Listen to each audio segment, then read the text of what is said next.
T-minus 90 seconds and counting. All systems are go. We're about 90 seconds from the launch of Space Shuttle Discovery.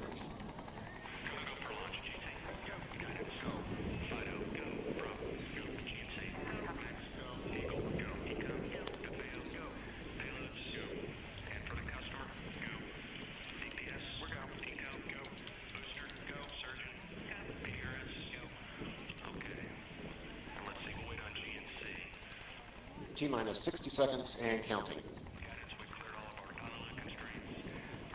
We are transferring to orbiter internal power at this time. Discovery is now running off its 3 onboard fuel cells. Coming up on a go for auto sequence start.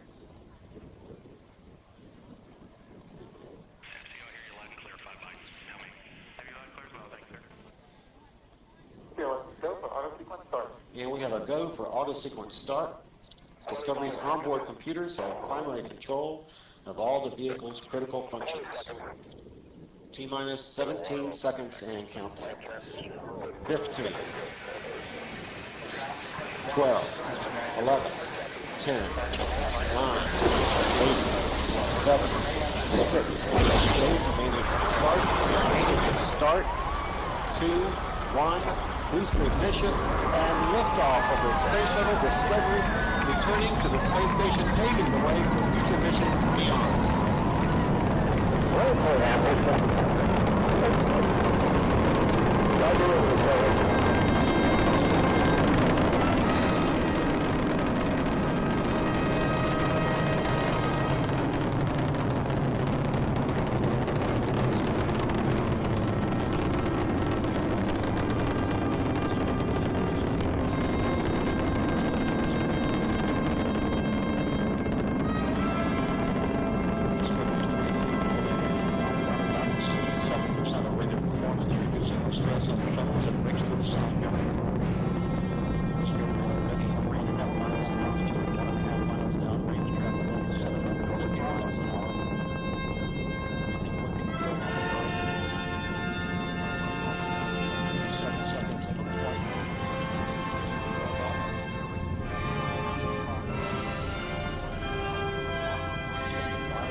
Separation confirmed. Guidance now converging.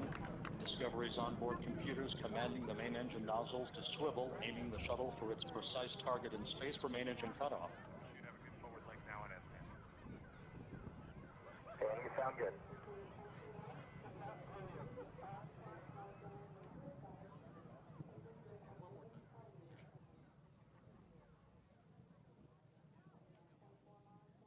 Discovery Houston, negative return. Copy, a negative return.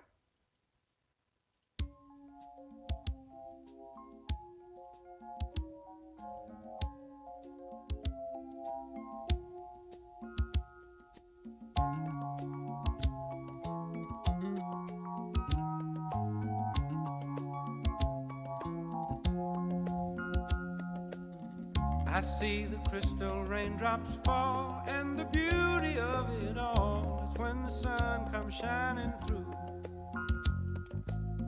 to make those rainbows in my mind when I think of you sometime, and I want to spend some time with you, just the two of us. We can make it if we try, just the two of us. Just the two of us. Just the two of us, building castles in the sky. Just the two of us, you and I. We look for love, no time for tears. Wasted water's all that is, and it don't make no flowers grow. Good things might come to those who wait, but not for those who wait too late. We gotta go for all we know. Just the two of us. We can make it if we try. Just the two of us. Just the two of us.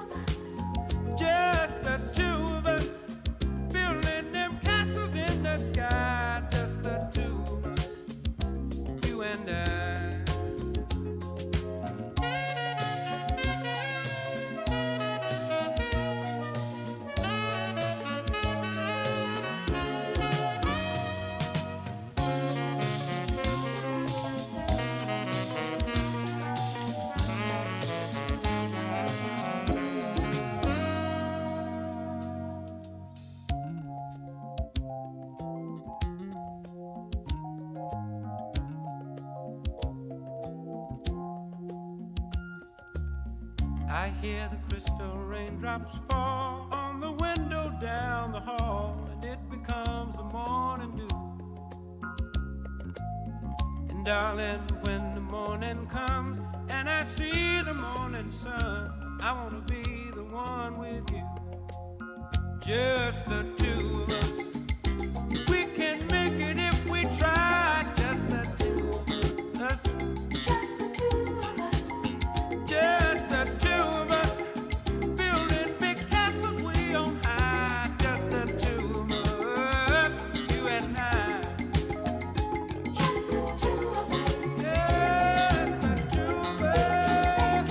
Just the two of us. Let's get it together, baby. Just the two of us. Just the two of us. Just the two of us.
Good morning, you filthy apes. Welcome to AMC and ADD, where we buy, we hold, and we screw the hedgie.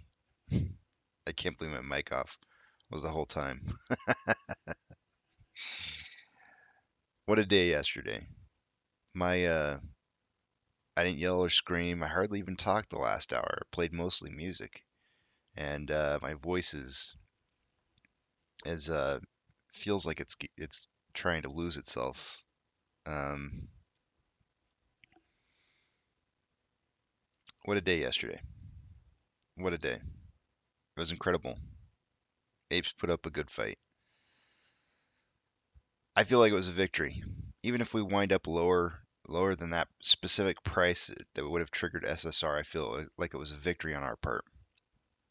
As far as the order book goes, guys, I think what we're seeing here is I think Webull just reports like maybe Nasdaq only. We've known this to be an issue for a while. Um, One of the differences that's there, the main big difference that we've identified in the past is the volume. If you're looking on like IB or Fidelity or something like that, you'll see your volume shows, something like in the range of 114 shares, 114,000 shares having been traded for the day today, whereas I'm only showing 39. So if we're only looking at a specific market, we probably are seeing the board get reset for just that particular market. I don't know what causes this. I want to say it has to do with low liquidity, But I can tell you that in the final hour of yesterday, we watched the order book change several times as that epic battle was unfolding. And to me, it's like a shift in the algorithms deciding that they're going to attack it differently. Um, if you've got low liquidity problems, you know, your algorithms may decide to attack differently. And to me, it looks like we've had a reset again this morning, similarly to how we had a reset yesterday as well.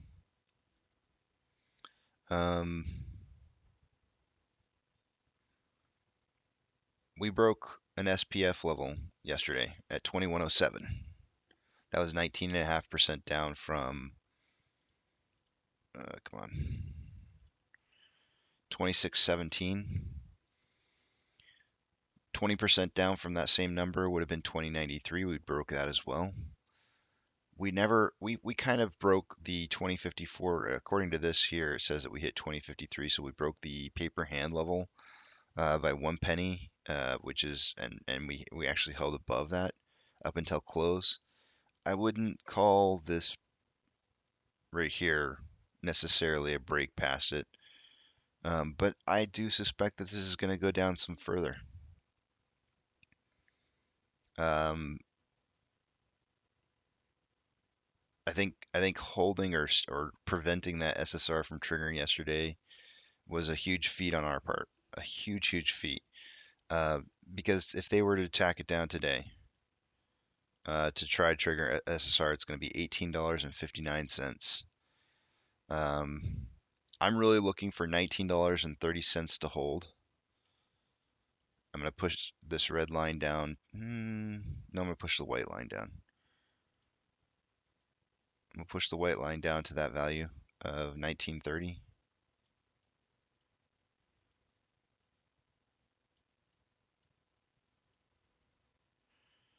And that's specifically for the crabs. The stop loss value that was set up for that crab indicator was telling us $19.30. I did the Fibonacci retracement on it. For those of you who are here and don't know what it is that I'm talking about, we had a Gartley setup, bullish crab formation setup that formed. This is on a daily interval. And the Fibonacci retracement is set up from the B and C target values, and the signal says that you should be holding or you should be setting a stop loss at 3.618, which is actually 1935. I'll change my number here in just a second. But what that looks like is this right here: bullish crab pattern, SL below 3.618. So 1935 is the value where I'm going to set that white line for. That's the number that I think that we need to hold if we want to see this thing continue to rise up.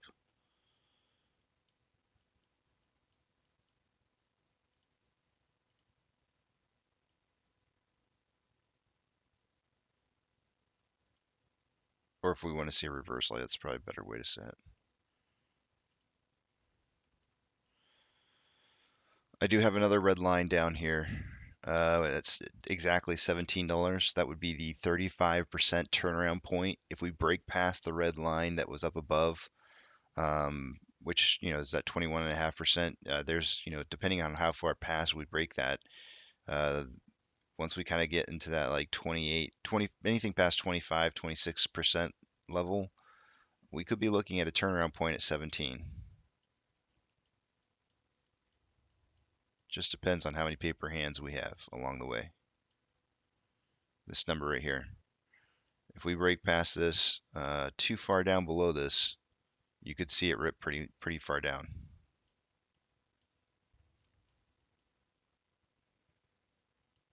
I still have a looks like a descending parallel channel set up here. What's going on here? Yes. We were on a descending parallel channel and we fell out of it at the end of the day downwards, which is usually indicative of a larger feature that we're missing. when it breaks the wrong way.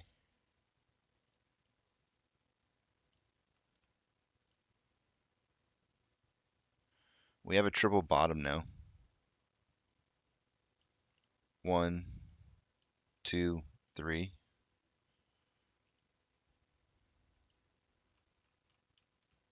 The question is will it hold? Triple bottom is a very bullish indicator, especially when volume is falling over time. I'd say it is.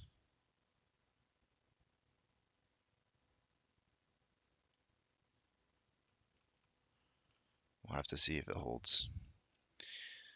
Today will be an interesting day, guys. That's for sure, to say the least.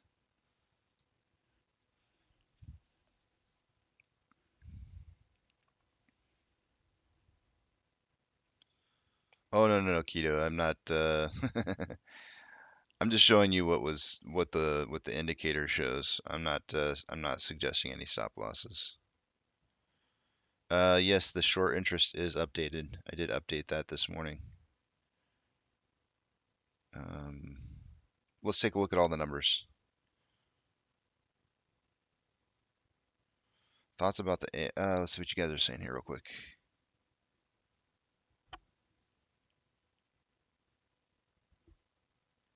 I don't have a stop loss.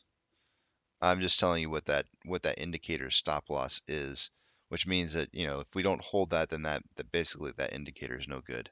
That's all.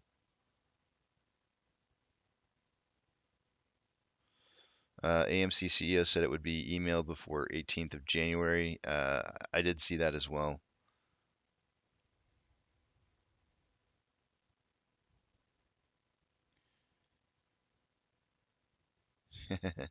I don't think it's going down to 2. I just don't think there's any way, Doghead.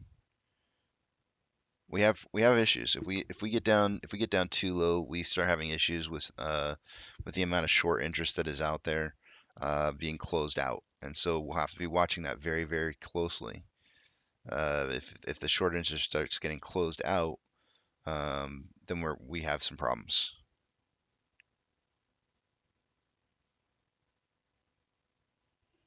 And we'll keep an eye on those kind of things. All right, let's look at all the data.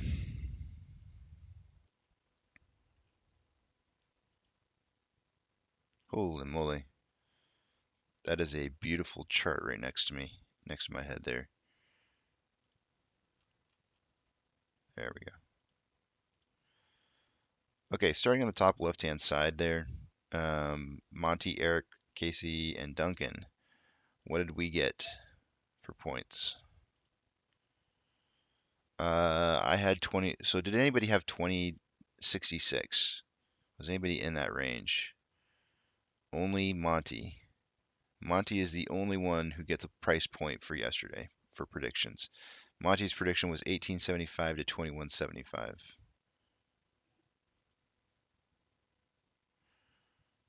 So let's give Monty his point here. We have a three-way tie. A three-way tie going into Friday. Today is the tiebreaker day.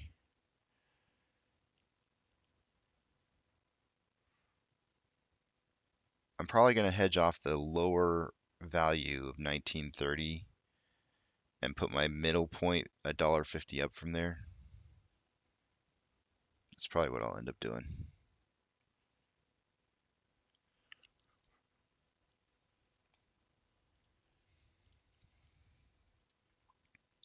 Short exempt volume, moving down to True Demons indicators. Short exempt volume increased yesterday. It was 72.5.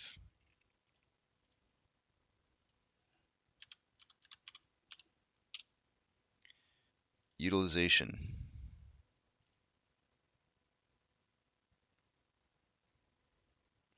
$75.34.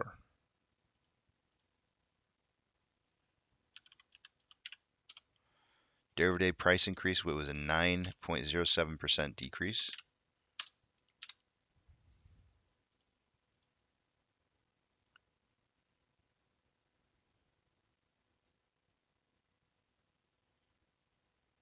Moving down to off exchange.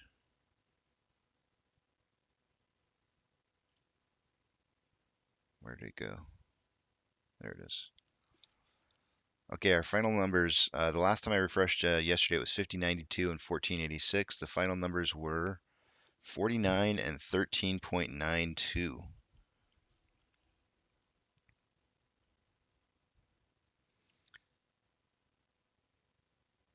That tells me that we had some paper hands. That last fall there, that last dip in price, potentially yesterday, at some point in time yesterday, or maybe in the last day or two, excuse me, that we may have had some paper hands just because the off exchange actually is reporting some pretty low numbers. Although we've seen higher ratios of buy and selling. We did have one day that was kind of low. So we may have had just a few paper hands along the way here. Just a few. It could have been more institutions than anybody. Time will have to tell on that one. We'll have to wait till we get Fintel reports. Moving on, estimated current short share interest of the free float is 19.12. I had updated it earlier, so when I told you it was 19.25 JP, I had updated it, so it's, I guess the reporting data didn't come through yet, so it is 1912. Taking a look at institutional share ownership, I expect to see this number drop.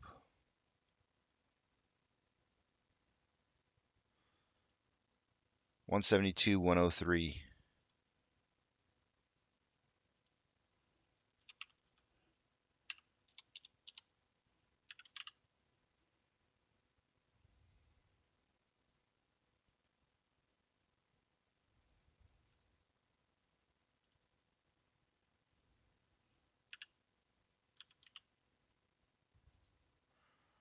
It was 172.269 a couple days ago, so it is dropping a little bit.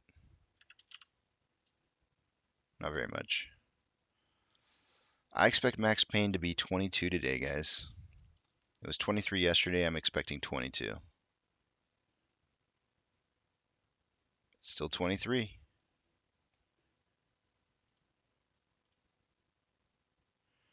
And I have not logged into Fidelity yet. Let me log into Fidelity.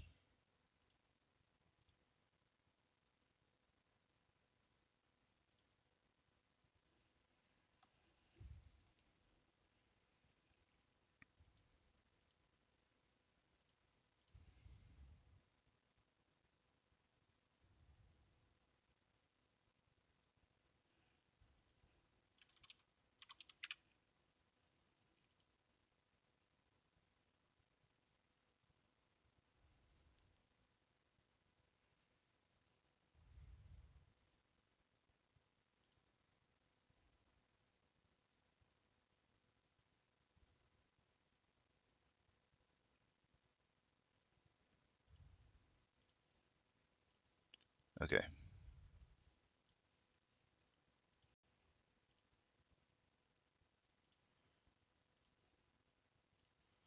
Let's refresh those options. Yes, I need coffee still.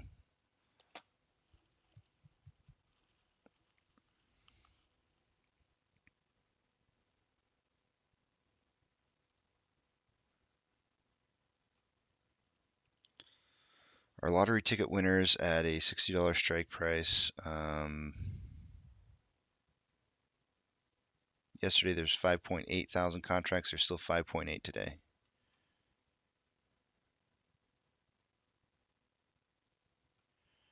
Highest amount of call volume for the calls side is at a $25 strike price at 19.4 thousand contracts. Yesterday it was 13.8.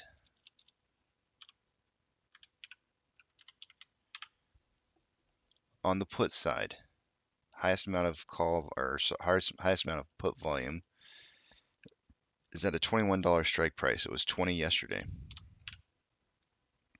It went from 14.3 at 20 to 15.7 at 21.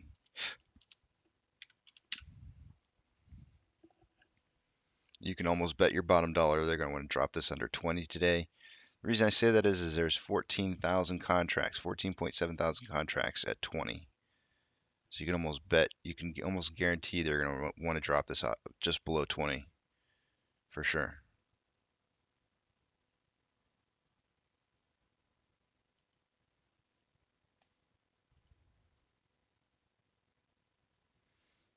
Taking you to the main screen.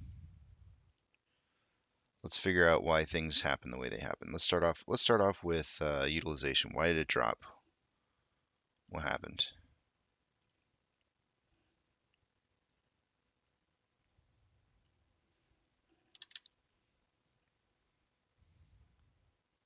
Shares on loan decreased a tad. I believe when I refreshed last night, it was like 300,000 shares or so having been returned yesterday. Let's see if I can see it on my phone again. Hold on a second. Oh, it disappeared. Nuts. I didn't take a picture last night. It was like 300,000 shares returned. It's showing 105.77 divided by our utilization, which is 75.34, giving us a grand total of 140.3. So that actually increased the total amount of shares available to borrow from 139.3 to 140.3. So 1 million increase. Subtracting out the shares that are on loan.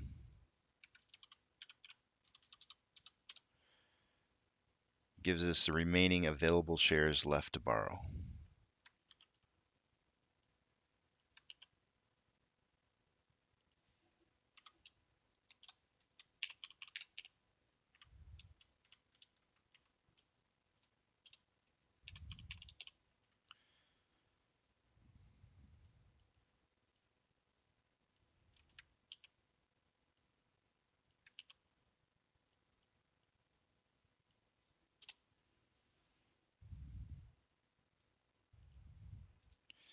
Yesterday there was 32.9, and today there's 34.6. That's why utilization went down.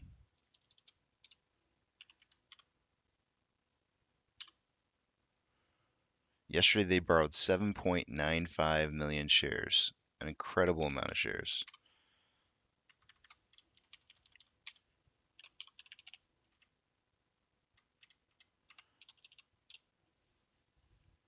We've been seeing them do that lately, this thing where they borrow in chunks. Borrow a bunch one day, not a whole bunch the next 2 days or 1 or 2 days. It's like they're on rationing. So here's our dip in utilization. Here's our dip on loan amount. Here's our dip in estimated short share interest of free float. Let me zoom in on these.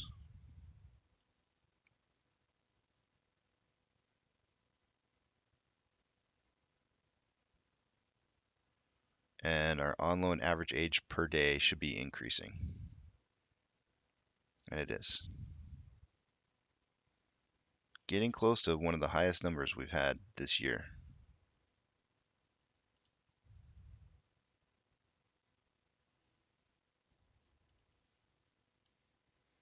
Orders by Fidelity customers. AMC is back up on the list for high volume again. We're 9th. 73% buy ratio, 73% buy to 27% sell ratio yesterday. Really good numbers.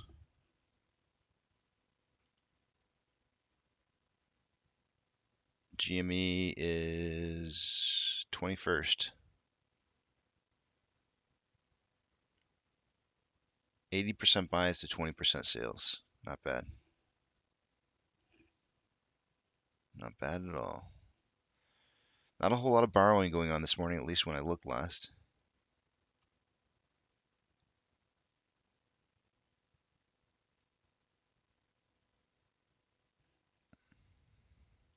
More than I would have expected, though. Let's see, we got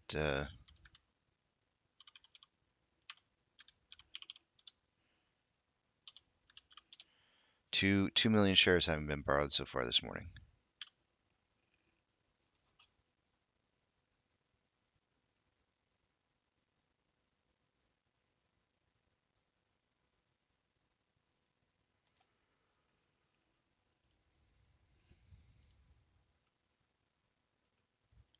$2.6 thousand contracts are in the money on the calls. 39.6 thousand contracts are out of the money on the puts.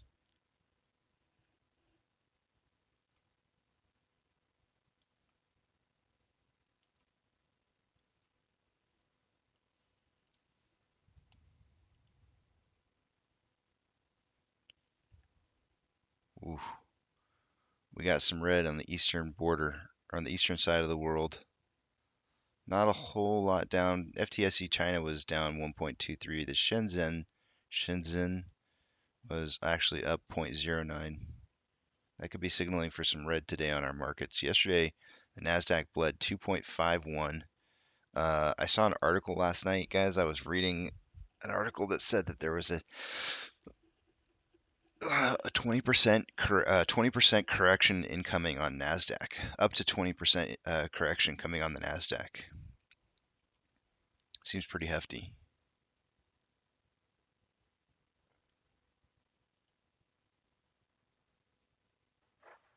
The VIX, I wasn't really paying attention to it yesterday, guys, but as we went down, the VIX went up 15.27% yesterday. It's pretty crazy. IWM was down 0.41, Tesla is down 0.58, Amazon is down 0.25, Cinemark up 0.18, Doge is up 10.81, making a nice comeback here on Doge. Bitcoin is down 1.08, GME is down 1.13, we'll skip Hood. AMC is down 1.11% in the pre-market. Yesterday we ended with more inflow than outflow with a 5 million spread, 5 points more than the outflow. Our volume this morning is looking much better than it has been, that's for sure. 51,000 shares having been traded so far. That's definitely higher than it's been. It's kind of exciting to see volume starting to spike back up again. Taking a look at the daily interval. And I'm just looking at the vortex indicator down here. Vortex indicator and RSI. Vortex indicator showing more selling pressure than buying pressure, and RSI dipping to a low of 28.55. Last time we saw these kind of lows were when we first dipped down to 2080 range. The time before that,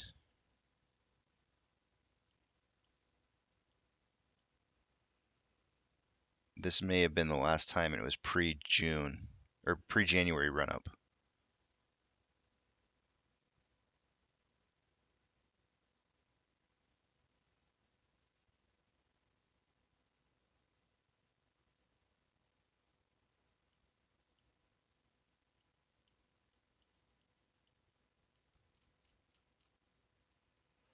$28.55 on a daily. That's pretty low.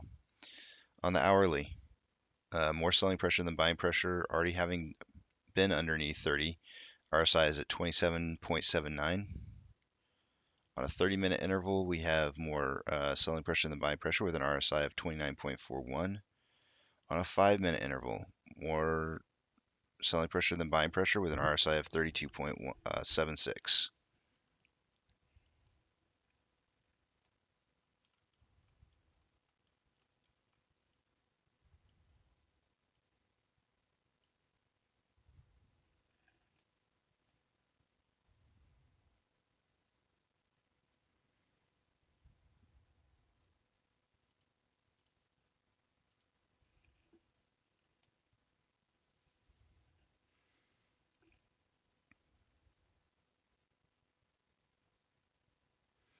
The true test will be when the price starts rising into the several $100s. We'll find out who the true diamond hands are. If you're selling now at these low prices, you will sell early. I would probably agree with that. I would definitely agree.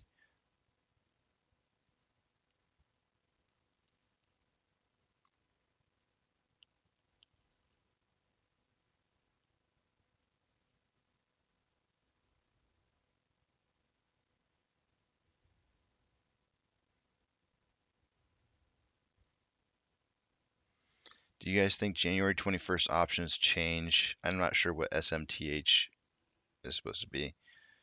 Change something, maybe? Will it trigger MOASS? I try not to rely on, I think I think there's I think there's a popular belief, um, that gamma squeezes are what really caused this to happen. And I really don't think so. I think failure to delivers are kind of like the first thing that cause. I mean, there could be a little bit of a gamma squeeze first, but I don't think that we have that set up right now. We would need to see like some kind of massive price increase, uh, in the week before leading up to a gamma squeeze. I think, you need like a stair stepping, a building up of pressure going into a large expiration date of options. And we haven't seen that. We've seen the exact opposite of that. We've seen a decrease in pressure and price, not having, in fact, we've been seeing max pain routinely getting hit or just being under max pain for the last few weeks. And so I would say that we don't have a gamma squeeze built up for the 21st expiration expiration dates. So I think I wanted to say expiry and expiration, but yeah. So I just don't see I don't see a gamma squeeze forming there. Now, if a lot of options were to be exercised that are in the money next week, then we could have a failure to deliver issue on our hands, and that would be in weeks going forward.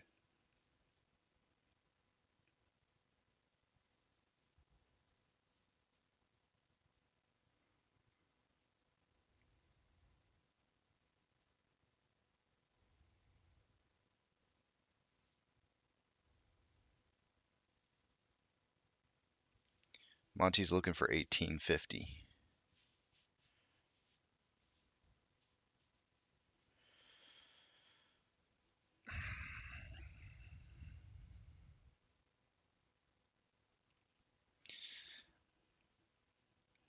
I don't,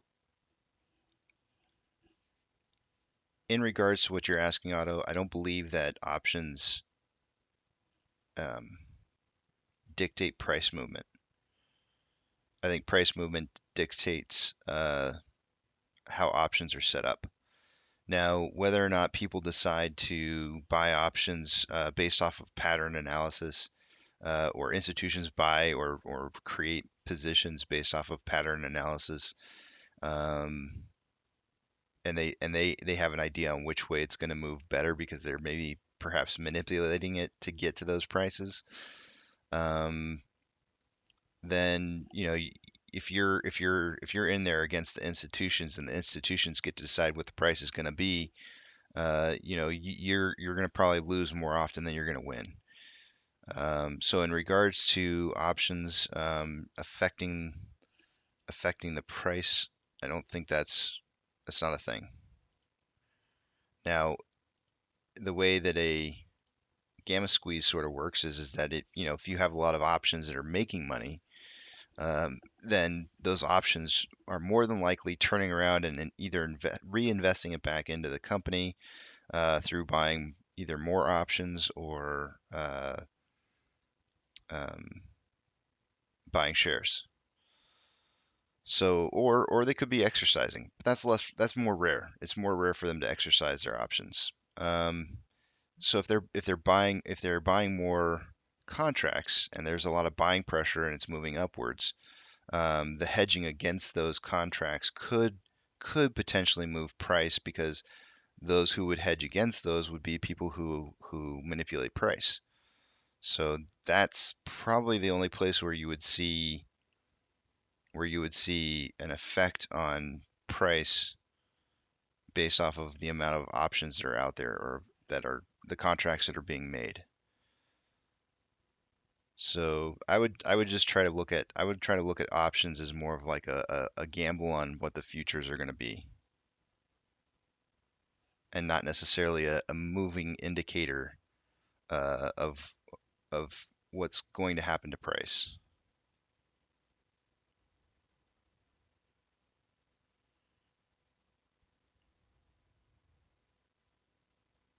Like it's not the cause. It's not the cause for the movement.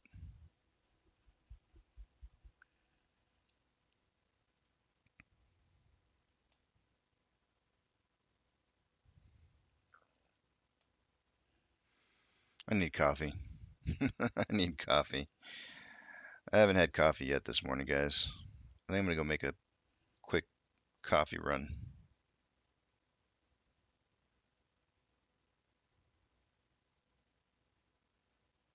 Yeah, I'll be right back. I'm gonna go make some coffee and I'll be back into like, I don't know, it takes me like 3 or 4 minutes. I'll be right back.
Okay, I'm back.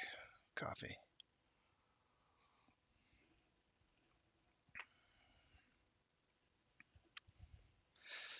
Yeah, it was hard for me to walk away from that one because I walked away and saw what it was. I walked away and then came back and saw what you wrote there. Legendary. You said, "I'm not feeling well. How can I shift my focus and feel better?" If you know what your convictions are, if you have convictions onto what it is you're going to do, walk away. Like if you're hard set on what it is that you're going to do, walk away. That's the best thing you can do. If you have doubt or fears, I would suggest you go back over and you check your numbers. Go back over and figure out if you can that you can see what it was that initially got you um, into this play in the first place. What do you think the value of this company is worth? Do you think that it's worth more than $20? Like, do you think Cinemark, who's trading at $17.14, who's a much smaller corporation than AMC is, do you feel like AMC should be worth more than 20? Period. Bottom line, end of story. Do you think AMC is worth more than $20? And if you do, then you would just hold. And it doesn't matter what the price gets down to, you would just sit there and hold because eventually you know that company should be valued worth more than what you're seeing. We're getting into that territory, guys. We're getting into that insane territory to where they're trying to suggest that the valuation of this company is worth less than $20. That's the dangerous territory they're getting into here. That is a very dangerous territory for hedge funds because it doesn't take an idiot to see that this company is worth more than $20. It's pretty obvious the company is doing much better. Q4 numbers were looking really good. Um, it sounds like, based off of some of the things that Adam Aarons is talking about, is that they're looking at getting bonuses, meaning that they hit their Q4 numbers that they needed to hit. Sit down and do your work. If you're having doubts and issues, if you're confident in the work that you've done in the past and the valuation that you came up with of this company, and this is bothering you watching the price go down, walk away. You don't need to listen to me talk about this constantly. Like, walk away from it. Go live life. Think of this as a savings account that's probably it's gonna have up and downs, and that's gonna be the way that it is. And it's just a savings account. You walk away from it. But they're just simply trying to. I almost named today's show something different. I almost named it something different. I almost named it "The Waves Are Bigger Further Down the Beach." When you surf, you go out. I mean, most surfers actually already know where the good waves are at. I mean, but if you walk up to a new beach, you're looking for a profile in the wave patterns, right? You get out there, you stand out on the beach, you watch it sometimes. You watch surfers who get to a new spot, they go out and they stand on the beach and they look out there and they survey where the breaks are at, right? The natural breaks based off of the pattern of the seabed floor on the bottom, and they look for where the best breaking points are. They look for the good swells. They survey what it is they're about to get into. And then they grab their board, put the rest of their wetsuit on, and they head out into the water. And they sit out there and they wait for the swells to come. They just sit. They sit there on their boards. If you live on the West Coast, you can go out there and watch it. Sometimes those guys sit out there for like an hour waiting for the tide to be, doing the right thing and for the swells to start coming in. They'll just sit out there. They just sit and they wait for the right wave. Now, if you're new and inexperienced at surfing, you survey the beach up and down. Maybe you go jump out in the water.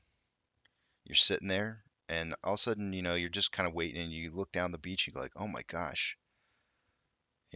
Maybe about 100 yards down the beach, there's some better swells. So you start paddling over there. You get over there, you sit up on your board, you're looking around, you're like, "Where'd all those big waves go?" And you look back to where it was that you were just sitting, and there's these beautiful waves breaking and crashing, and you're like, "Oh my gosh, I missed it. They're back where." So you swim back over to where you went. You get back over there and you're like, where'd all those waves go? You're looking back at where you just came from, big waves over there again. You survey from the beach because it tells you everything that you need to know before you jump in. And you have to trust that analysis. And if you don't trust that analysis and you get down in there, it's the same thing as the grass is greener on the other side. Once you get in the water, the waves are always going to look bigger up and down the beach from wherever it is that you're at. They're always going to look bigger.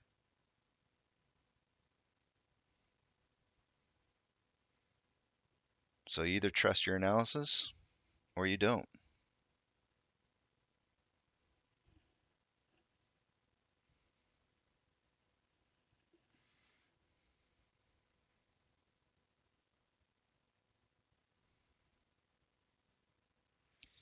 Like I said, GD, I don't think that options cause price movement. Price movement is self. Um, it's not options. Rose says, last few weeks you believe market makers were in control, have the hedge. No, I don't think market makers were in control, Rose. I thought that the long institutions were in control. And let me take a look at something. I still do believe that. I still do believe that they're in control of this. However, there was some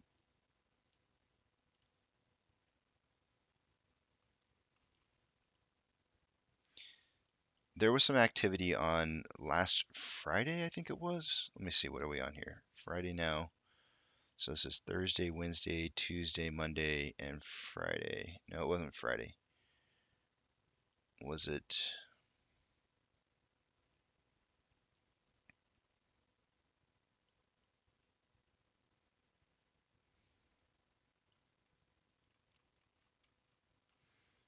I think I'm looking at it from, well, I'm looking at this from a 5-minute interval, so it's going to get rid of a lot of the noise. But I want to say it was this week. It was either on the 11th, which was Tuesday. There were some weird things that were going on with price that kind of led me to believe that hedge funds were back in control again. However, we got news that there were some more shares that were sold by insiders, and so I think that may have been what it was. But I do think that this is still being manipulated by very heavily manipulated by long positions, long brokers.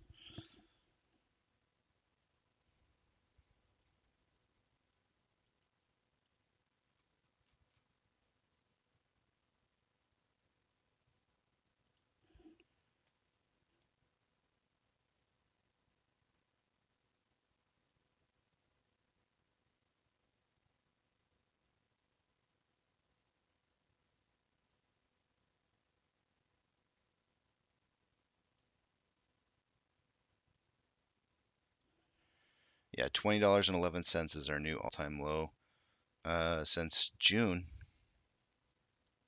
Let me put it in. That's a 23.2% increase or decrease since our last increase. We'd be looking at like anything once you get past 25. Once you get past 25, we could be heading for 35%.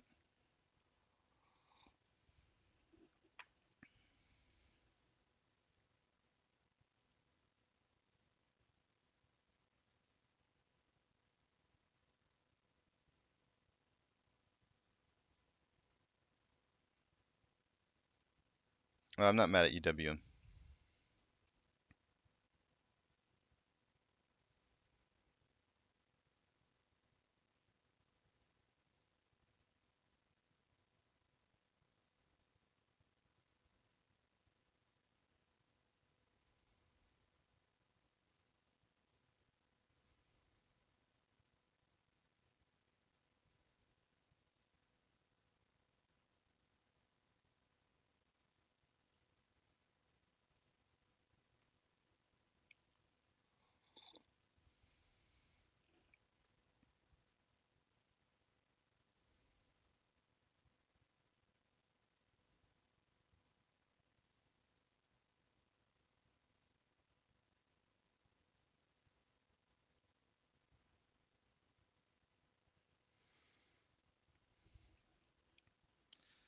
Rose.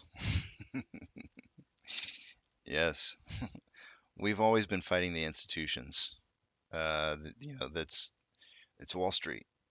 Wall Street's there to make money, and they'll make money however they possibly can. Wall Street will make money on the options plays. They'll make money on you name it. They'll make money however they possibly can. If there's money to be made, they're making it. That's their jobs.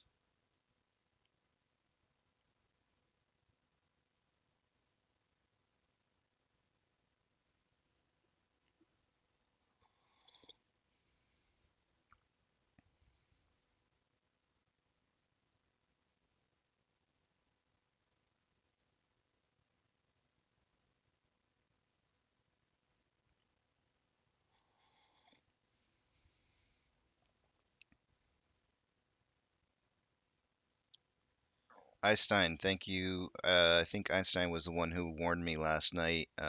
Appreciate that. I saw the post this morning and immediately deleted and blocked that person. So thank you for that. I had, I thought it was Stephanie Cameraman who had posted something from the dark pools last night, and it was just a fake account. I got. I fell for it, and uh, and I retweeted it, and then I deleted it once I saw Einstein saying what he was saying. I think it was Einstein. Maybe it was somebody else. Hold on a second. I forgot who it was now. Yeah, it was.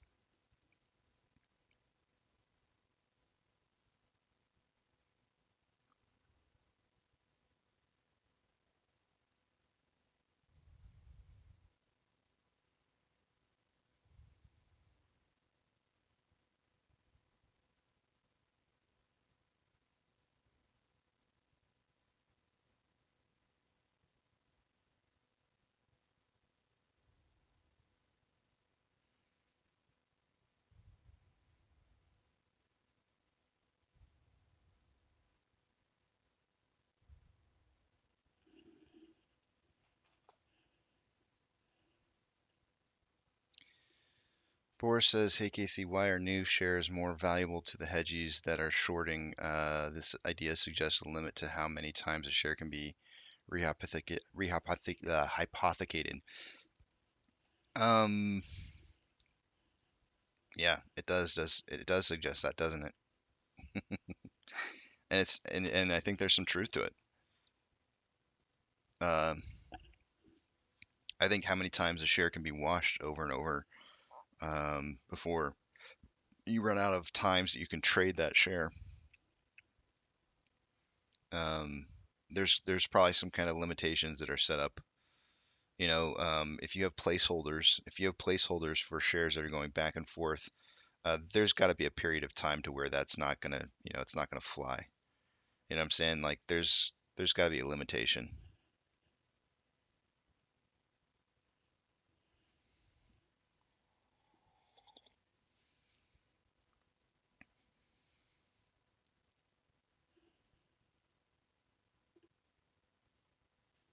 I appreciate it, Einstein.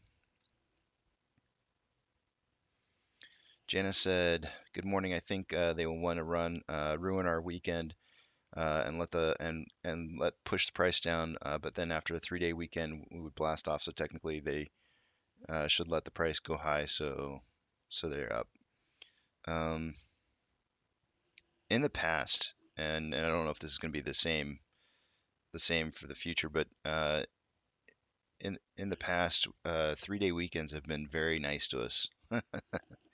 If you go back and you look throughout the history of the 3-day weekends that we've had, they've been pretty decent.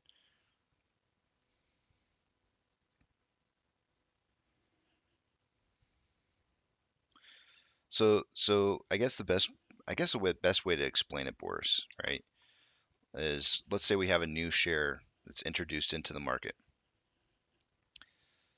That share is probably going to get passed around quite a few times before it winds up into somebody's hands that's a holder, right? And that's really the key. That's the key thing. It's not so how many times you can fake the share. It's more about how many times can they pass that share around before it winds up in the hands of somebody who's going to hold on to it, because that's when it becomes less valuable. The value of those real shares getting introduced back into the market is super good, like for volume, right? Because once that share hits the market, boom, boom, boom, boom, boom, you see just all kinds of like crazy huge amounts of volume as they pass a share around trying to complete orders, and it's just it's kind of chaos. I've got this probably really unpopular wild theory that part of the reason why you would see huge amounts of volume is because people are selling shares. Huge amounts of volume is likely people selling shares, and when they sell their shares, their institutions are dumping, and when the institutions dump those shares back into the market, those shares start getting traded back and forth to complete orders, and so they're just getting traded all over the place, and that creates synthetic volume. It creates synthetic volume because it's really just a share completing past orders, and it's just getting moved all over the place. And that huge fake volume is what really causes price to start to rise. So, yeah, those new shares being introduced are valuable, very valuable, because they're not in the hands of somebody who's going to hold on to them.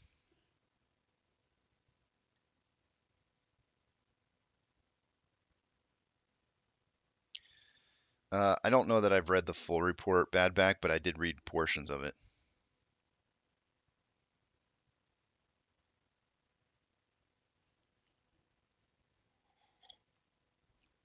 I'm assuming you're talking about the one from last year, right? That's the one that I read portions of. I think the part that stood out to me the most, the part that stood out to me the most was the Gensler's direct acknowledgement of the dark pool activity. That was one of the things that stood out to me the most in that entire report.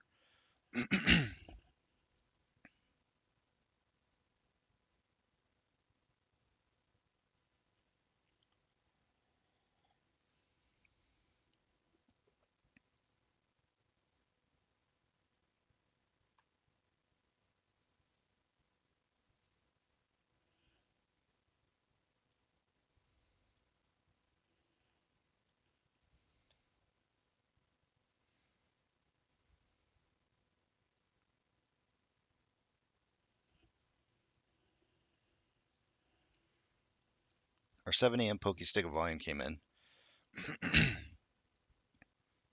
7 a.m. pokey stick of volume came in here, and it was 64,000 shares. A little bit less than half. A little bit less than half in there. Total volume 151. I'm going to go 30-50. 30-50 on volume for the day today.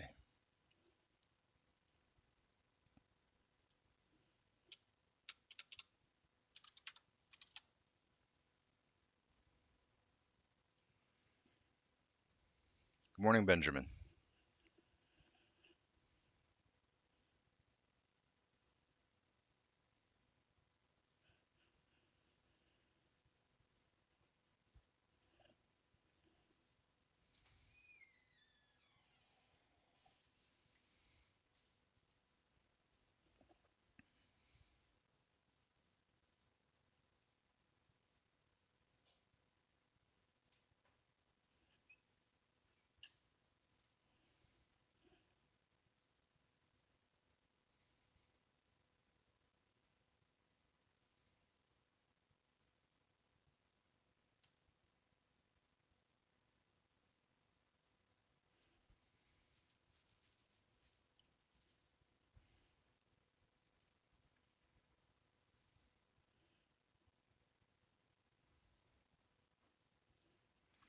I think for price prediction for the day today, I'm gonna use the bottom being 1930.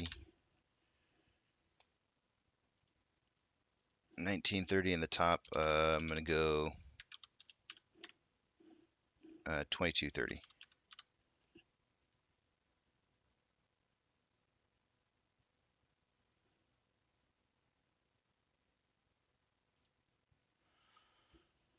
I'm putting the price prediction out kind of early today.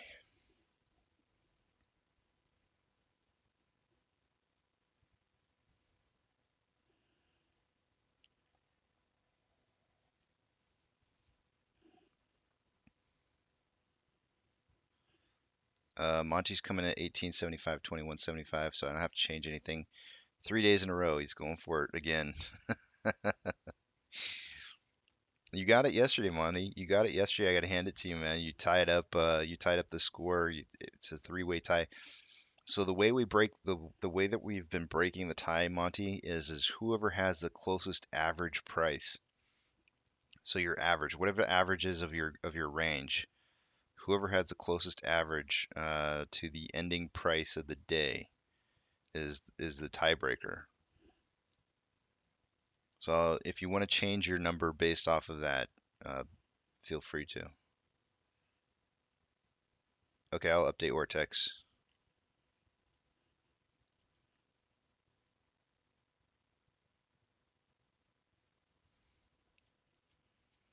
There you go.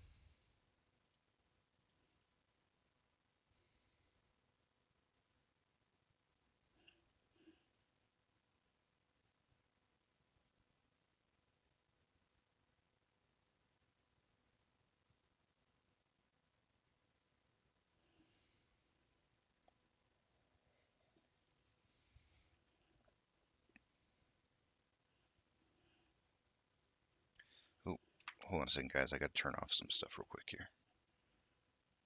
Totally forgot about this.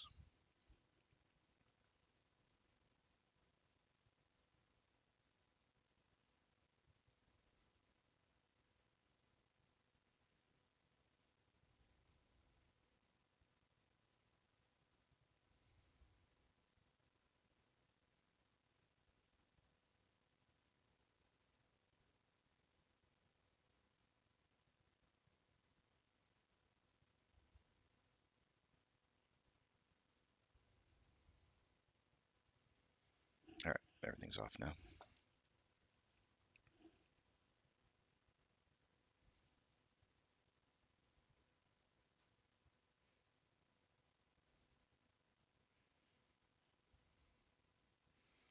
I'm ready to buy shares today. I mean, it's kind of funny. I think from a lot of stuff that I've been reading, from just general people, um, it feels like to me like I'm hearing a lot of people saying that once this breaks down into the teens, that they're going to start buying again. And the sentiment that I've been getting was is that it's kind of been like a saving of powder over the last 3 weeks. Uh, Whether that's, like just before Christmas or Christmas money or whatever, I have no idea. But um, that's just kind of the general consensus that I've heard. We'll see if it gets you there.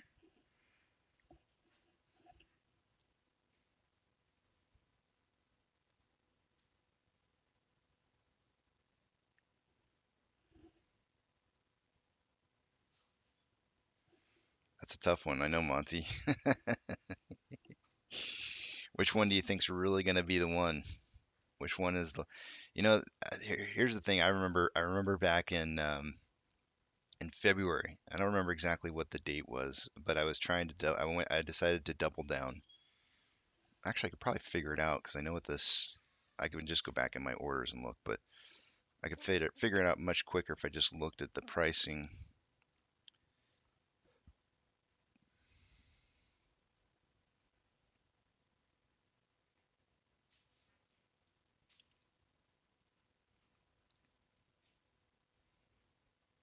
Must have been right about there. It was probably February the 8th.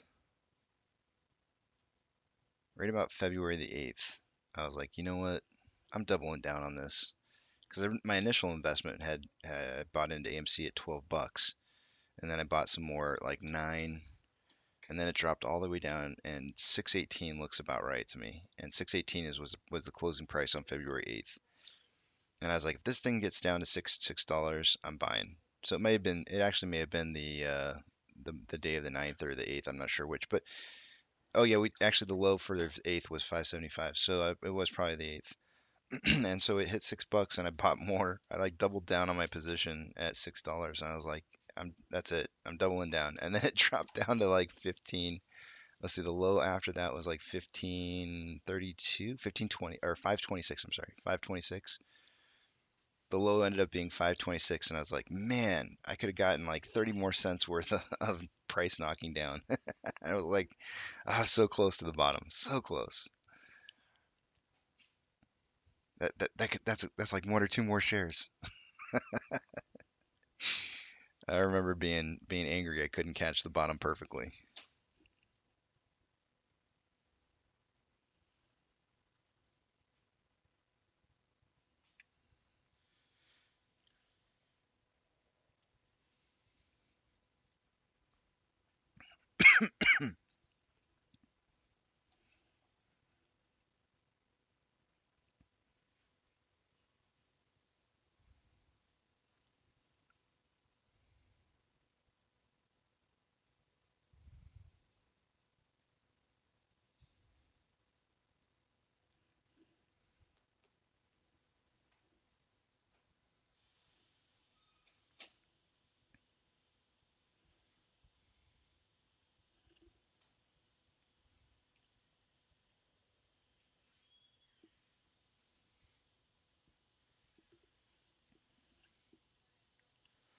Ah, the coffee's gone.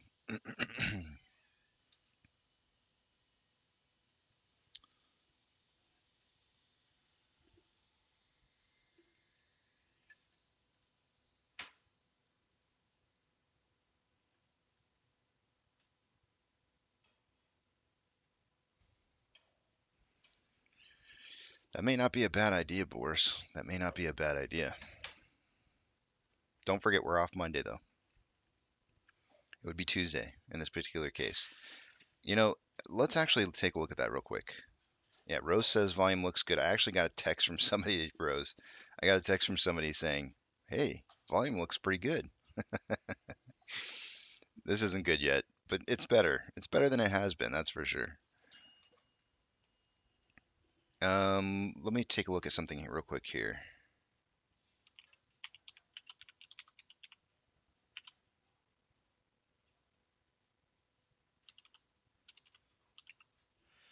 I'm looking up the 2021 market holidays. I want to see 2021, not 2022.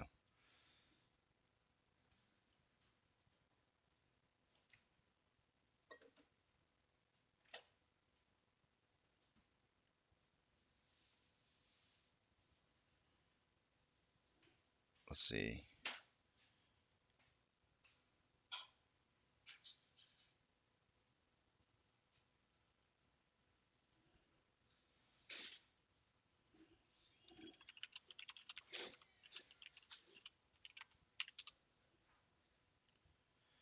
January 18th. January 18th was MLK Day last year. So we're getting it a week early this year. Or at least it feels like a week earlier. Because we're getting it on the 17th. It's really not a week earlier, it's just a day earlier. So we're getting it on the 17th this year. Last year it was on the 18th. If we go back to January the 18th, let's see here. What do we got? Yep. January 15th was the market closed at 233, and January 19th it closed at 306. Let me pull up my handy dandy little calculator, and let's see what kind of an increased percentage that is.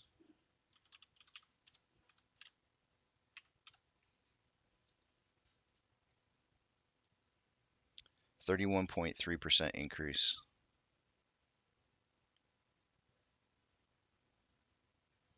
And then shortly thereafter, it started skyrocketing, as you well know.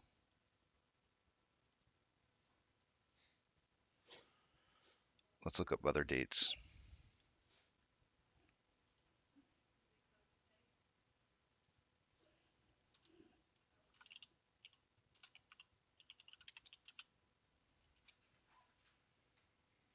February 15th was the last one this last year. February 15th. Okay, so the market actually closed down by 10 cents. 16, wait a minute, hold on a second. February 15th. Yeah, it closed up actually. 5.59 on the 12th to 5.65 on the 16th. Let me pull up my calculator again.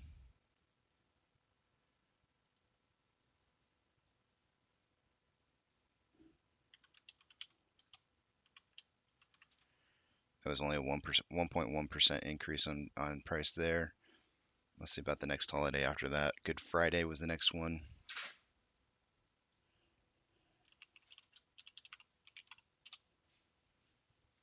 That was April 2nd.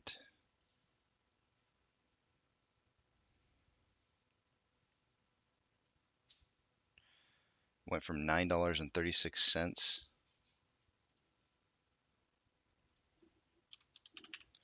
to $10.61. 13.4% increase. Memorial Day was after that.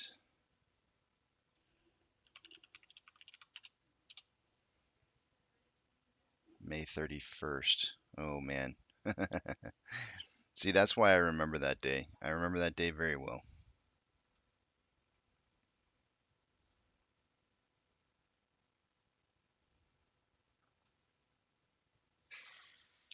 We went from 2612 to 3204.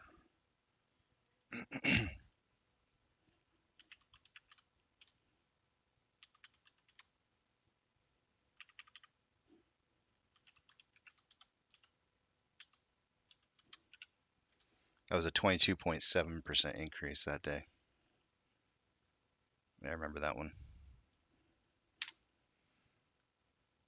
So for the most part, we usually see upwards price improvement after a 3-day weekend. Hi, Amanda, and hi, Rose, and hi, WM. Let's see, Boris. Let's see. Just reading off names here.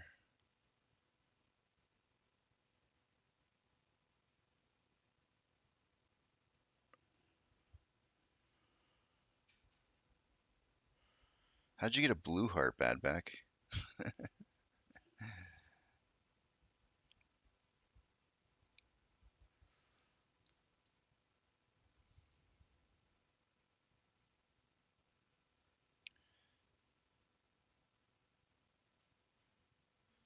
Derek says that the powder's been on the sidelines.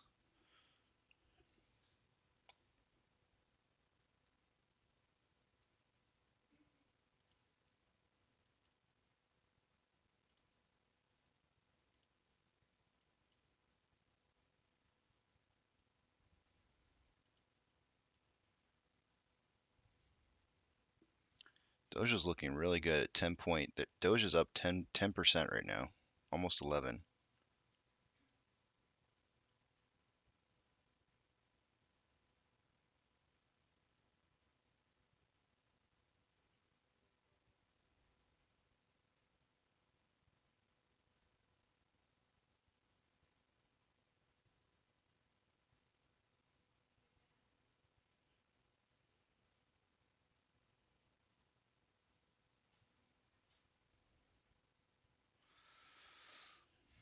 So there's see, we have this Benzinga. Yeah, it's Benzinga. They're calling for a bearish sweep. We've got 5 different order sweeps, 1 neutral, and 4 bearish.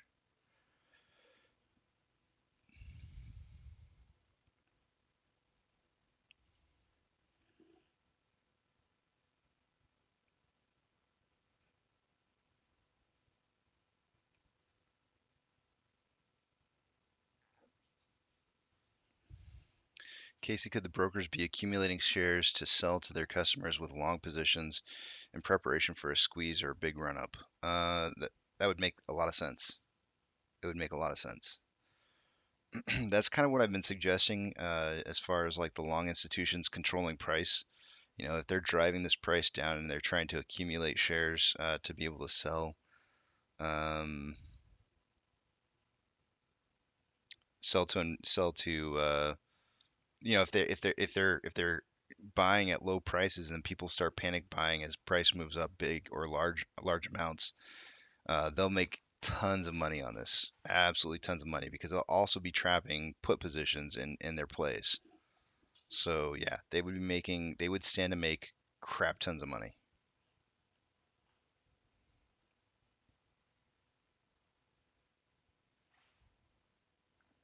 Exactly. I mean, that's how brokers do it, GD. That's exactly how they do it.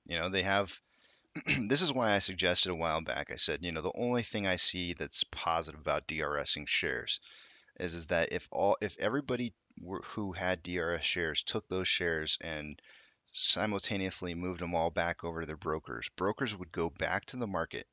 They would go back, even though they had the shares in their possession from the transfer, they would go to the market and they would buy more. They would buy collateral. They would buy collateral shares to hedge with, and it would cause this massive amount of institutional share buying, so that they could hedge positions as people held shares inside their accounts. That's like the only positive thing that I can see about DRS, is if there was just this mass exodus of people who are DRSing their shares all at the same time. And I'm waiting for some kind of I mean, there was a news article like 2 weeks ago, or maybe it was a week and a half ago, that came out where people were complaining about how they couldn't even log into the CS system. Like their whole system was just down and people just couldn't access it. And I'm going like, it just takes one little thing like that to push people into going like, nope, that's it. I don't even want to have that kind of remote chance that I'm not going to have access to my broker uh, during a squeeze play. And then they just leave. They leave and they trade their shares back into brokers, and the brokers go out and buy collateral shares to hedge against the new positions that are being held within the brokerages. And it would just be, you'd see massive buying on the market, massive buying.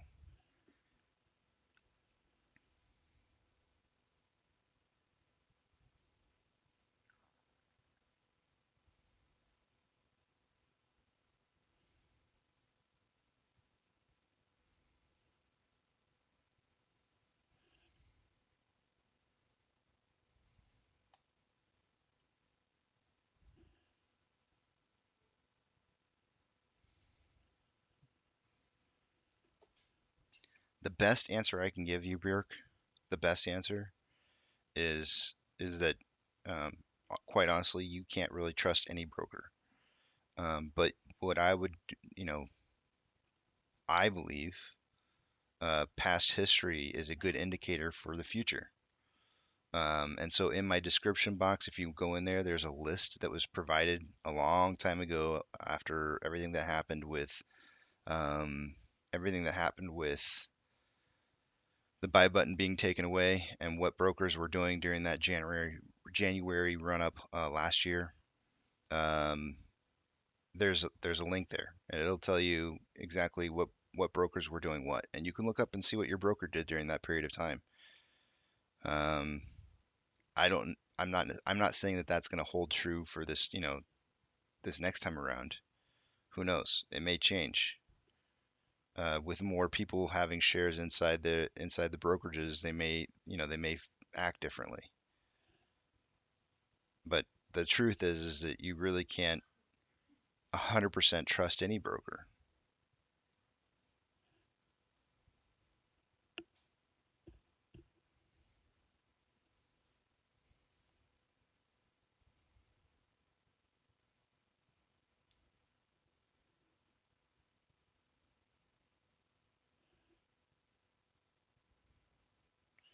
Some people had recommended holding your shares in multiple brokerages in case something should happen, to mitigate risk.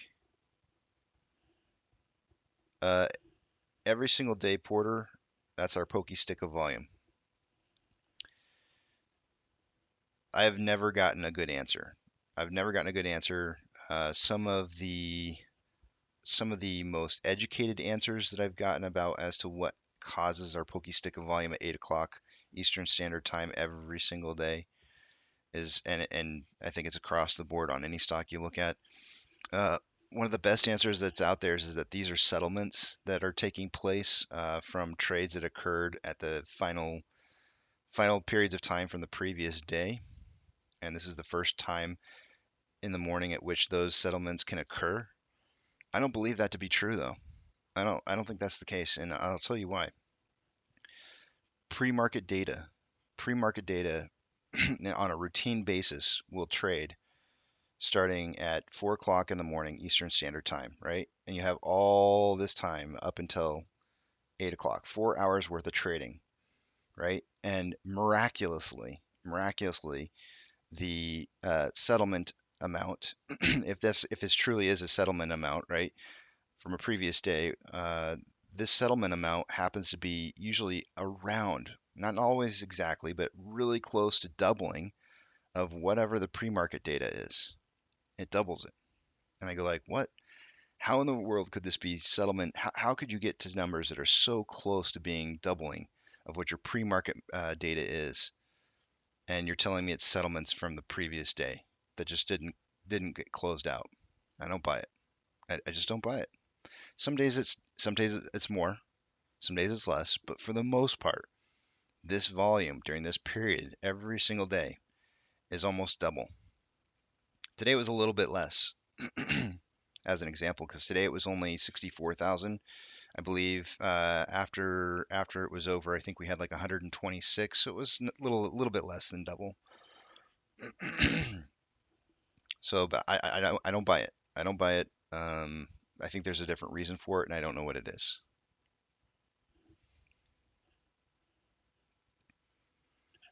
Charlie says he's holding AMC in 3 different brokerages. It's mitigation of risk, but it's also more management too, right? Charlie's going to be working like a mofo when it comes time to MOASS. Hopefully, Charlie's got like 3 or 4 computer screens. I mean, I guess you could do it all on one computer screen. You could do it all on one screen.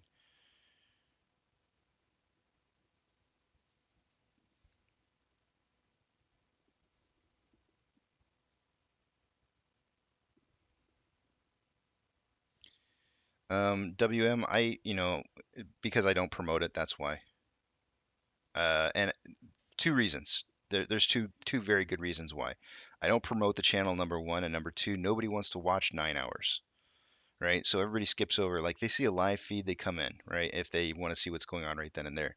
But if they want to go in and they want to watch a video after they get off work at the end of the day, nobody's going to come in and watch a 9-hour video. They just don't want to. And so a lot of people have said like, well, why don't you put out like a 12-minute video that wraps up the day, so that people can see that you're legit or whatever. And I don't care. I've done 9 hours. I'm done after 9 hours. I'm fried, guys. I'm fried. Absolutely fried. There's some days where I get off after 9 hours of this and I sit down and I crash. I crash for like 2 or 3 hours.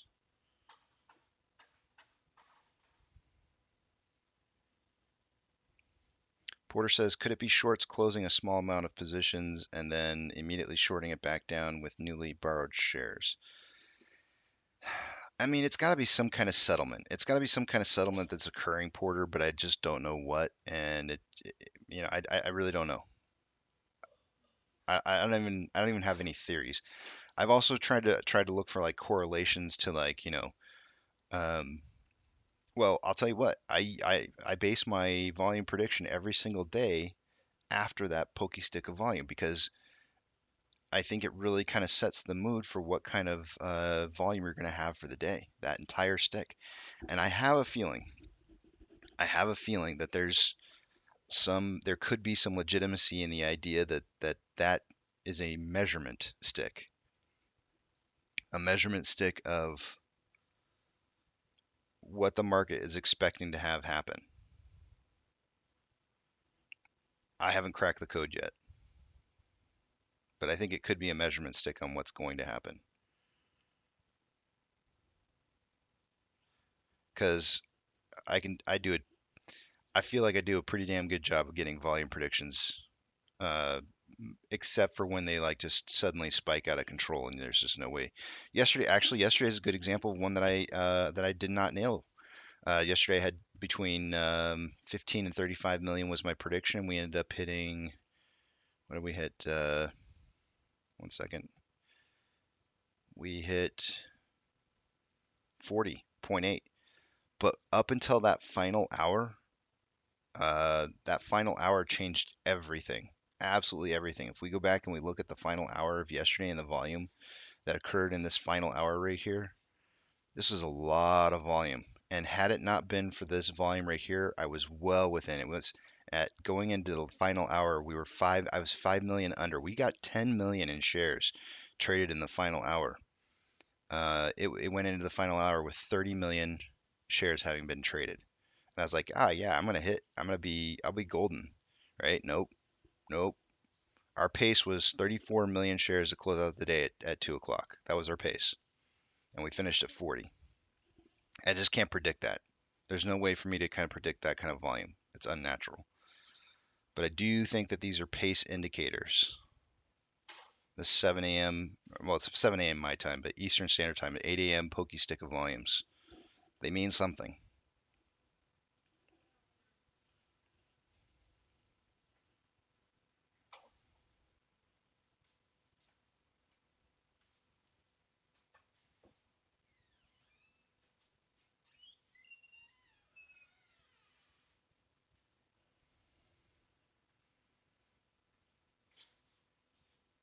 Good morning, active. Excuse me. Good morning.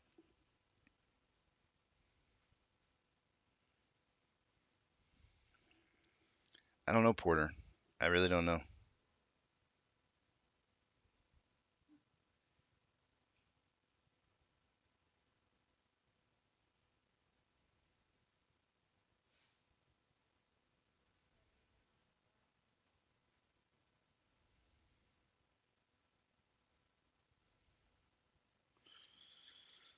Joe, I hadn't looked at it. I mean, I know that you're right without even looking. Um, is it a magic number? There might be something to it. No, I'm not necessarily saying that, Andy. I mean, I don't mean it as a direct indicator of which direction this is going to move. I just meant more of like, in general, the volume that occurs during that period of time is I feel like an indicator as to which direction volume is heading for the day. I'm not necessarily saying this is a price indicator, but maybe like a pace indicator. So a lot of people look at you know how there's you'll see a lot of times. Just to give you an example, I was actually talking about this last night to somebody. AP and I were talking last night. You know how sometimes people do these fractals, right? They draw out like a period of time and they go like, do you see how similar this period of time is right here? And then they take it and go, but it's just a little bit different. And then they change the size of it and they go like, it's just maybe it's inverted. Oh, it's an inverted piece of history or whatever. They go like, you can match it up, and if you resize it, you know, I just copied a random spot, by the way, guys. I just copied a random spot. Oh, look how close this matches up here. You know what I'm saying? And then they change the size and they flip it and then they maybe they expand it out, you know, or they do a lot of different things with these fractals, right? And what I'm trying to tell you is that this is a timing problem, right? This is a timing problem when they have to take a stretch of information and stretch it out, or they take a span of information and stretch it, make it wider or smaller or whatever. That's a timing issue. That's timing. And and I don't think you should do that. I think that's really bad. I think that's, I mean, you can draw 10 squiggly lines, right? 10 random squiggly lines on a piece of paper and I can take a section of one of them and do that to any of those 10 lines and say, look, you drew the same line twice. You know what I'm saying? Like it's a time issue.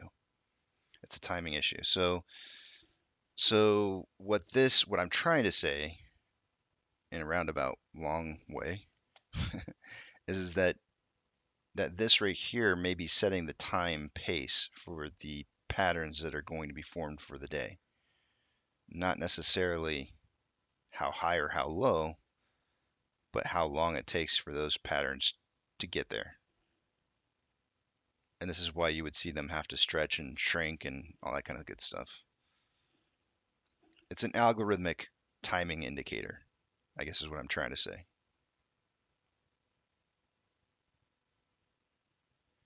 Yeah, so Porter says to test the algo. So yeah, exactly. It's a to me what it seems like. It seems like it's a timing pace indicator for the algorithms, right? So the algorithms are going like, okay, today the pacing is going to be set at this. This is our pace for the day. And you're looking at it going, this is a price. And I'm going like, yeah, I know, I get it, but I think it's a pace indicator. AMC is not on SSR. Guys, it's past time for me to take a break. I'm going to go ahead and take my break here, and I will see you guys back at 8:15, 15 minutes prior to market open.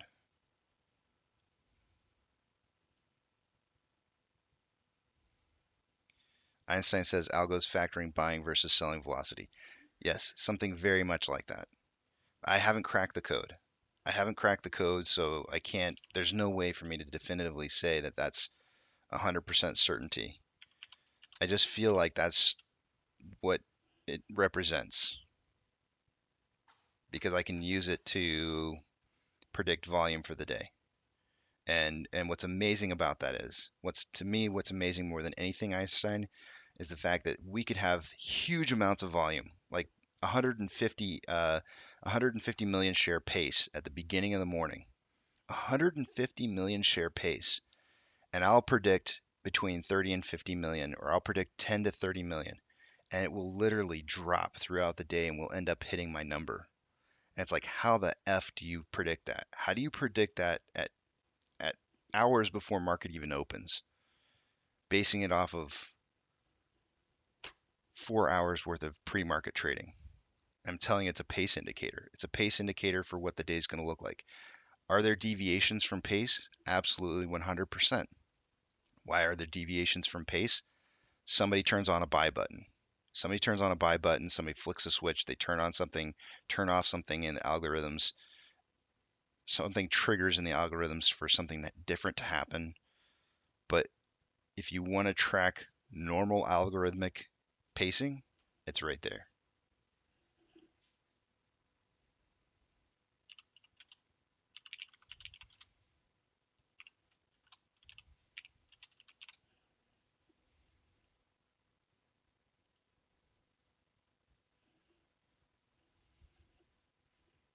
And I get excited when I talk. I'm not mad. I just get really excited when I'm talking about something I like talking about. Anyways, guys, yes, yeah. I mean, like I've told you guys that they don't change the algorithms, but they fine tune them, right? And that could be a fine tune. That could be an indicator of a fine tuning of the algorithmic trading for the day based off of maybe previous days patterns. I personally myself believe that they use cryptocurrencies as indicators about market sentiment, because where else can you get a 24-hour trading system that tells you, you know, what market sentiment is for buying and selling pressures? It goes deep, guys. It goes really, really deep. And I can't go there right now. I got to go take a break. So I will see you guys at 8:15, and we'll open up the market together. See you guys in a bit.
All right, I am back.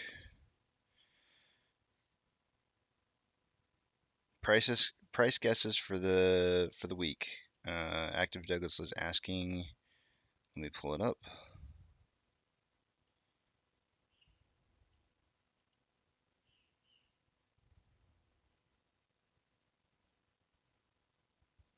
Uh-oh.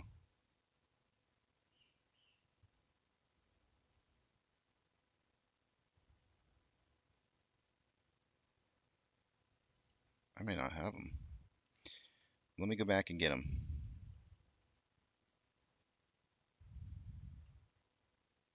Hmm.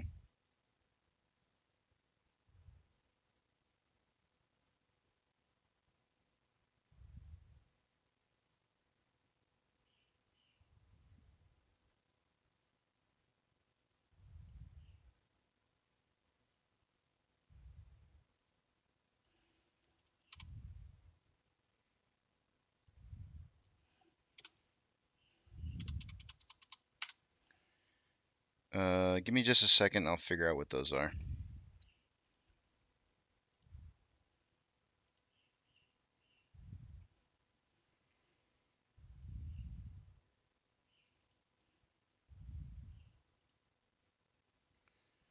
Let's see. We should be looking at 10,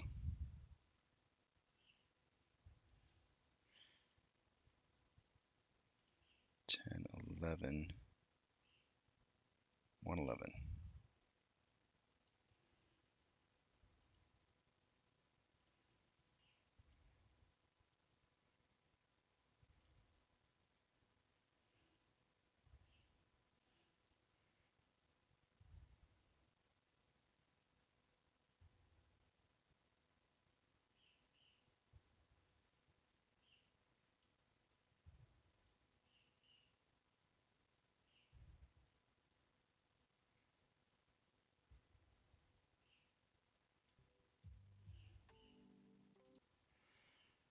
Hmm.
I'm going back and through my previous stream to see what they were because I'm pretty sure I copied and pasted them, but I had a problem with my my notes the other day, and I had to um, go back in history.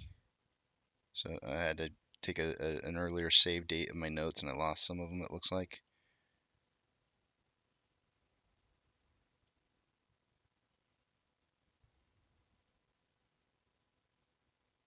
So I'm looking to see if I can find that information.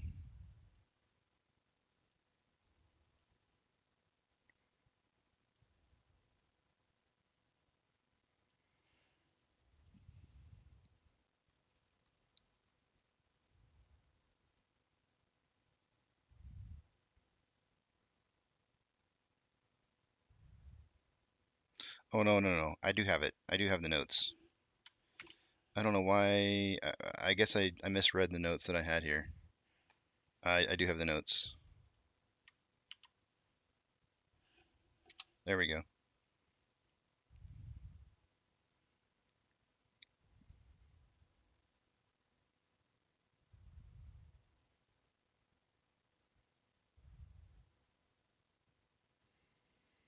So the highest number of people polled picked 20 to 25. The lowest amount picked 15 to 20, 15 or less to 20.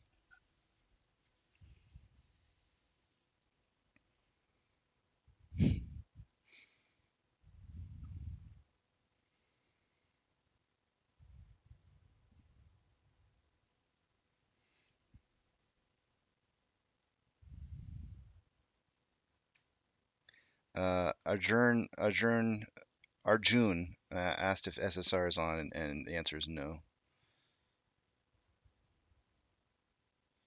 Looks like somebody had asked that question, or somebody had answered it too.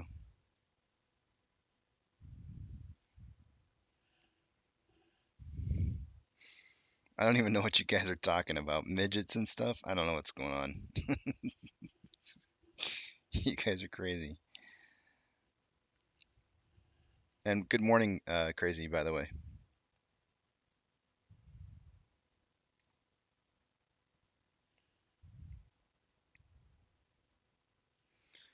Let me refresh Ortex data.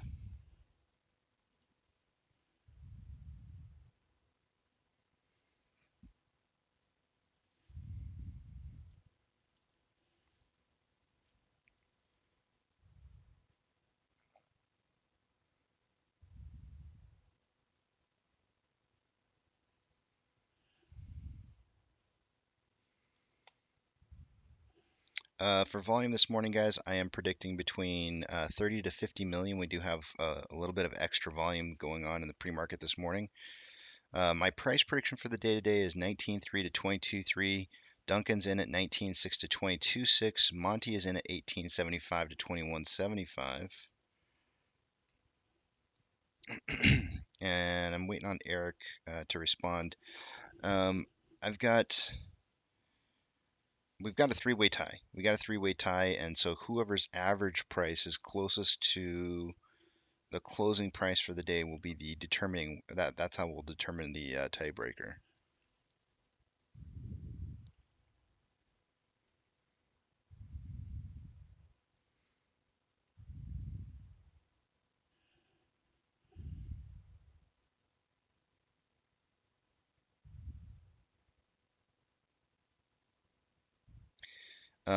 I'm just gonna throw this out there. Duncan had to jump in for the midget comment. No, that's not what I wanted to throw out there. I was like, what the heck, man? Duncan, you're like all of a sudden you're talking like we bring up midgets and you're all like, hey, yeah, that's my combo. Come on, man, Duncan. Um, I don't think we call them. It's little people. I think it's little people now, guys. I think the PC. But what was I gonna say? Oh yeah, yeah. Moderators, you guys are made moderators for a reason. I'm letting you guys to decide. I have too many other things going on. I don't want to have to worry about moderating the conversation.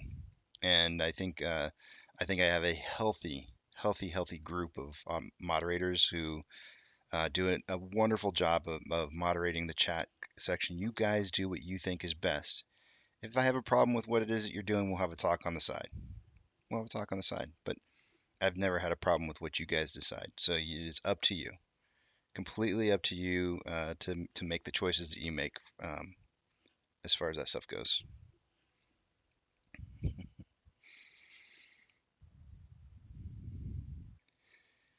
Thoughts on the pre-market? I mean, I really want to see us support 1935. 1935 happens to be the kind of like the indicator that we've broken past the crabs, that we don't have crabs anymore, that it's not going to help us. So I'd like to see a support in 1935. We do have synthetic price failures, can typically range down to 35 to 40% before we see turnarounds. That 35% would be $17. It's in play. We broke past this red line here. We've officially broken past it, and it's definitely in play. So whether or not how far they get, I know there's going to be a lot of buying pressure past 20 though. I'll be surprised. I'll be surprised if we hit 17, but it could happen. It could happen. So let's get this show started. Let's do the intro, getting into market open. I'll see you guys on the other side.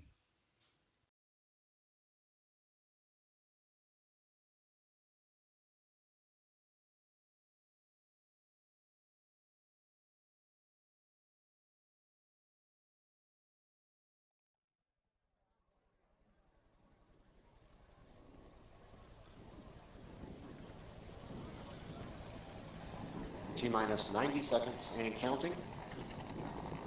All systems are go. We're about 90 seconds from the launch of Space Shuttle Discovery.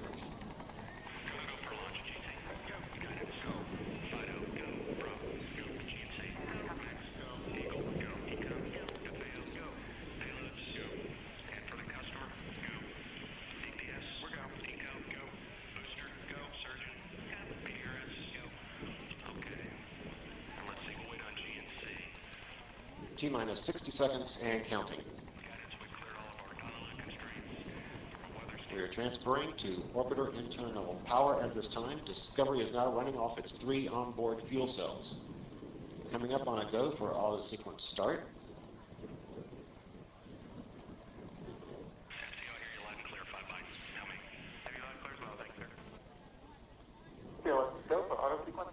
And we have a go for auto sequence start. Discovery's onboard computers have primary control of all the vehicle's critical functions. T-minus 17 seconds and counting. 15, 12, 11, 10, 9, 8, 7, 6, start, 2, 1, booster ignition, and liftoff of the Space Shuttle Discovery, returning to the space station, paving the way for future missions beyond.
Separation confirmed. Guidance now converging.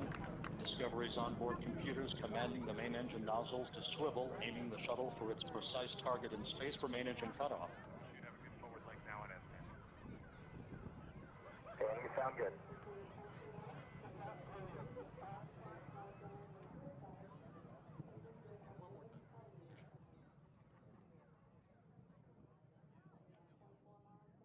Discovery Houston, negative return. Copy, a negative return.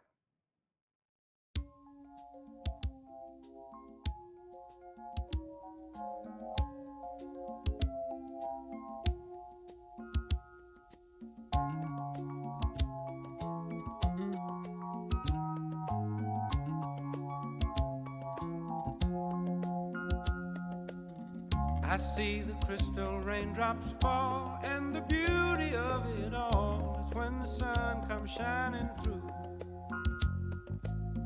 to make those rainbows in my mind when I think of you sometime, and I want to spend some time with you, just the two of us. We can make it if we try, just the two of us.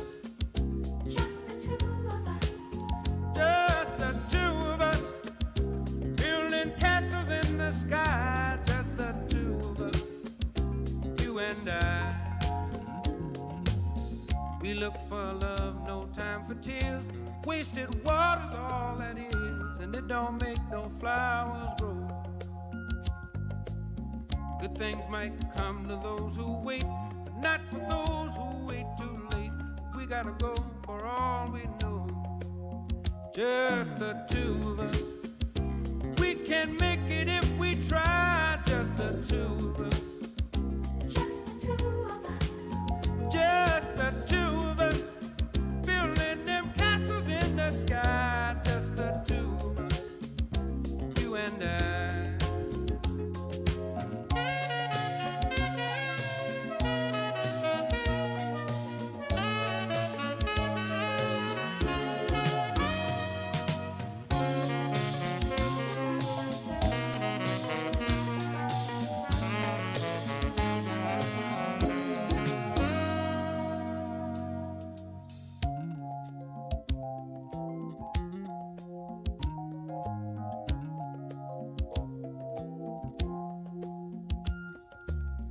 I hear the crystal raindrops fall on the window down the hall, and it becomes the morning dew. And darling, when the morning comes and I see the morning sun, I wanna be the one with you. Just the two of us. We can make it if we try. Just the two of us. Just the two of us. Just the two of us, building big castles way on high. Just the two of us, you and I. Just the two of us. Just the two of us. Just the two of us. Let's get it together, baby. Just the two of us. Just the two of us. Just the two of us.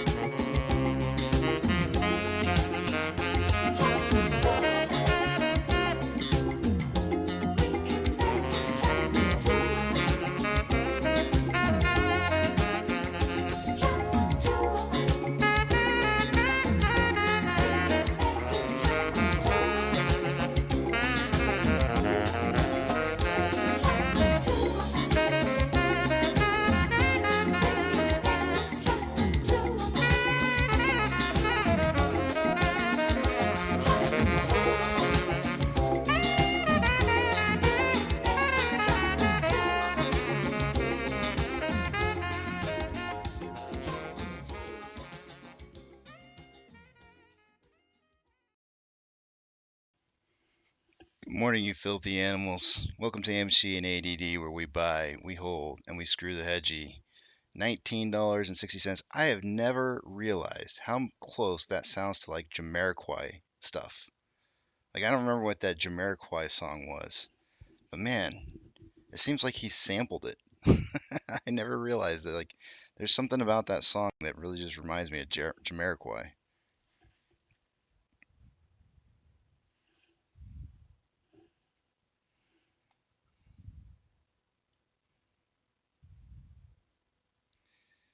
$19.59. I gotta enter this into my spreadsheet here. That is 25.1% down.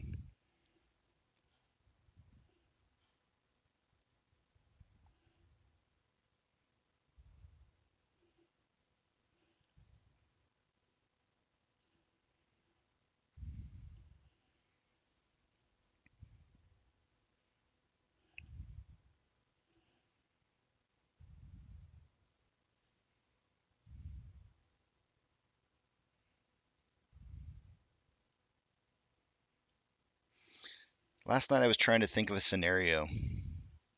I was trying to think of a scenario where we would have a day where price would drop down, but then have a shooting upwards momentum, locking in like 22 as the firm close price.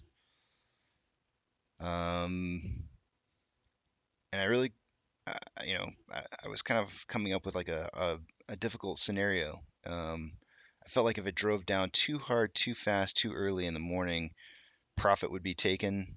potentially buy put positions. If this thing were to drive slowly downwards, then maybe not so much. I don't know. It's hard to say where this is going to go. But I do want to see that $19.35 support line right there hold. Volume is definitely high.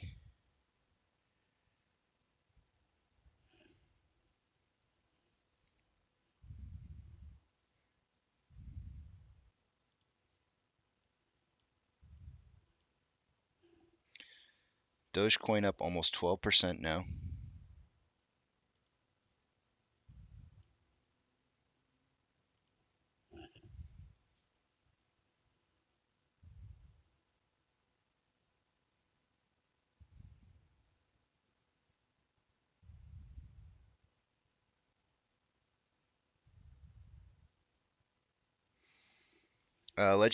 Legendary member, you said, how is the short interest the same from 40 used that's negative? I'm not sure exactly. You're going to have to come up with a. I'm not sure if I understand that sentence.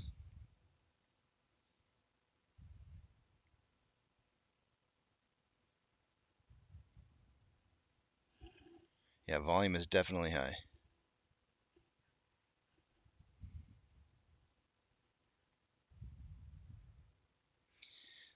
If this is a pennant formation off of this move right here, this total move right here was from 934 down to 937, so basically like a 3-minute run. So you would see a reversal after about 3 minutes, which would be right now, right after this minute right here.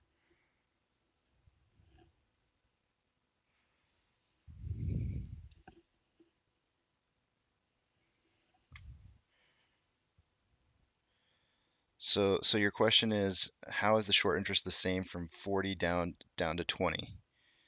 Well, there was some short interest that was closed, and then new short interest that was taken in. So when we go through the 9 o'clock a.m. in 20 minutes from now, I'll cover that for you.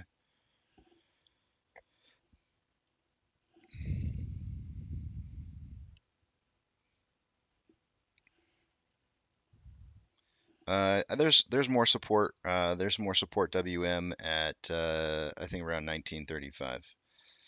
I would have to do a Fibonacci retracement from prior to June's run up to give us a good idea. Let me do that. I do want to see what that looks like.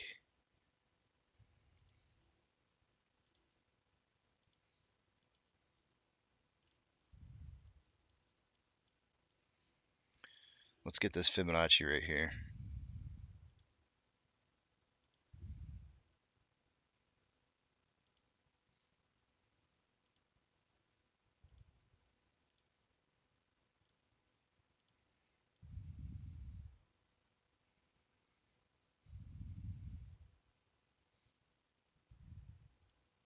That's too low.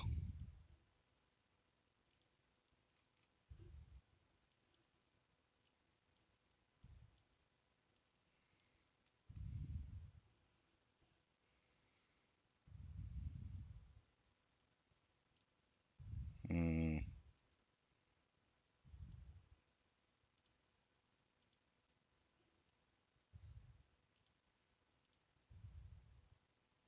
still too low. Sorry guys, 1 second. I gotta find a good spot here.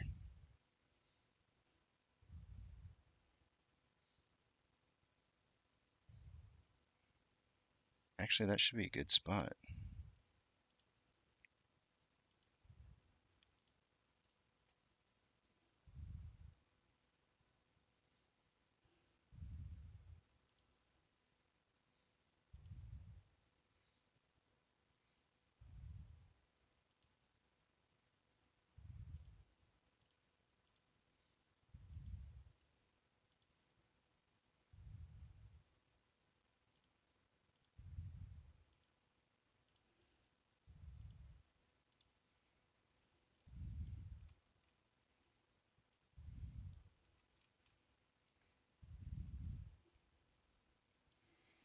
Yeah, we have a level of support. Looks like we have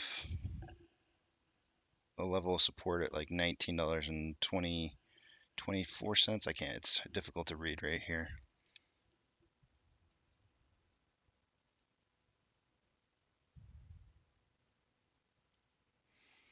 Some people were saying we've got a little bit of a gap to fill as far as volume goes in the 19 down to 17 range, I think.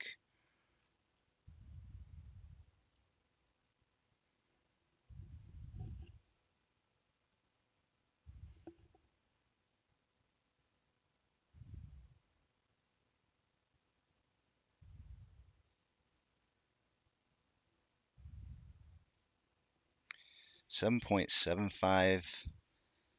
Lots of volume here. Lots and lots of volume. Like I said before, guys, when we break past this red line right here, there's been paper hands. And when shares are sold back to the market, you can almost guarantee there's going to be excessive amounts of volume. Those shares, if they happen to be real shares that are being shed by retail, brokers may be actually sending real shares back to the market, and those may be being traded back and forth as many times as possible before they make it into the hands of holding positions.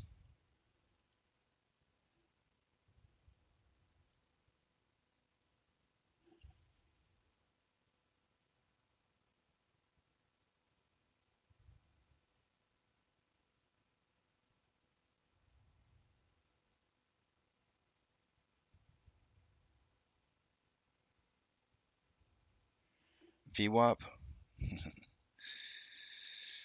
I hate VWAP too.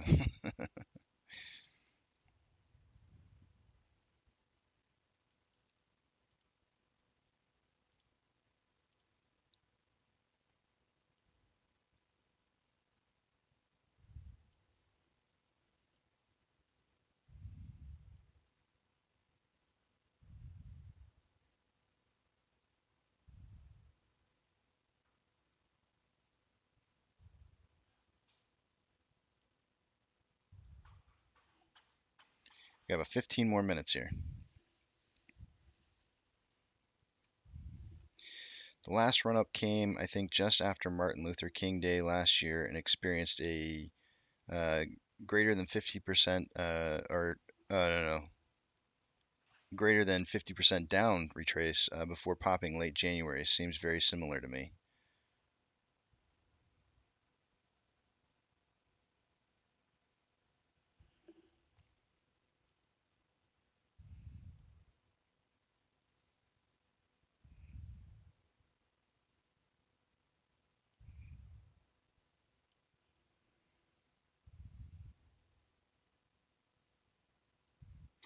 There is 4,207 orders at 1950.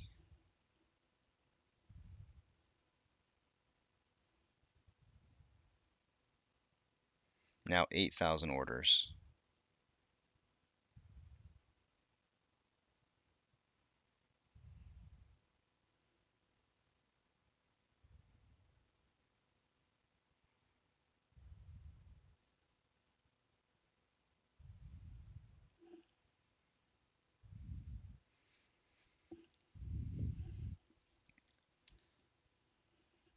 Stay convicted, Monty. Stay convicted, man.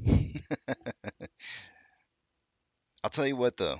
I'll tell you what. There's something to be said about penny differences. There is something to be said about penny differences.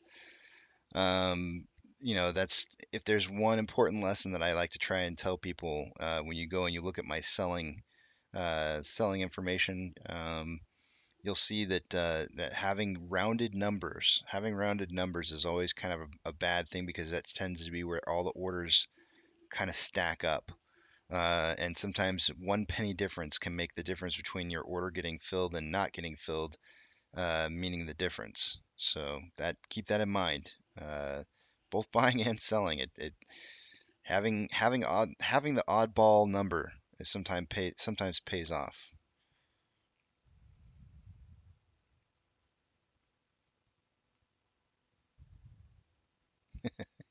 Empire Fire says, "Are we there yet?"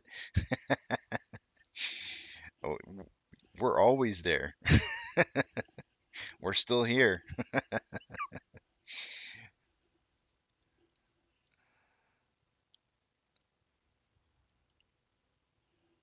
We got 12 more minutes before I do technical analysis. It does seem like we might be on a little bit of a descending wedge.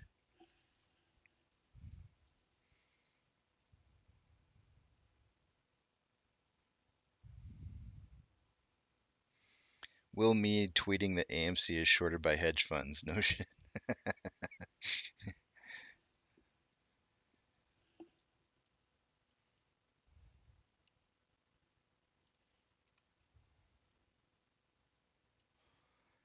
I want to draw this wedge, but we're not quite there yet. I can draw the bottom side of this thing.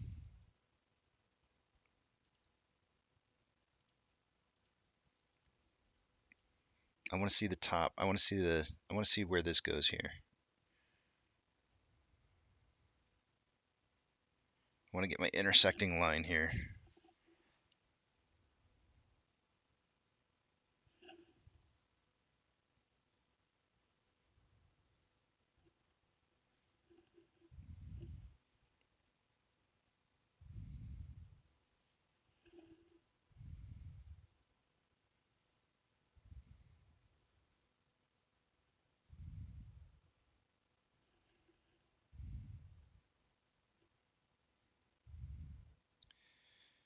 There's a sizable chunk at $19.52 now.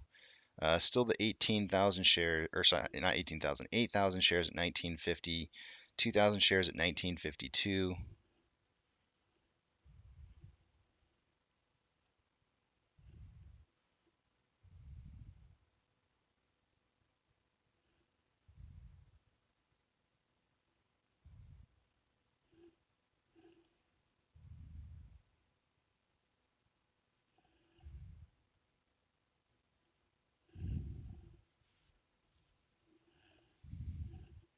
I like your conviction, Monty.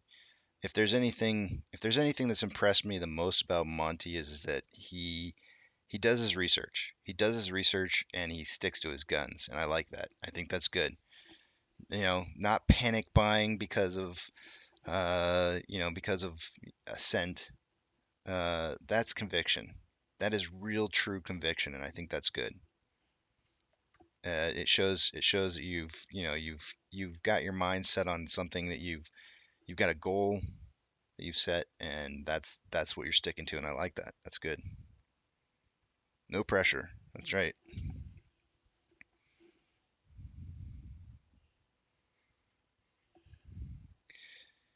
Dean says 115.21 price closed at 233 and 119. There was a 200 million volume spike and price shot to close at 306. Volume decreased leading up to this long weekend, much like now. 100% Dean, I covered that this morning. 3-day weekends typically, historically, 3-day weekends tend to be a good thing for us. Really good thing for us. We usually come back in the green after a 3-day weekend.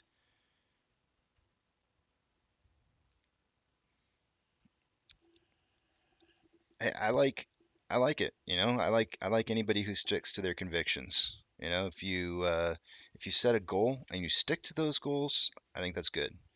It makes for a good trading habits. But I'll tell you what though, um, I've seen some people who stick to their convictions and constantly lose. Wait, there's this guy at my last job who everybody used to make fun of because he would sell. He would always sell right before the stock price would move up. He would pick the oddest of plays, like naked. I think naked was one of the ones that he picked, and he sold like right before the thing shot up. It was uncanny how he was able to he managed to sell every single time right before it would take off.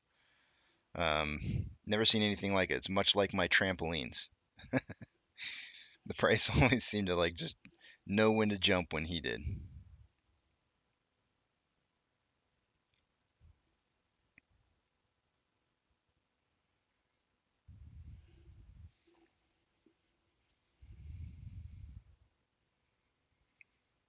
Okay, I think I'm comfortable with drawing a top on this now.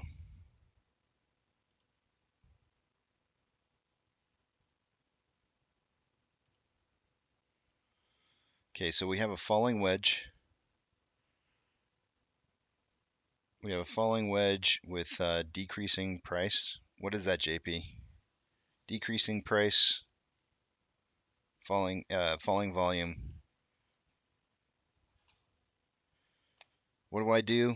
Otto? I'm officially retired. I'm 65 years old. We discussed that, I thought, yesterday. I'm 65 from here on out. I'm officially retired.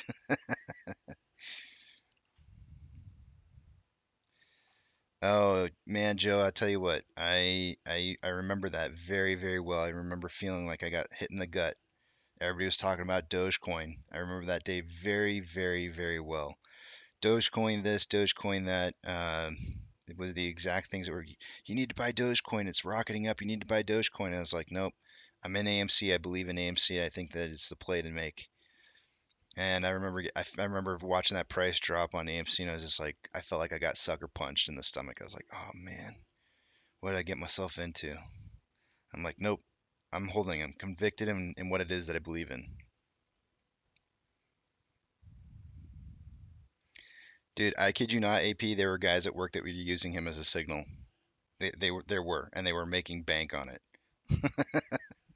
They were making really good money off of his trades.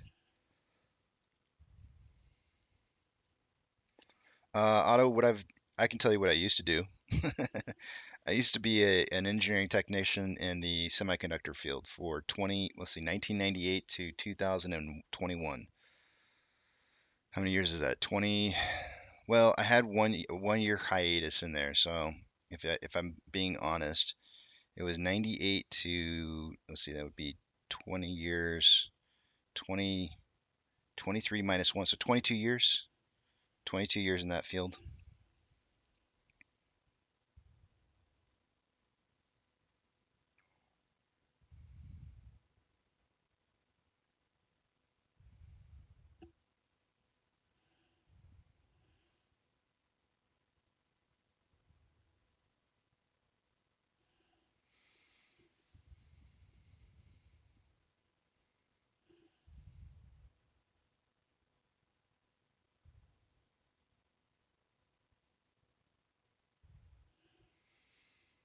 Just remember what happened to Doge the last time. It came crashing down before AMC started ripping.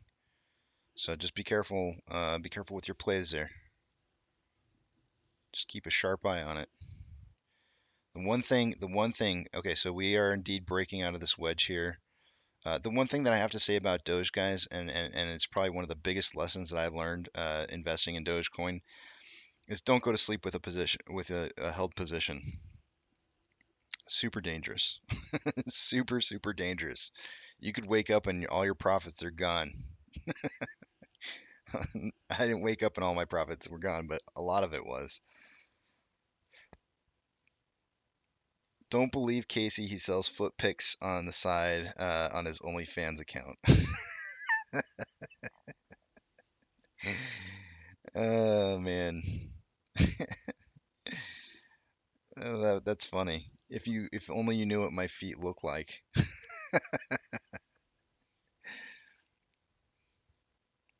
Right. Or set limits, Otto. Another good thing to do is to set limit orders, right? If you're going to go to sleep, at the very minimum, set a limit order, right? I mean, there's no sense in going to sleep and losing all your profit. So before you go to sleep, decide how much of your profit you're willing to lose and set a limit order. It's a good thing to do.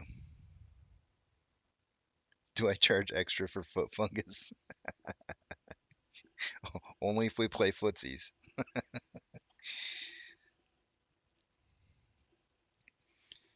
By the way, guys, Eric came in with 1850 to 2150.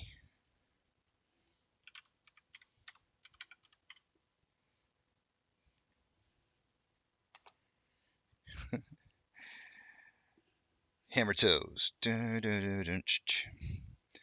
Nah, it's not that bad. I don't know. I make fun of them more than they are. They're not that bad. I still wear flip flops.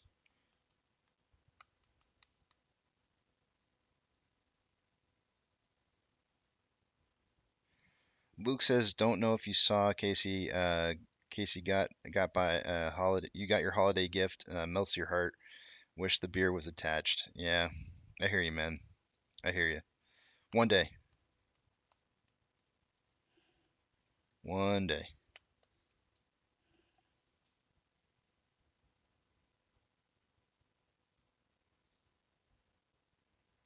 Badback says 1,000 correct. Casey, sleep is the cause of of death in crypto.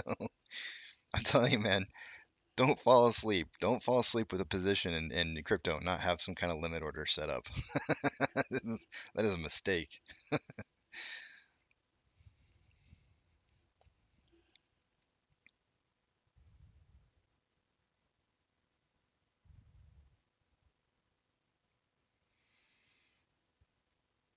I'm guessing for 22 price close today. How we get there, I have no idea.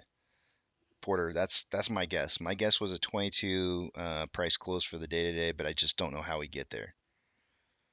Because I really do think that we were, my best guesstimate was is that we were going to drop under 19 to get those $20 strike price puts in the money. They have those orders have been there for a bit since this week, so they have. Let me check something real quick here. Well, it's time to look at everything anyways.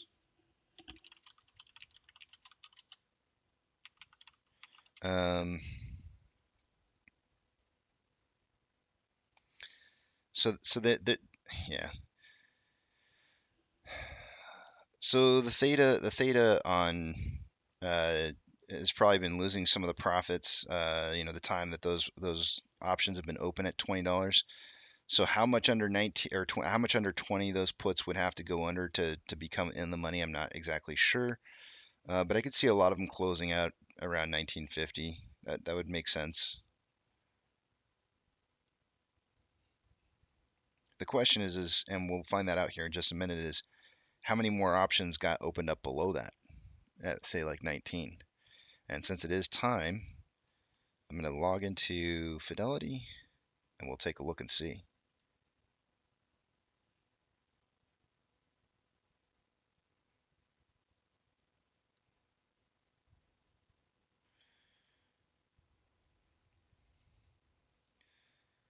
Fidelity warning us that market will be closed on Monday for MLK Day. And the bird is like really, really active. Okay, I've got it updated. This is the first review of all of our technical analysis indicators for the day. So we're going to go through this a little more in depth than we normally do. On the hour, every hour. Move a couple screens. Oh, screens. We're going to move screens.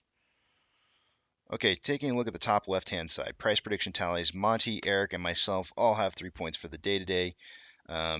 Whoever gets their average guess price and their price predictions closest to the closing price will be the determining factor for who the winner is. And as it stands for the day today, my price prediction is 19.3 to 22.3. Eric has 18.5 to 21.5. Monty has 1875 to 2175, so very, very, very close numbers. Duncan is 19.6 to 22.6, but he's not in the running for the week though. I was notified by Duncan that he's going to need somebody to fill in for him next week. So maybe I'll come up with a question for anybody who wants to fill in for him. And we'll see who comes up with the right answer first, and then we'll let that person fill in for him for the week on price predictions. Off exchange. We ended up finishing the day yesterday on off exchange pretty low, pretty doggone low. A little surprised by that. That kind of tells me there's probably some paper hands that went along with some of the movement. Probably not yesterday because they have 2 days to settle those sell orders. My suggestion would be is that they're probably I would hypothesize that those sell orders came from 2 days ago, probably 2 days ago, up to 2 days ago, or it could have been all the sell orders that they had for the last 2 days compiled into one. But as of this morning, off exchange is reporting 45.39, which is very low. And CBOE EDGX, which is where the fight really is at in the ETFs right now, is at 16.02%. A lot of price discovery being suppressed in the off exchange for the ETFs. Taking a look at Ortex. Did I miss something? I feel like True Demons indicators. Short exempt volume 72.5. That was up from 60 something, 50, 60 something yesterday, I think it was. Utilization went down about 1%, 75.34, and day over day price increase 9.07% down yesterday, but we never triggered SSR, and I think that's kind of a pretty strong accomplishment, honestly. So far for the day-to-day, the borrow amount is 59.1 thousand shares. They had a return of about 300,000. 279 is the last number that I saw. 279.2. So that would be, a sign that there were probably indeed some shares that were sold back to the market. Not a whole lot though. 59.1 is the total borrow for today. 59.1 thousand. That's going to increase the estimated current short share interest of the free float to 19.13. Moving up to the top right-hand side, institutional long positions. I do think this number is going to start going down more and more and more leading to the middle of February. We're going to see this start to drop. This is all old data, guys. All old data. The reporting that we're going to be seeing between now and the middle of February is going to be everything that happened leading to the end of December. So just kind of remember that as we go forward, that this is old information, not new information. These are old sell orders. So I want you to remember that, keep that in your head, because I guarantee you that when the sell orders start coming through, the news articles are going to say the institutions are selling their positions. Everybody needs to panic and sell. I guarantee you that's going to come. All right, refreshing. 172.103. That is a little bit of a decrease since we set the record on 113. We set the record at 172.269, 172.269. We're now at 172.103. So we're down about 150,000 shares owned by institutions. The max pain for today is $23. I thought for sure it was going to be 22. I really thought for sure it was going to be 22. I tend to think that's why we're going to close around 22, but it didn't get down there. It didn't get down there, but I wouldn't be surprised if some of the volume today is really for the calls are probably supporting that number. So let's take a look at it, shall we? Let's update and see.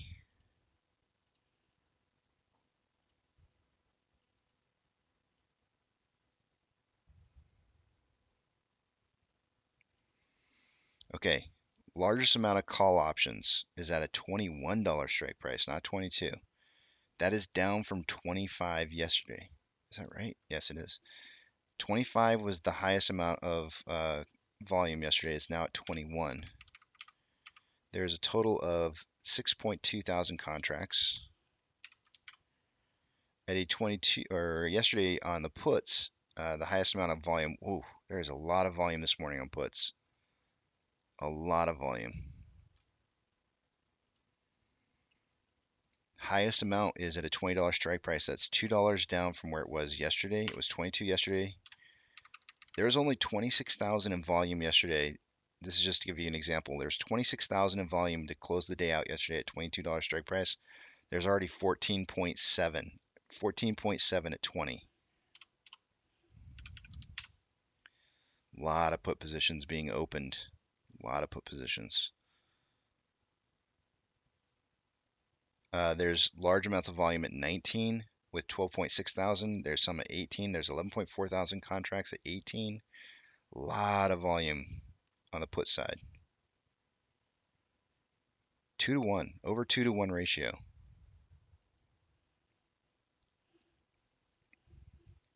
Taking you over the other page. On loan amount, slightly decreasing. I'm going to zoom in on this just a tad bit. Um, estimated short share interest of the free float slightly down a bit. Utilization slightly down a bit.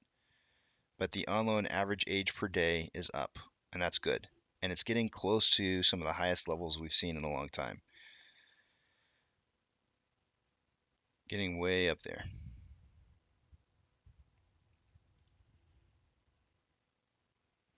The reason our utilization was down day over day, pulling up my cheat sheet over here, what you're going to see is that yesterday there was 32.9 thousand shares available left to borrow. Today there's 34.6. So there's more shares available to borrow. That's why utilization is down. However, the amount of available shares has gone up, and I'm waiting to see this number hit 155. That's kind of the magic number. I really think it is. We were 130. It increased by a million, I think. It was 139.3, I think, yesterday. Now it's 140.3.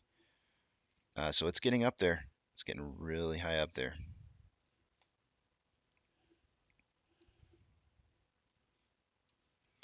Orders by Fidelity customers. AMC currently in fourth with 80% buys to 20% sales. Amazing. Amazing. GME is in ninth with 83% buys to 17% sales. Whoa. Whoa. Wow. Wow. I did it wrong the first time. Wow.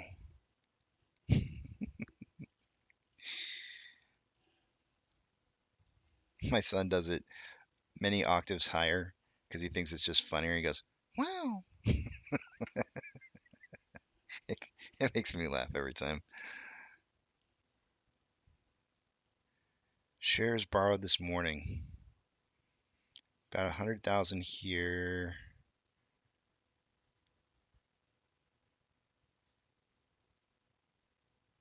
Okay, only an additional 100,000 shares have been borrowed this morning, so 2.1 million shares having been borrowed for the day today. Yesterday it was almost 8 million, it was 7.95 million shares having been borrowed. You add the 2-day combination of those, 7, 8, 9, that's 10 million. So our 2-day average is definitely over our daily average, which is about 4.5.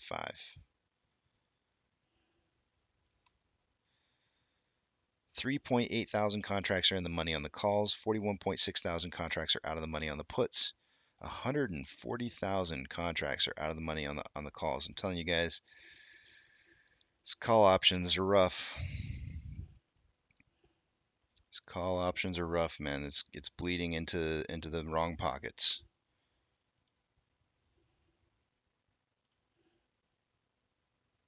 Nasdaq is up 0.25. Dow Jones is down 0.5. S&P 500 is down 0.13. The market is declining over advancing with 4,838 decliners to 2,669 advancers. The VIX is down 0.49%. IWM is down 0.17. Tesla is up 0.51 and very volatile.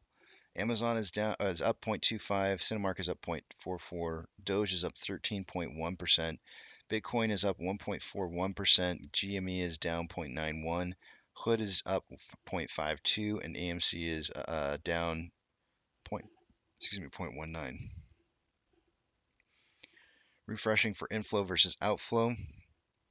This is showing more outflow than inflow with a 11-point spread.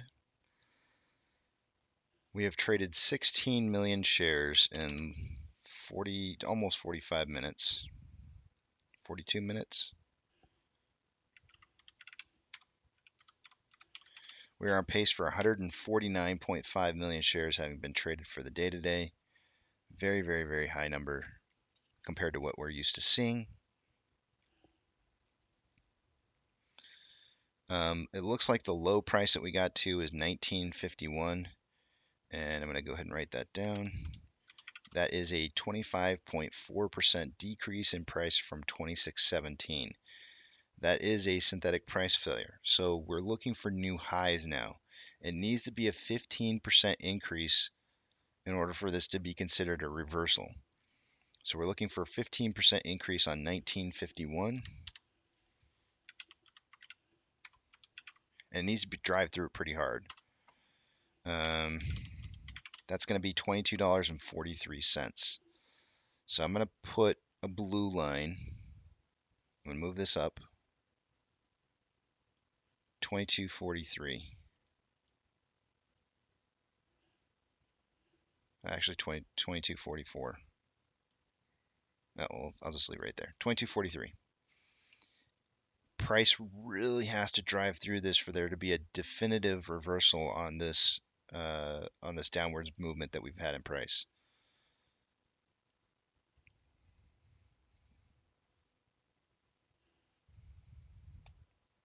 Rose was asking me earlier, do I think the institutional long positions are still in control? And I do. I do, Rose. Very much so. Especially if we finish out the day at $22. If we finish out the day at around $22, I'm like really certain that the long positions are still in control. Very, very much so.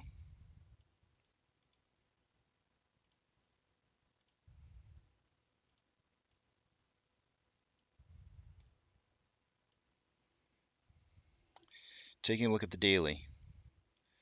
The daily showing more selling pressure than buying pressure with an RSI of 28.9. On the hourly, more buying pressure than selling pressure with an RSI of 38.2. On a 30-minute interval, we have more buying pressure than selling pressure with an RSI of 45.64, which is almost average.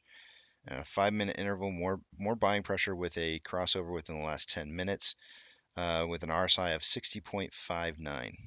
I can almost guarantee you that this drive upwards is probably breaking Bollinger Bands. Yeah, it's at least one spot, right? Well, I don't know. It's hard to say. It looks like it's breaking, but it's not. It's just shy of breaking the Bollinger Band right there. You could still see this turn around and come back down to meet up with the simple moving average. I would expect to see some consolidation after this run right here. If we move back to the 5-minute, it'll look like a flagpole / pennant formation possibly occurring starting from 9:50 until 10:20, which would be a 30-minute period of time. So we could see some consolidation or pennant formation for 30 minutes. So a continuation perhaps upwards in price at around like 10:50.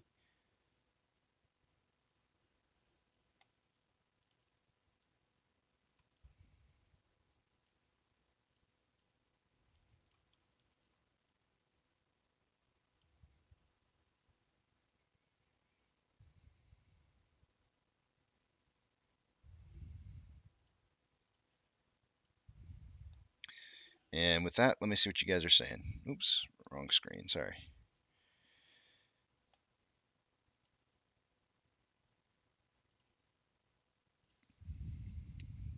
Uh-oh, Vortex isn't showing up. How now, brown cow? What? Why are you making me log in, Vortex? What's the deal? What did I do wrong? There we go.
Remtax says, this is painful, I won't lie, but I haven't gone through all these highs and lows this past year and all the BS to just give in now.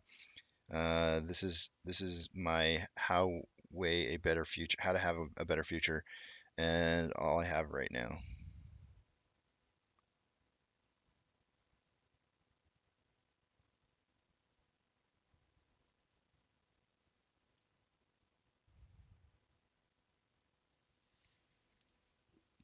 Charlie's got a video out about the NSCC 013. According to Derek, go check it out, guys.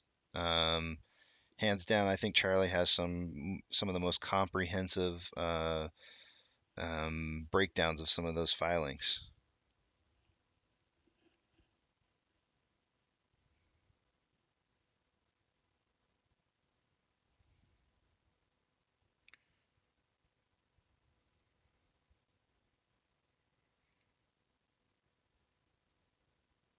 I'll actually link it for you guys. I'm not gonna stream snipe it. I don't know who does, I don't know if he makes profits off his videos or what his content, so I'm just anti, I don't make profit myself, right? I don't have anything to gain from showing other people's content, but I feel like it takes away from whatever it is they may have to gain, and I'm not here to step on people's uh I'm just not here to step on people, period. So let's see here. Let me find the video for you guys and I'll link it for you.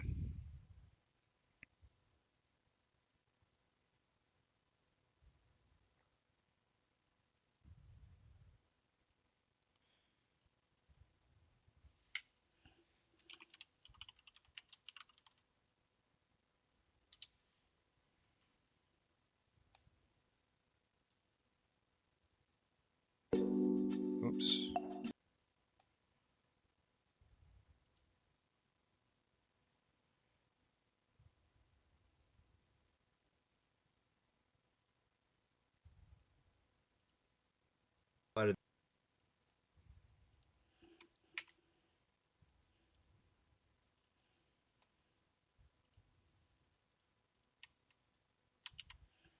There's the link for it.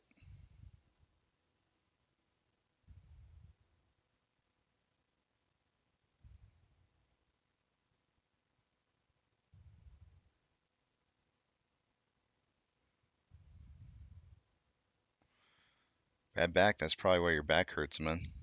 You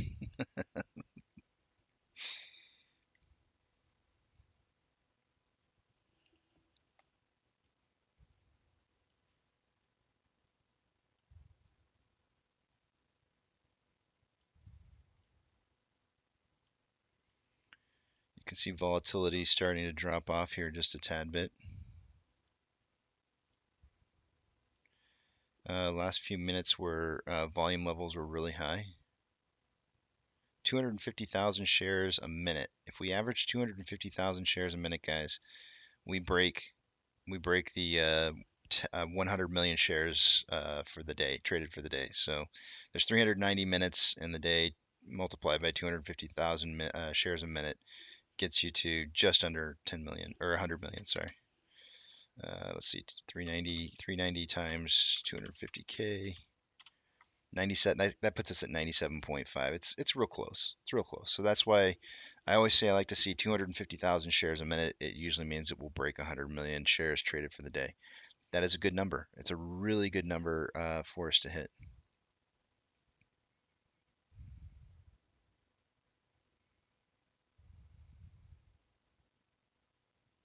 hmm Is that what they call it? Bad back? Sure it is.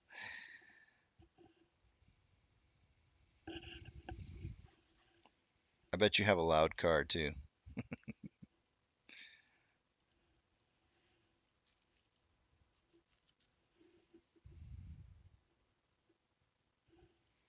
I do want to take a look at Doge real quick. They're up to 14.35%. Just kind of want to take a look at what their run looks like in contrast to where they've been. This is a daily interval.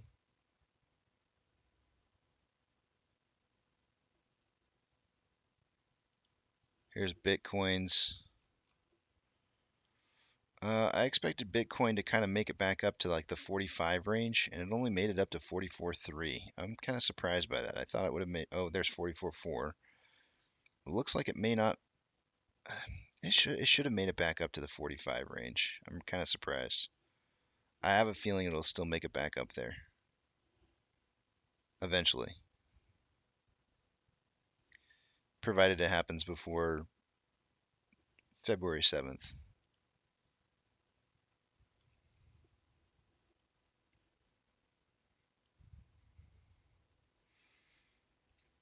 So if I go back in time here, guys, what it looks like to me is you've got seems like pretty stable volume in here with some ebbs and flows. But you can see that this right here at this point in time, if volume doesn't start picking back up, I would call this the attack down on volume, starting at 1020.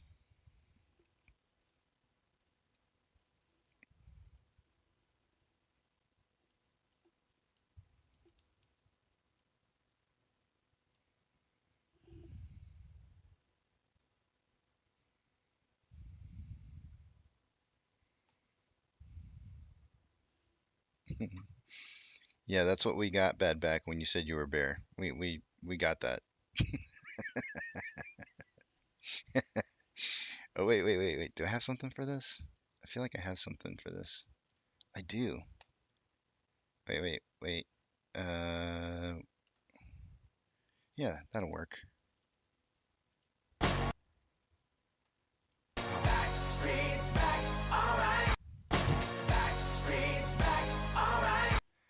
I gotta get that. I gotta get that on a loop or like a longer run.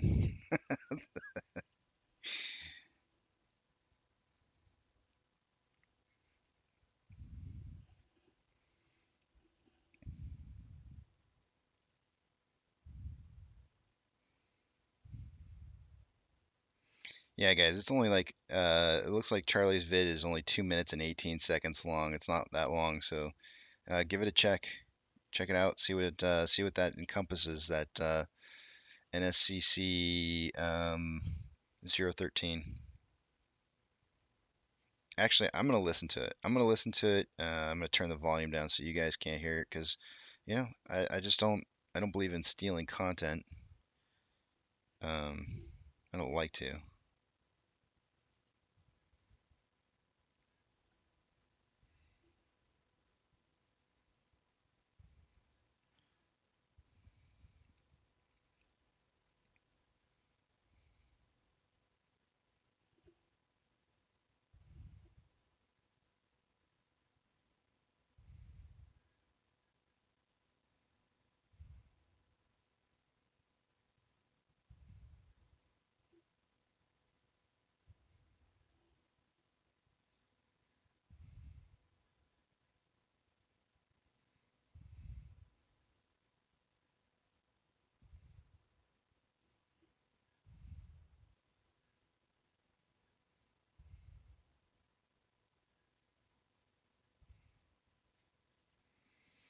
Interesting. So it sounds to me like he's saying forced settlement acknowledgement.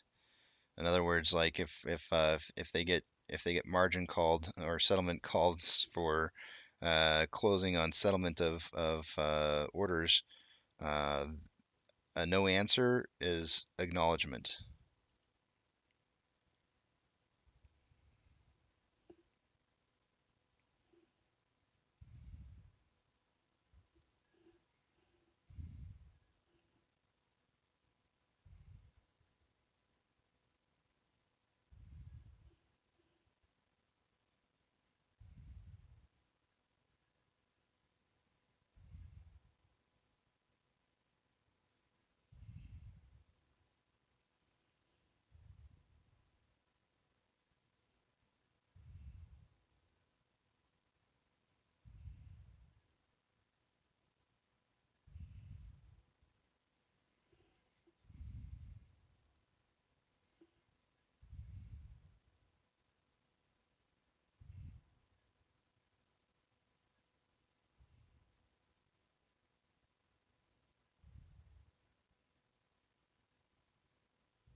Okay, so it just sounds like they're cracking down on settlement processes. Basically, like the way they would avoid settlement actions is they would just not answer their phone.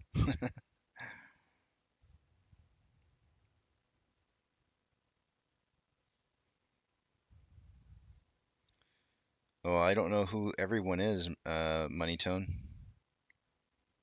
I'm not saying it. Who's saying it? Who's everyone?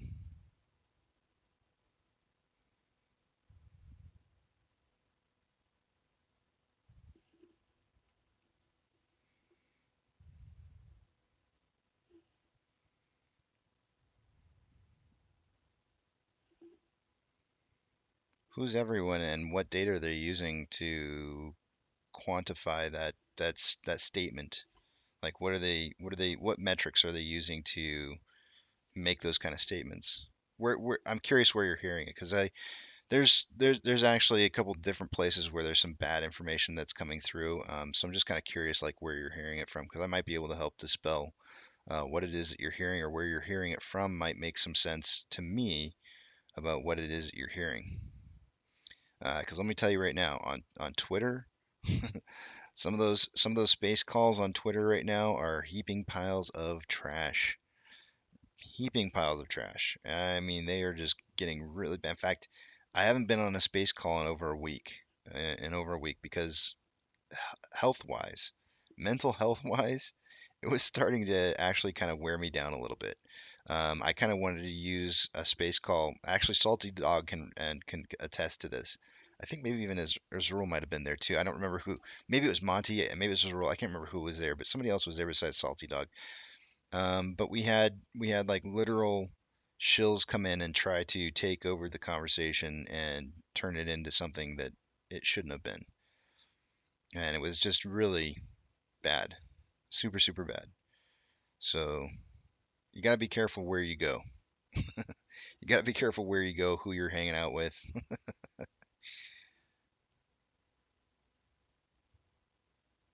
It's like your parents always used to say, right?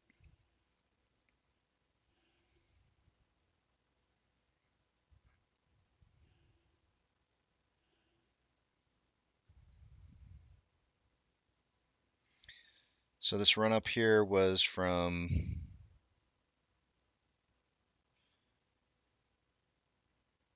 let me make sure I got this right.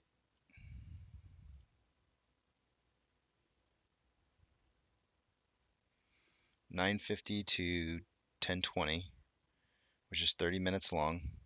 So 10:50 should be the breakout period of time if this is going to continue to move upwards, if this is a flagpole pennant situation. So let's take a look at 9:50 range. Would be right about here.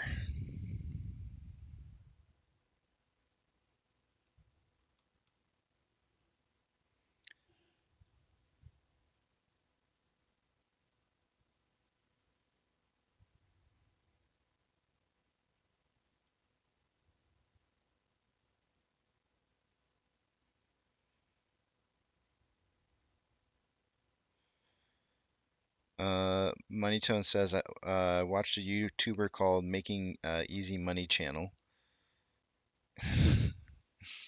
So first off, Moneytone, like I don't know, that's kind of like a red flag in my opinion. Like, Making Money Easy channel. Like, I don't know, man. Come on. Like, is it ever really just easy? It's not. It takes work. It takes work. He has good plays, but he keeps this saying the squeeze is about over and AMC is about over, and AMC is only a play to jump into when the hedge funds buy back shares.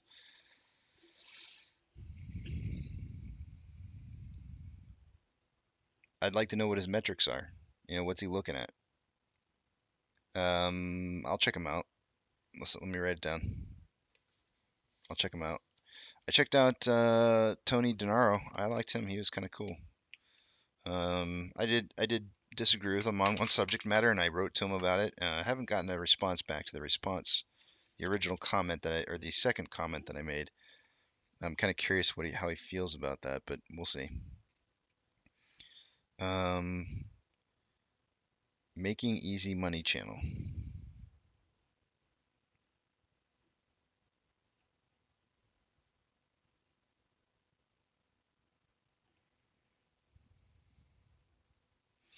I'll check it out.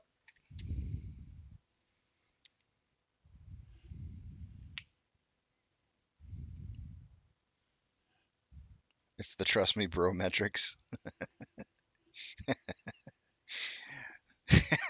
I can't argue with those kind of metrics, man. Those are the best metrics ever. The trust me bro metrics are infallible, absolutely infallible.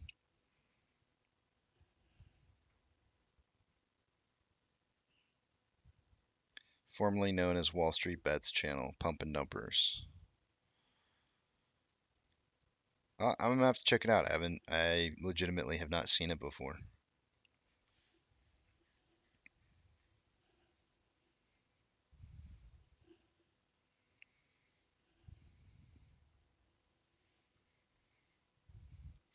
$20.30. There's a sell wall of 5,801 shares. It took a hit and disappeared instantly.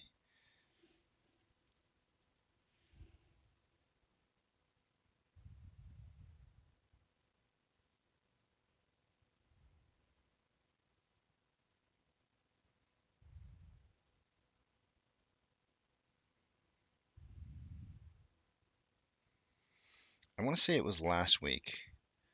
I think, if I remember correctly, we closed Friday with a $25 max pain price, but we ended up closing the week out at 23. Let me just go back and check and verify. That would have been the 7th. Yeah, we closed at 22.99. I remember very distinctly now. There were a lot of puts at 24, but even more. There's like 60,000 puts at $23. That's kind of what I was expecting to have similarly happen today. Um, except I thought that the max pain was going to be 22 and it's actually 23. So 21 could actually be a closing price for us, but I kind of hedged around this 1935 number down here as being like my low. Interestingly enough, 1935 and 2243. I wonder if 21's right in the middle. Let's check it out. Oops.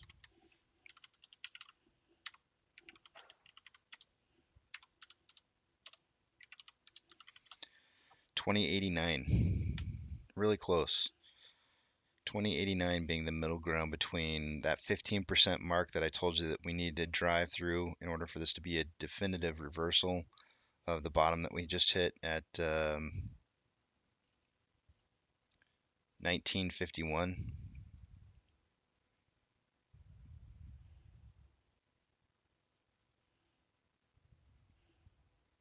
I could see us closing out today at around 2089 or really close to 21.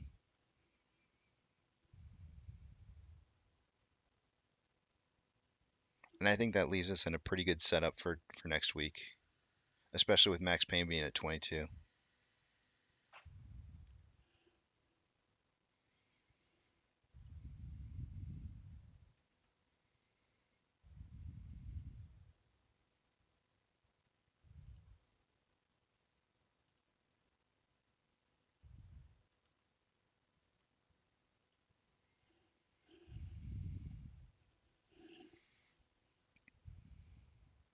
I feel like I need another cup of coffee. I want to say coffee like they say it in Boston. Coffee. Need another cup of coffee.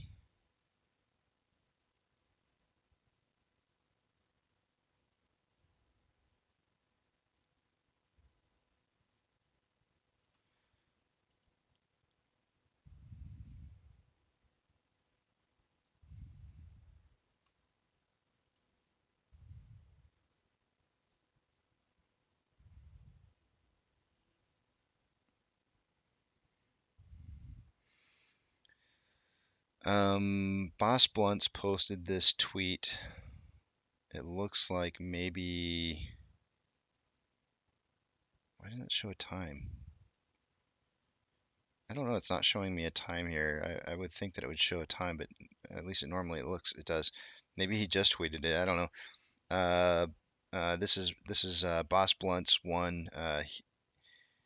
He retweeted another tweet by somebody named Hang Loose. But Boss Blunt said he ain't wrong. Institutions are holding billions in unrealized losses in AMC because they know AMC will be the largest single stock squeeze in history. This is the kind of stuff that I'm a little worried about that we're seeing.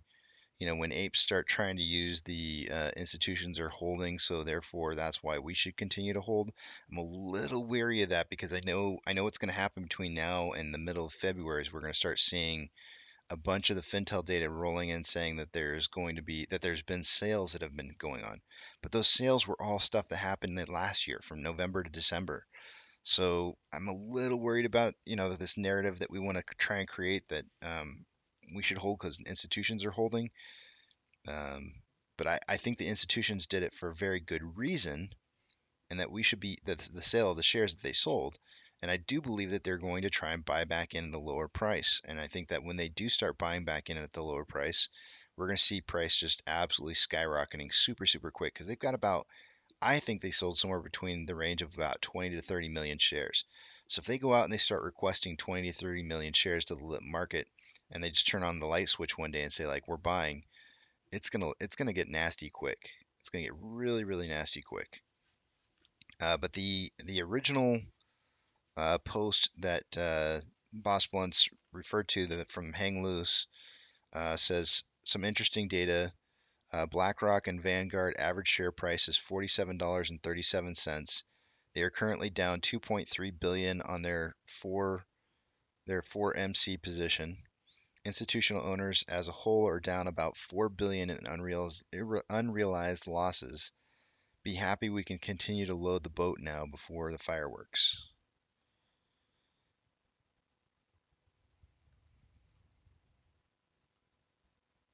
And that's actually getting a lot of retweets. It's 169 already.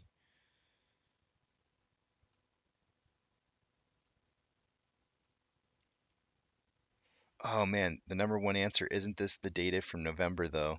Curious to see this updated and if they did in fact sell shares over Xmas. And I know they did. I know for 100% certain they did. I think there was about three. I did the calculation for it. Let me come up with it again here. Put it in my notes. I think the number's 2.8 million. I think on December 31st they sold about 2.8 million shares. I did a volume analysis on the last. If you guys remember December 31st, we had a whole bunch of selling going on, like at the very end of the day, like the last hour. And if you do a volume analysis on the shares that were sold during that period of time, it was about what did I just say? 2.8 million. Yeah, 2.8 million.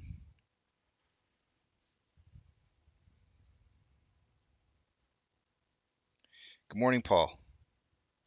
Top of the day to you, sir. Well, not really. I mean, it's kind of morning still, but whatever top of the day means.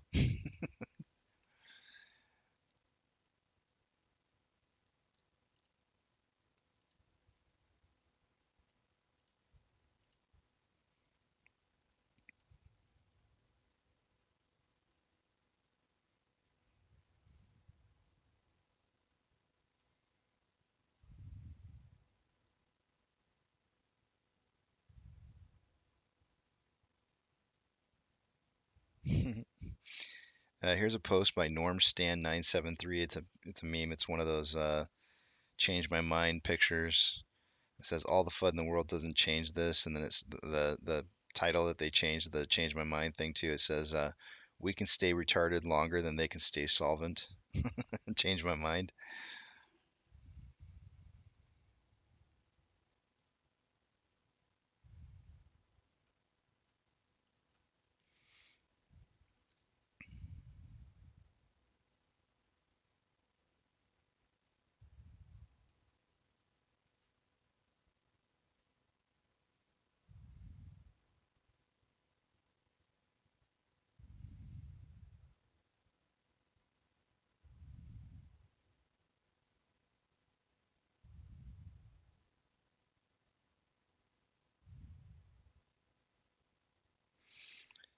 This is a post by Boognish666, and the question posted on Reddit says here, is there actually a legitimate chance that the fuckers could drive the price down far enough to cover their shorts?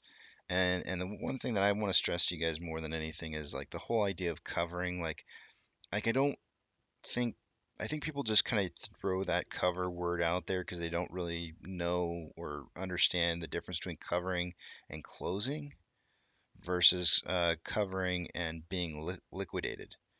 So, you know, in my mind, covering means being liquidated. And if you're getting if the price is dropping really, really, really low, well, they're probably not getting liquidated. So, so the idea of forced covering doesn't come until we start hitting higher prices.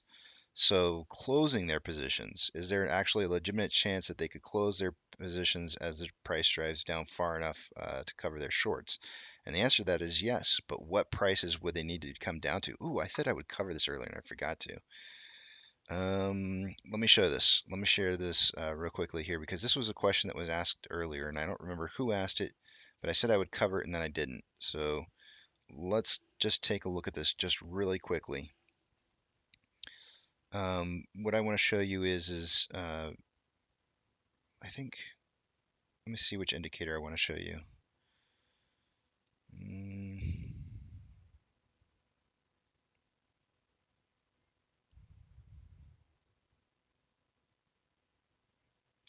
Yeah, probably this one. No, not this one. I'm going to show you this one.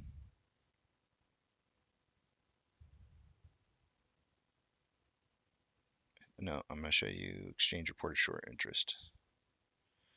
I don't know which one I want to show you. Hold on a second. Let me think about this real quick here.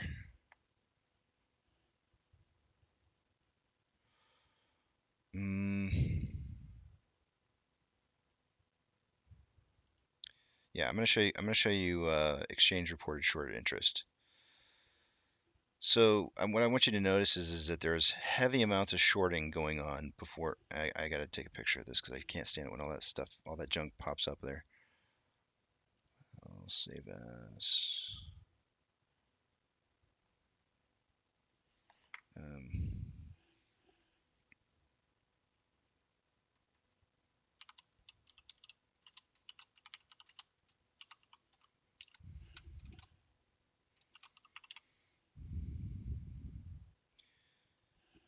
All right, let's take a picture of this.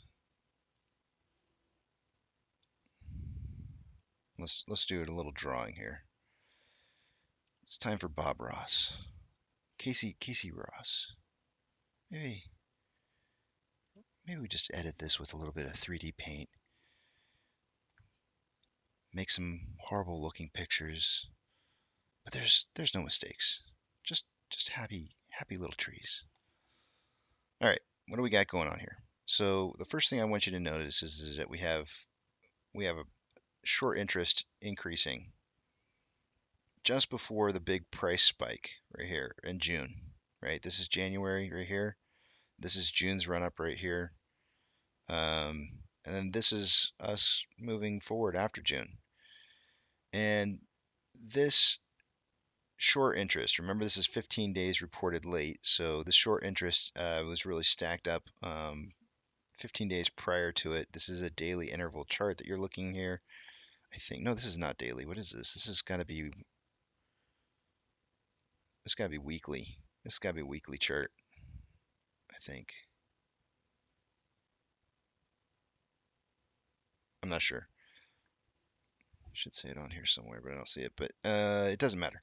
The point that I'm trying to make to you is that a lot of open short interest was created back when the price was at this level right here. But then you have a secondary amount of short interest that was created right here.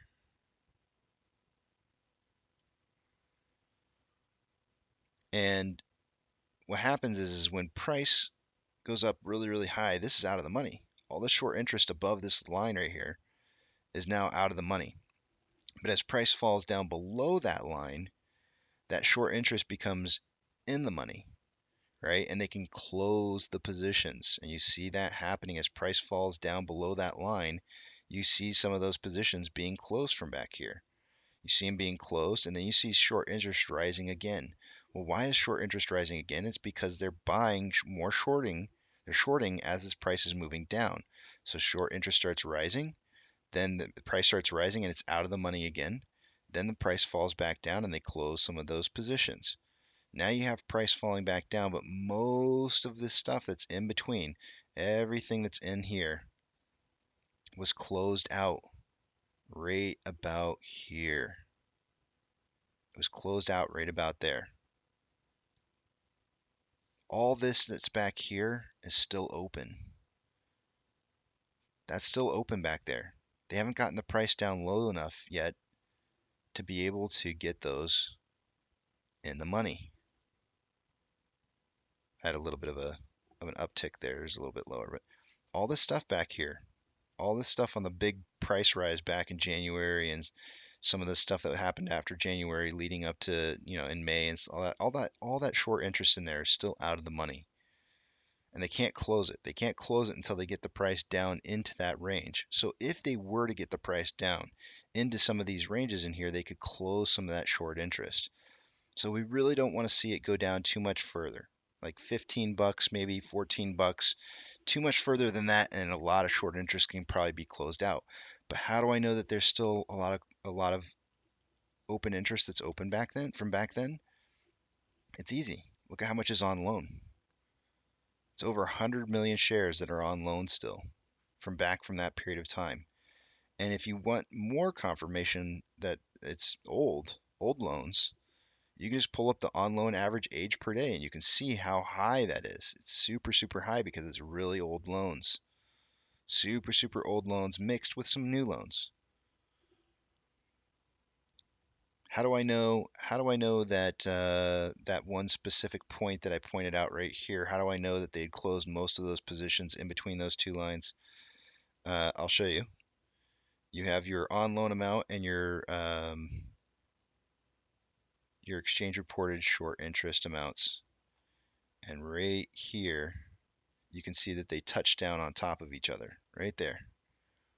That's 1, 2, 3. No, it's like 1, 2, 3, 4 data points back. 1, 2, 3, 4 data points back.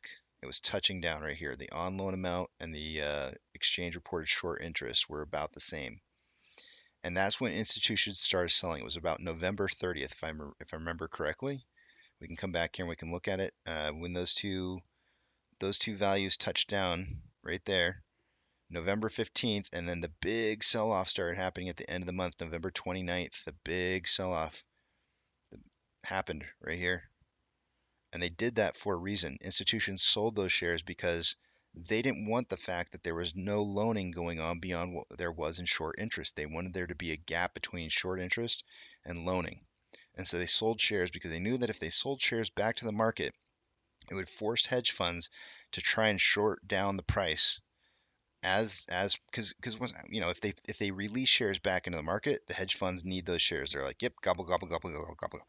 They collect them all up. But if they're buying all those shares just like retail is, and we were buying during that period of time, then you have buying pressure. So how do you resist buying pressure? You loan shares to short down the price as you're buying.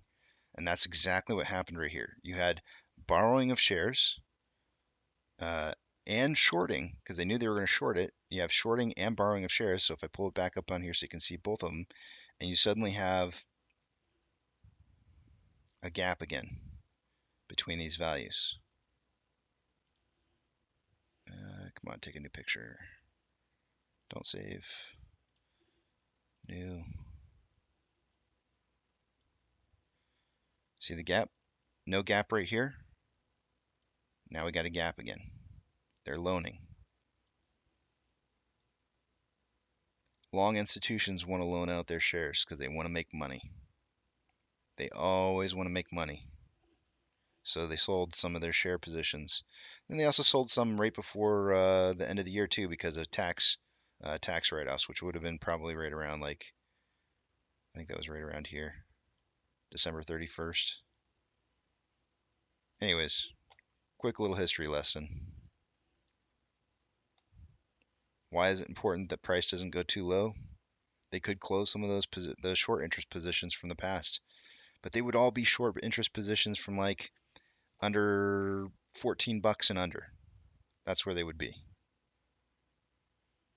So we really want to keep the price above 14. Does it mean it's a deal breaker? I can imagine the next question is, does that mean it's a deal breaker if we're down below $14? Absolutely not.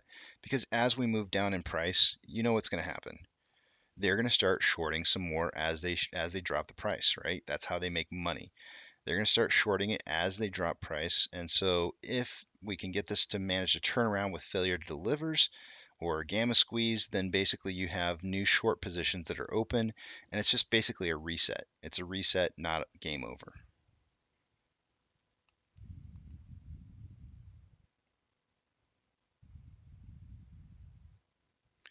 Let me see what you guys are writing here.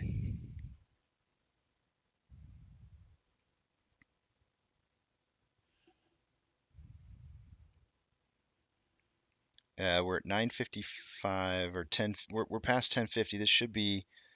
This would have been the end of the pennant. We should be in the time zone for the end of the pennant, so we should be seeing the price increase. And if it's not price increasing right now, then having a breakout, then we're probably in some kind of other pattern formation right now.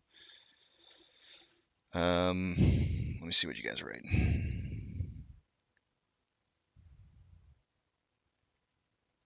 This is totally shareable. I'm not sure what that means, but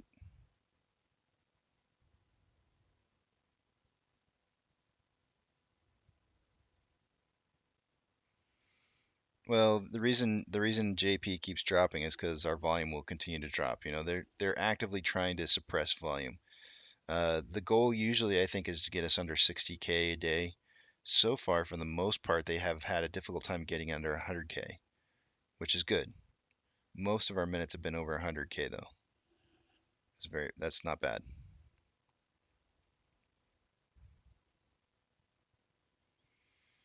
So Money Tone is saying, so that's what they're aiming for. I mean, yeah, I mean, ultimately, there's two outcomes, Money.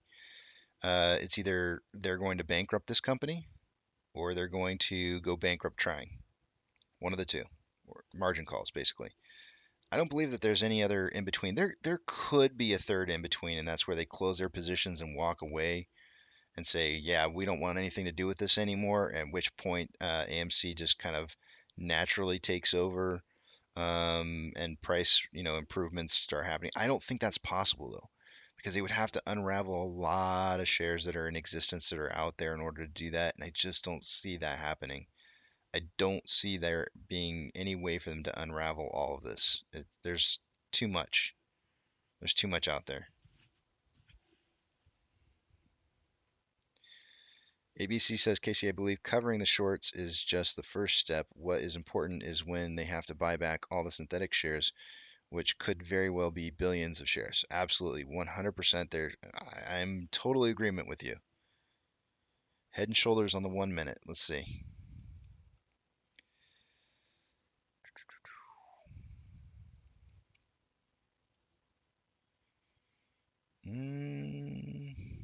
I don't see it.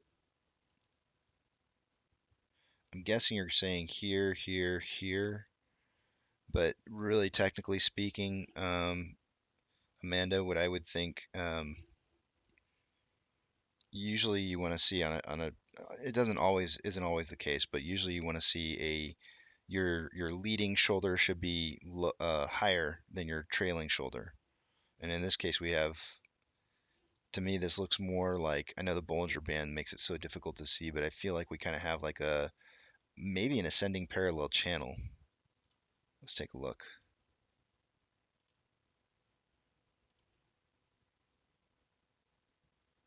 Not, that's close, but not quite.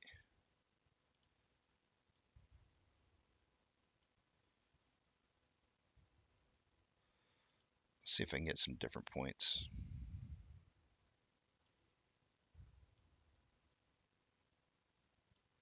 That's a little bit better.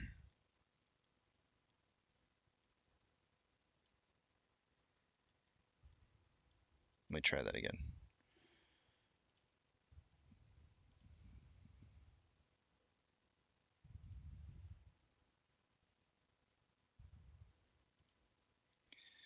Yeah, it looks like we have an ascending parallel channel perhaps right now. And if that's the case, this would be a bearish uh, indicator, meaning we should break out going down.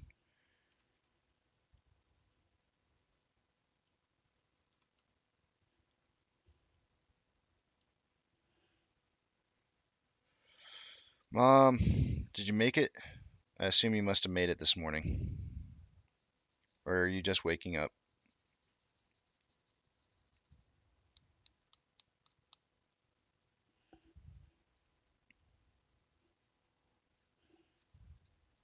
I have not seen Chico, by the way. I have not seen Chico.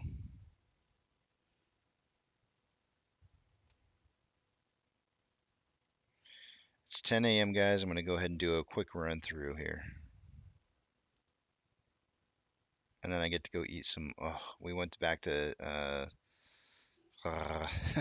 We went back to Tumble 22 or something like that. It's a chicken place. It's so yummy. I'm getting hungry. I have leftovers from last night.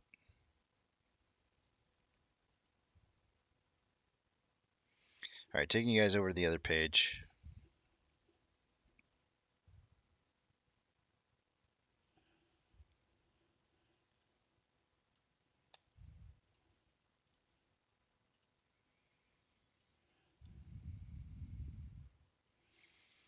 Mom, you missed an epic ending to a show yesterday. It was crazy. That's all I gotta say. Looking at off-exchange CBOE EDGX, I'm going to refresh that. 49.58 on the off-exchange, which is much higher than what it was earlier, but still lower than average. CBOE EDGX is still very high at 14.83, but did drop a little bit. So dark pool's not quite being used as heavily as you would think. Refreshing Ortex. Ortex is currently reporting 39.3 thousand shares having been borrowed. That's down from 39 or 59.1 earlier. That's going to decrease ever so slightly the estimated current short share interest of the free float at 19.13. Taking a look at those options, heavily weighted options on the put side.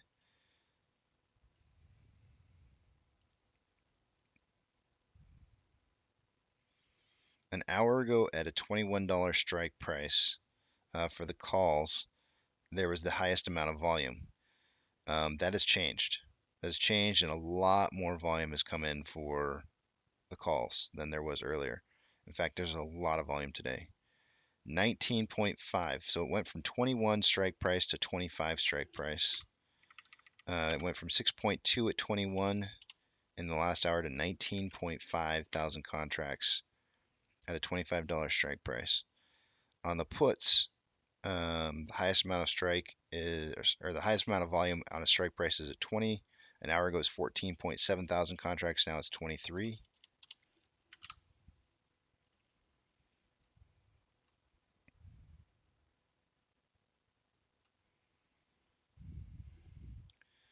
Orders by Fidelity customers. AMC is number 2 in highest amount of shares traded or orders traded on the market for Fidelity, and it's 79% buys to 21% sales, which is looking really good. GME in 10th with 84% buys to 16% sales. Strong looking numbers.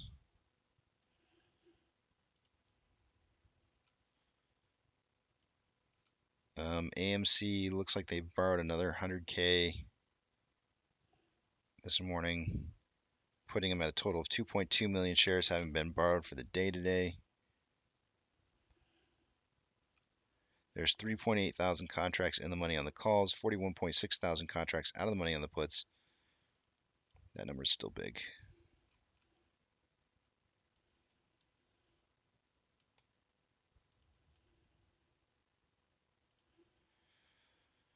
The Nasdaq is down 0.22, Dow Jones is down 0.89, S&P 500 is down 0.54. Currently, we have 4,987 decliners to 2,548 advancers.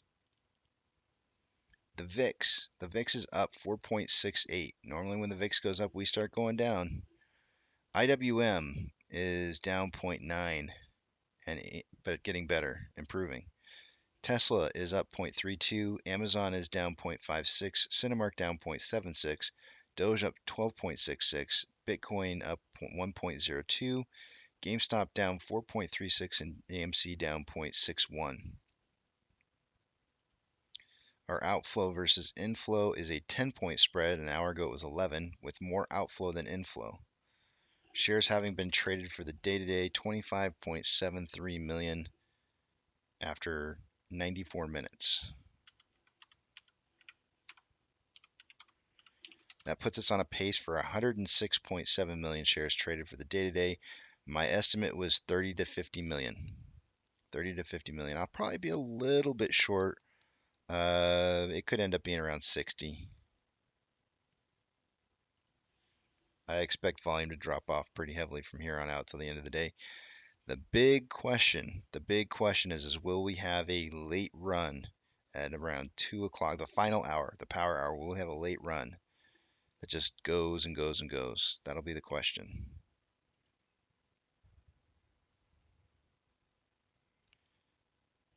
On the daily interval, more selling pressure than buying pressure with an RSI of 28.27. On the hour, more buying pressure than selling pressure with an RSI of 35.17. On a 30-minute interval, it looks like it's about ready to cross over with more buying pressure than selling pressure and an RSI of 43.09. And on a 5-minute interval, we have more selling pressure than buying pressure with an RSI of 54.7.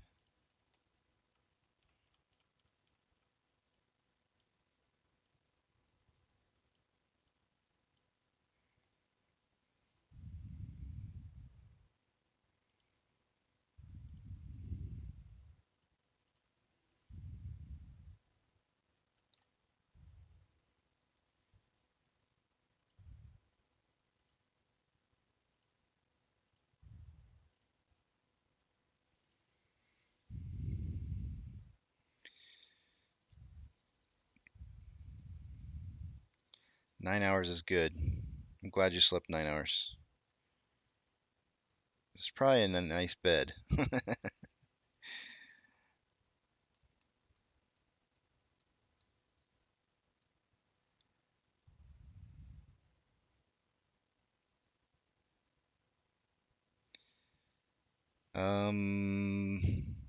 There's billions and billions, there's trillions of dollars on the line here, Money Tone.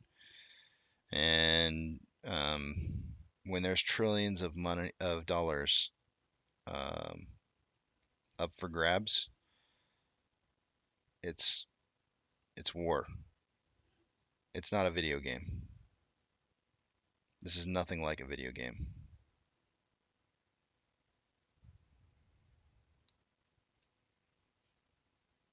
As much as we want to make money, somebody has to lose that money. And you can guarantee yourself for a fact that they are not just going to walk away from trillions of dollars.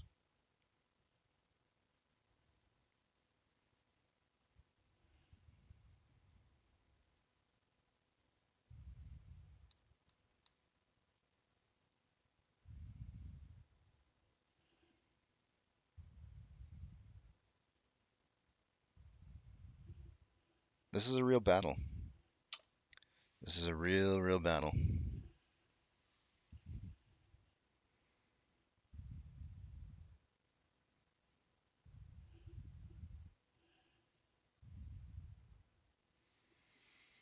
I think they're really good. I think they're really good chances, Joe. I'd say that the odds of us winning are stacked on our side, and the reason I say that is because look at what happened in January, and then look what happened in June.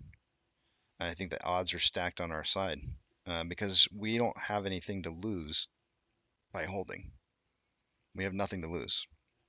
Our realized gains only come, our realized gain or losses only comes from selling. And so we have nothing to lose from just holding. And they have everything to lose. They have everything to lose. The weight is on their shoulders. It's not really on our shoulders, but it feels like it is because you're looking at price, or maybe you've invested too much into this.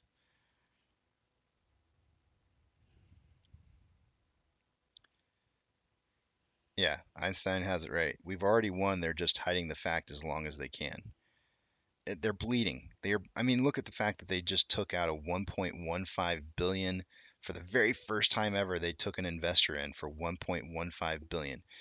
They are bleeding money. They are bleeding money like stuck pigs, and they're scrambling to stay alive, scrambling. And this is not a video game. It's not a video game. This is a lot of money on the line. A lot of money.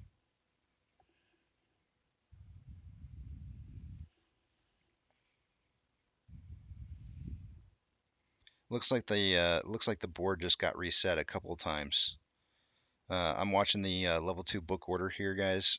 You'll see orders. Yep, it's getting reset multiple times here. You'll see orders stacked here, and you'll see it reset periodically.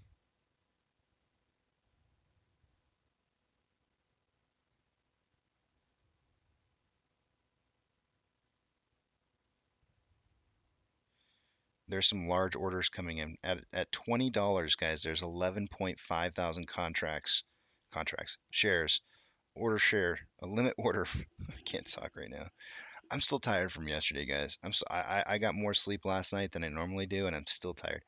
There is 11.5 thousand share order for $20 strike price set up, a buy wall at 11 or $20.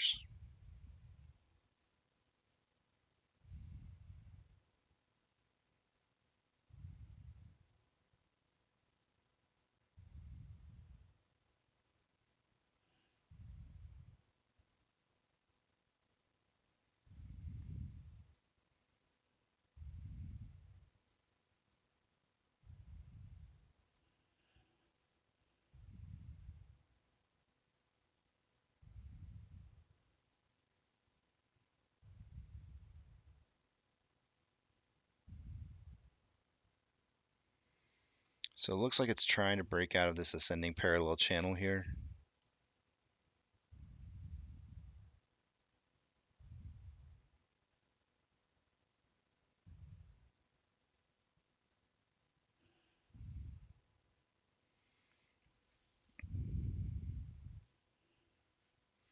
Remtac, don't type and drive, man.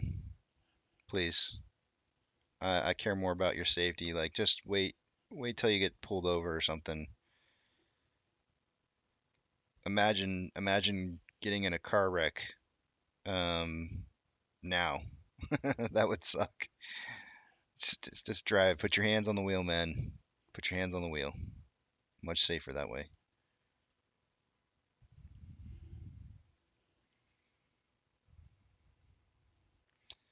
We got about 8 more minutes. I'm gonna take a break here, guys. I got some leftover food from last night that I cannot wait to eat. Tumbler 22.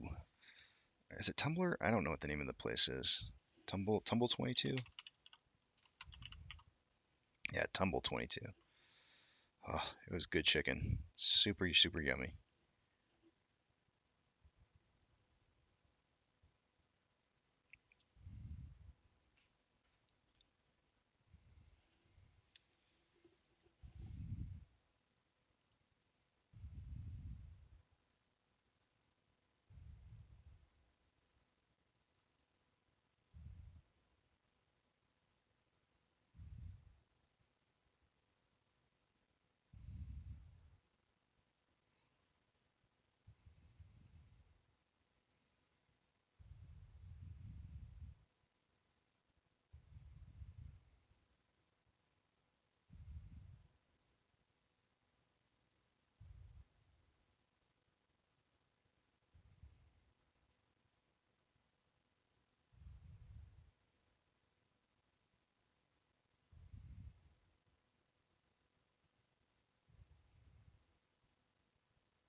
I'm looking for some news here.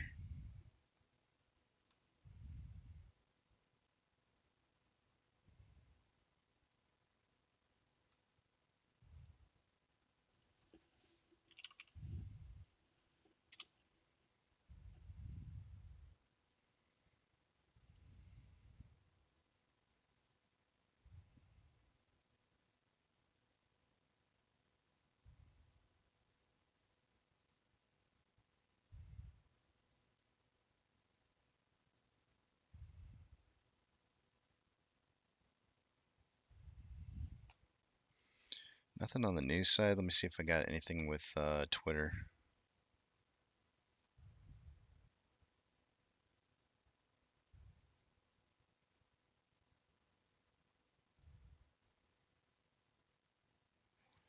By the way, guys, just throwing this out there.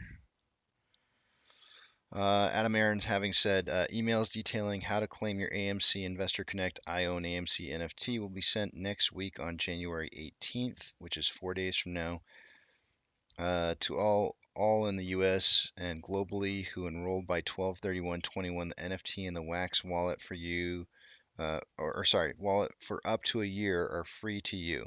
Thank you to your passionate shareholders. Thank you to our passionate shareholders. Own this NFT proudly. And then he's got another tweet out saying that today we received an extraordinary praise for what I think are the breathtaking AMC television commercials Nicole Kidman filmed for us. The article says that our very own Nicole should host the 2022 Oscars telecast in no small part because of those AMC ads.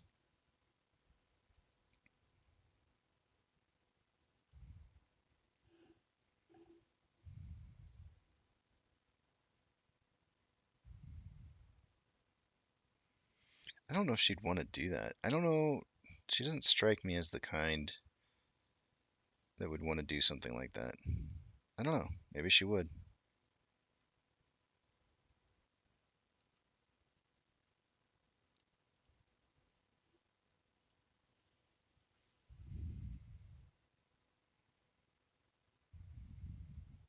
It's Tumble. It's Tumble Joe. You're right. Tumblr is social media. It was Tumble. Tumble 22. Brian said, "Hey, can you quickly explain how to read the level 2 data? Thanks for the videos." And yes, let's zoom in on it.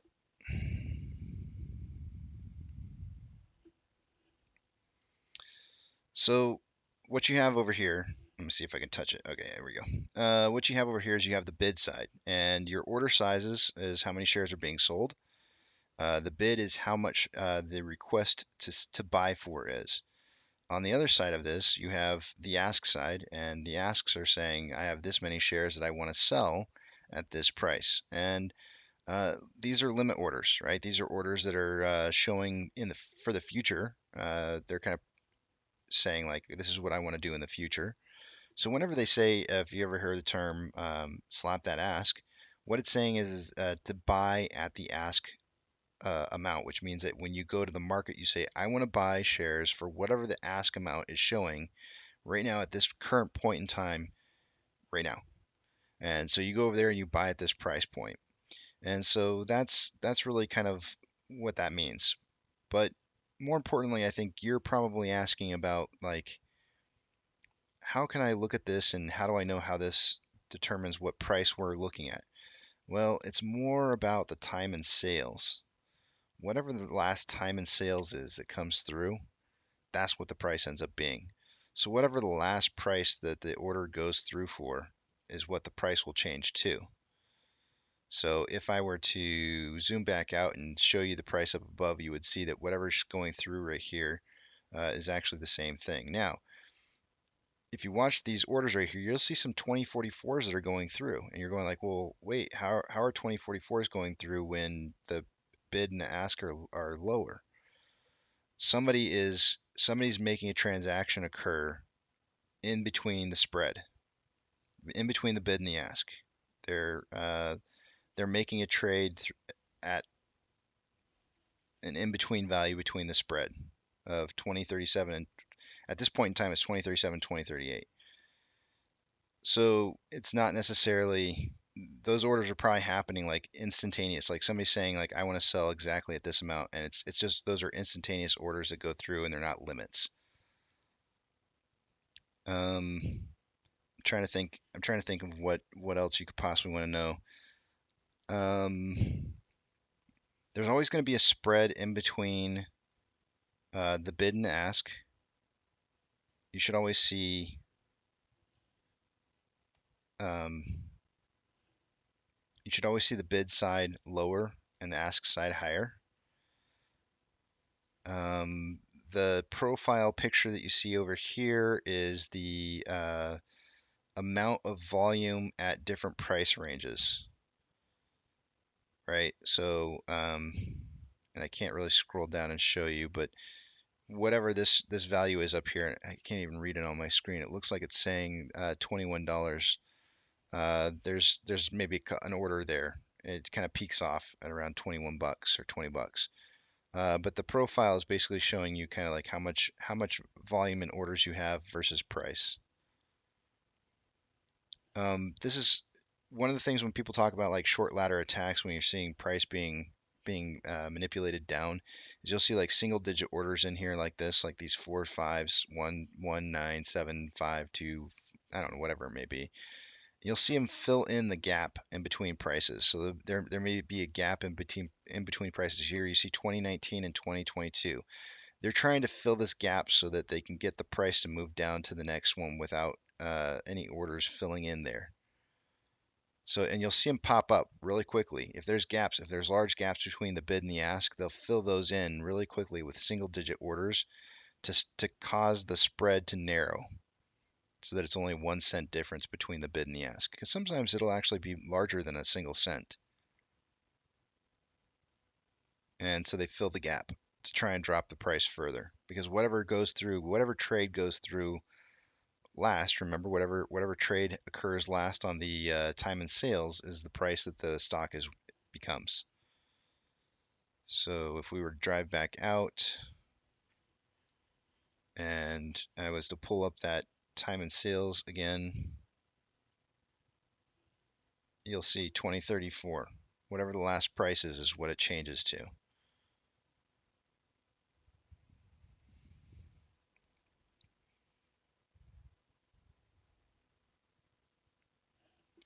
I hope that explains. If there's a specific question that you have about the order book, now you can use the order book. The great thing about using the excuse me, about using the order book is when it comes time to sell, and what the heck is selling? Nobody knows anymore. When it does come time to sell, you're going to be looking to try and place orders. I would not suggest. I mean, it's entirely up to you, but I personally myself won't be placing any market sell orders because that could change very rapidly, and I would be selling at whatever the highest bid is, and that could just change faster than I could possibly make the order. So I'm going to be making a limit sale myself personally, and I'm going to be looking to fill some gap that's in here because I want my order to be first. And I'm going to keep the order sizes somewhere between 100 and 300 shares a piece because I want the order to go through. If your order doesn't fill completely, your order won't be completed. And if you want your order to be completed, then you need to make sure that your order sizes are within reasonable sizes based off of what you're seeing in the order book. There's actually a lot of stuff to understand about this when it comes time to selling. And I'll cover this stuff later. When it does kind of come nearer to those points in time, people can ask questions then, and I'll cover this stuff a little bit better so you understand what some of these things are. And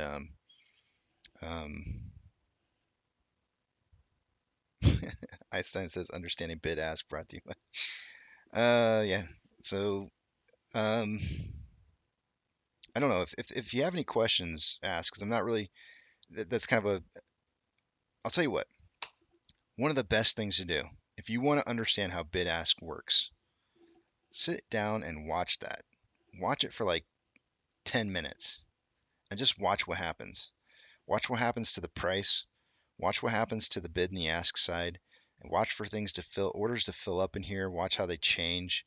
you can learn a lot of information. You can learn a lot of things about some of the weird nuances of the order book. There'll be some things that stand out to you.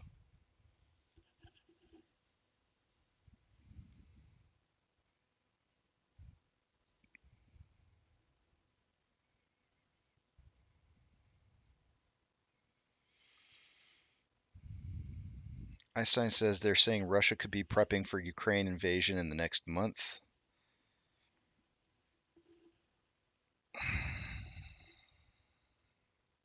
Yeah, man. Doctor says if millions of retailers are holding, how can price be down so low? Is it simply because of the existence or the excessive shorting recently and the overall down market? It is due to excessive shorting and the creation of billions of synthetic naked shares.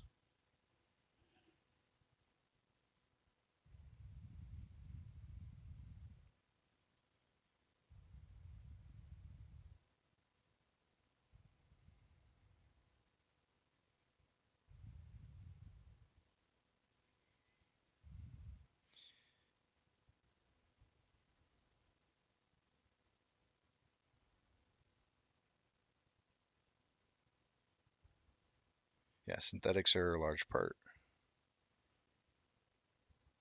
Money says, hopefully next week is Gamma if they dip us enough, 10 million shares being bought by market makers. I mean, we'll see. We'll see what happens.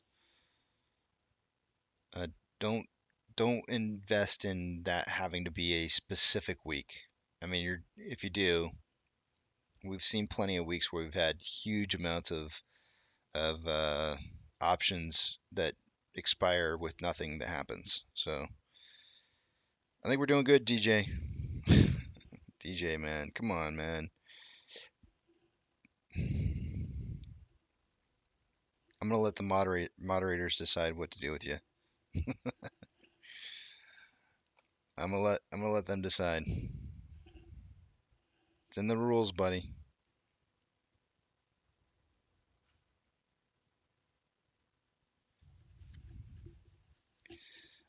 Derek, you think we'll ever see the real amount of synthetics? Um,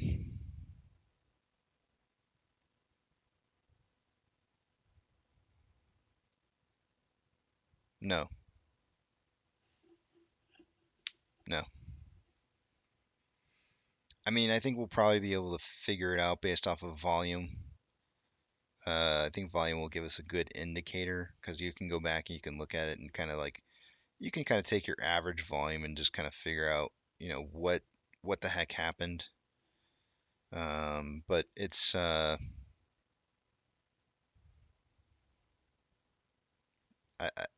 don't think there'll ever be a publication of it.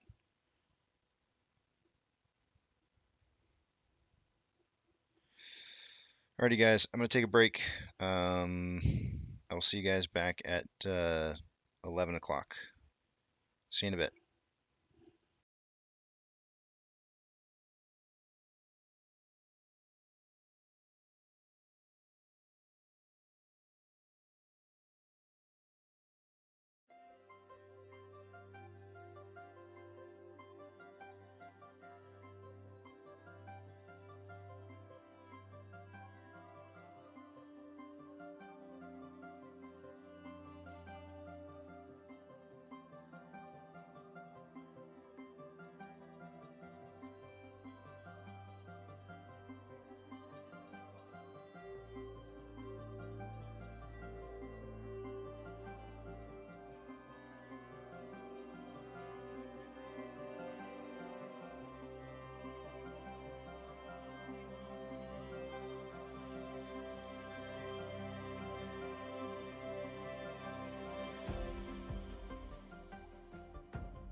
Okay, I'm back, and it's time to take a look at what's going on.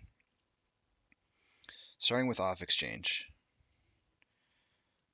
showing 49.58 and 14.83 has turned into 49.81 and 14.52, so not a whole lot of change there. Moving down to Ortex, an hour ago, it was showing 39.3 thousand shares having been borrowed. That has increased to 321.8, and that's going to raise the estimated current short share interest of the free float to 19.18%. Refreshing those options.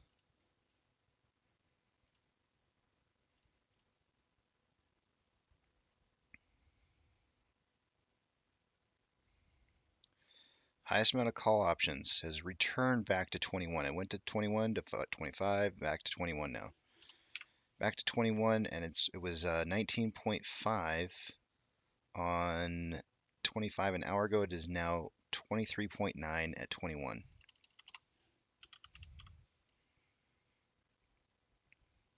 On the puts, at a $20 strike price, it was 23 an hour ago. It is now 28.9.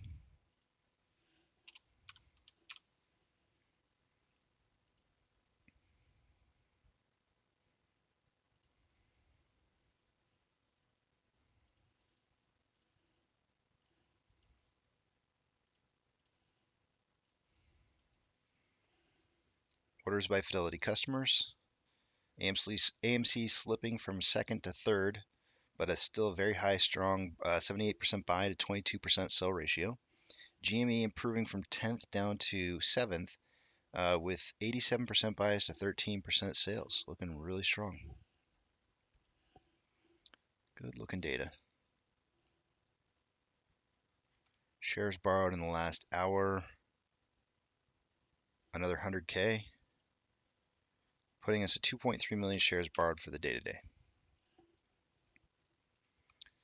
Currently, there is 3.8 thousand contracts in the money on the 3.8 thousand contracts in the money on the calls, 41.6 thousand contracts out of the money on the puts.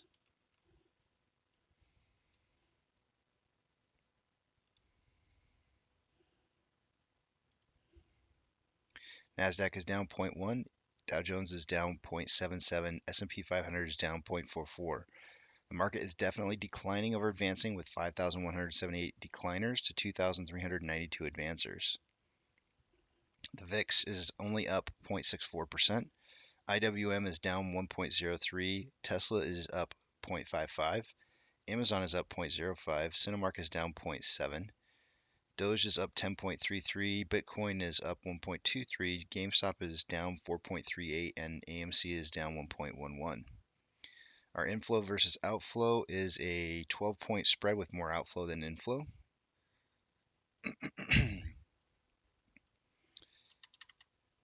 I had predicted between 30 and 50 million shares traded for the day today. We're at 32.46.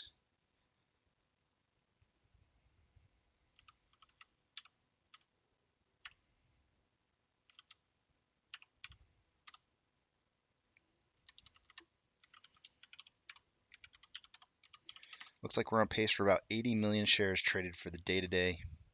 I think my math might have been wrong earlier, because I'm pretty sure I said 60 earlier. I don't remember what I said earlier, but it's at 80.7 now. At least that's the math I'm doing. I hope that's about right. If somebody wants to double check me, go for it. Yeah, that can't be right. Something's wrong there. Hold on a second. Minus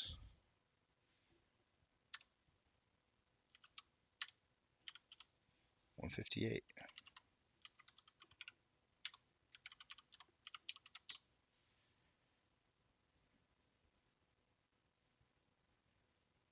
Yeah, that's right. 80.3 million shares is the pace we're on for the day.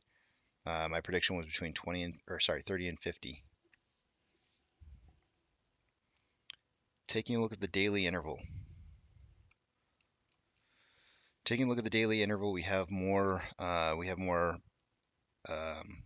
selling pressure than buying pressure, with a 28.15 RSI, which is extremely oversold, indicating. On the 1 hour, we have more buying pressure than selling pressure, and it looks like it's about ready to cross over here. RSI at 33.34.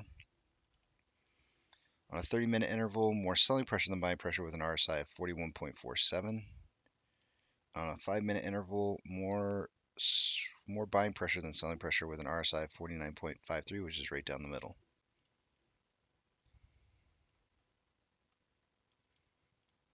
Let's see if we can get an idea of where we're headed to here.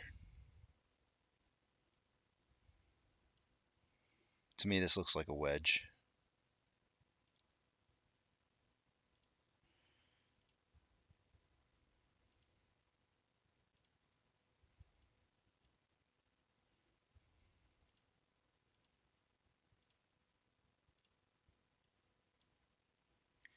Potential breakout somewhere around 1400.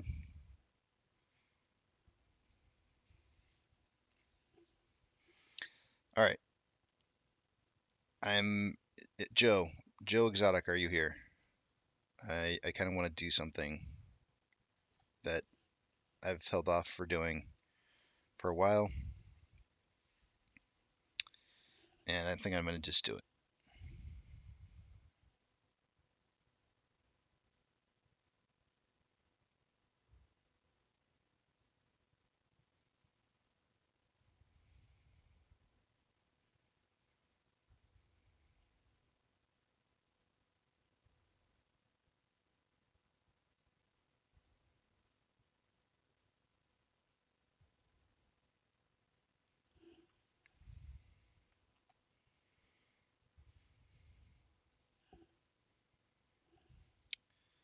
Joe, if you're here, let me know.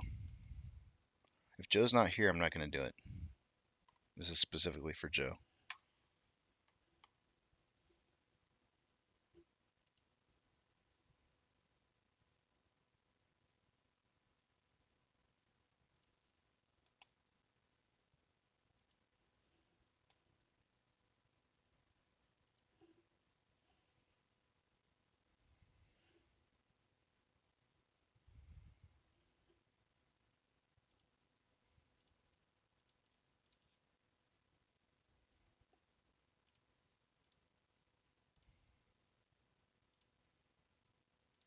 Oh, son of a gun, I deleted my line.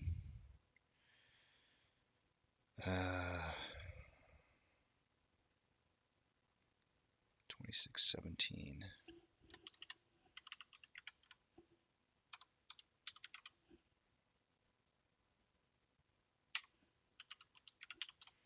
2054.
Yeah, I think that where it really starts to get interesting, ABC, is if this thing starts moving quickly past that blue line that I had put up here at 2243. I think that's kind of like the really interesting period of time that we're looking for.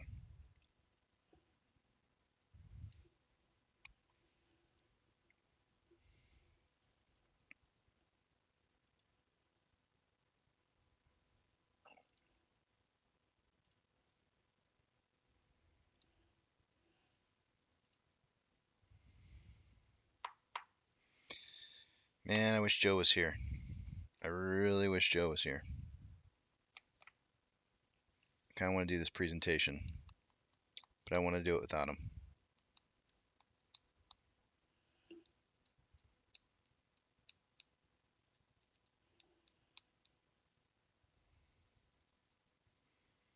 Maybe he's in another stream.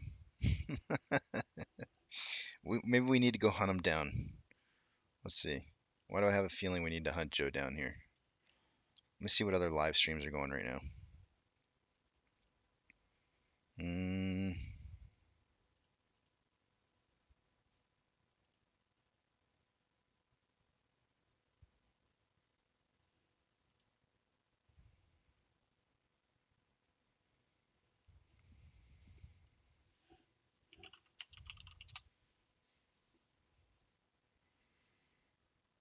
Wow. I typed in AMC Live and there's like legit 3 different live streams. TMI is one of them.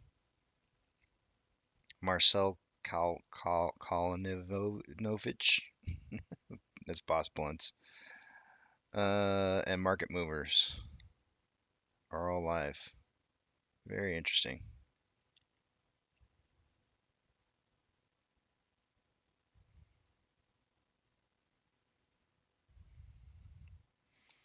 If I had to guess, he's probably in the Masked Investors. Let's see if we go over there.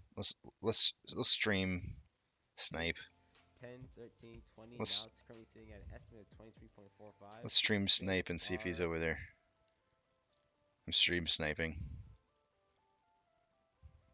Looking good from a short squeeze perspective. I don't know what the catalyst is going to be, but you do check off several other boxes required to even be considered a short squeeze play. Let's just take a look to see if there were any trading signals. November trading signals to buy, but nothing since then. Okay. I'm going to other Gotcha. people's channels to see if I can find Joe GME and Exotic. AMC thoughts, BIG hold people. I'm going through the chat. BIG's going back to retest the day highs. That's what it looks like. It had a nice breakout from this flag, and now it's just running. Absolutely running. GME on AMC.com thoughts. BBIG. Oh, GME on AMC.com. What?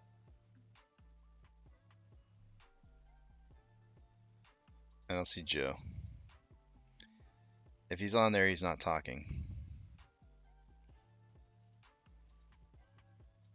Yeah, the search for Joe. We're gonna search for Joe on other people's streams. I'm gonna shout out for him. I'm gonna be like, Joe, you in here? Question mark. I put Joe, you in here? I love that I'm on TMI's stream sniping, asking if Joe's in there. I can't. Yeah, I'm not sure exactly where I'm seeing that, but let me know. It's hilarious. See, you have to check the AMC app. There's an upcoming showtime for GameStop Rise of the Planet of the Apes, January 28th, 2022. Huh. BBIG all-time high? No, stop. That's not accurate. Go to the 4-hour chart, scroll back. You'll see BBIG was up at what? All right, he didn't respond, so I'm guessing he's not in there. So let's go back. Let's try Boss Blunts. It's only a matter of time before they start doing that shit on the highway. And we're on Boss Blunts now. I'm gonna ask him if he's in there. Junctions. Also, without, here's the UP facility, the intermodal facility near LA, right? And they just break into it because they just sit here. There's one train in front of another, These We'll things find just sit Joe. for hours. Every fourth or fifth fucking rail car had open containers. This guy said, this journalist. Look at this, and it's not just a little way. The thing just goes on and straight forward, all the way through the fucking city. And so there's no way the UP police, because that's not guarded by the police of LA. That's guarded by the rail yard police. There's no way they can fucking guard all this shit. That's why half the shit you order, don't order anything from China right now, because it ain't coming. It's gonna end up right there. Someone's gonna get jacked before it fucking gets halfway to you. Sorry, it's almost gonna get to you, and it's gonna get jacked right there. Oh, Or in Pip Chicago, was in Boss Blunts. Atlanta, or I saw New Pip in there. Jersey, New York, any of the other junctions. Pip says she's been in several though. Kansas, Texas. All right, I don't see Joe in there. All over the country. Joe's not in there. P Hub. What's P Hub? I don't know what that is. I don't know if I want to go there. What's P Hub? All right, there's one more live that's going on right now. There's Market Movers.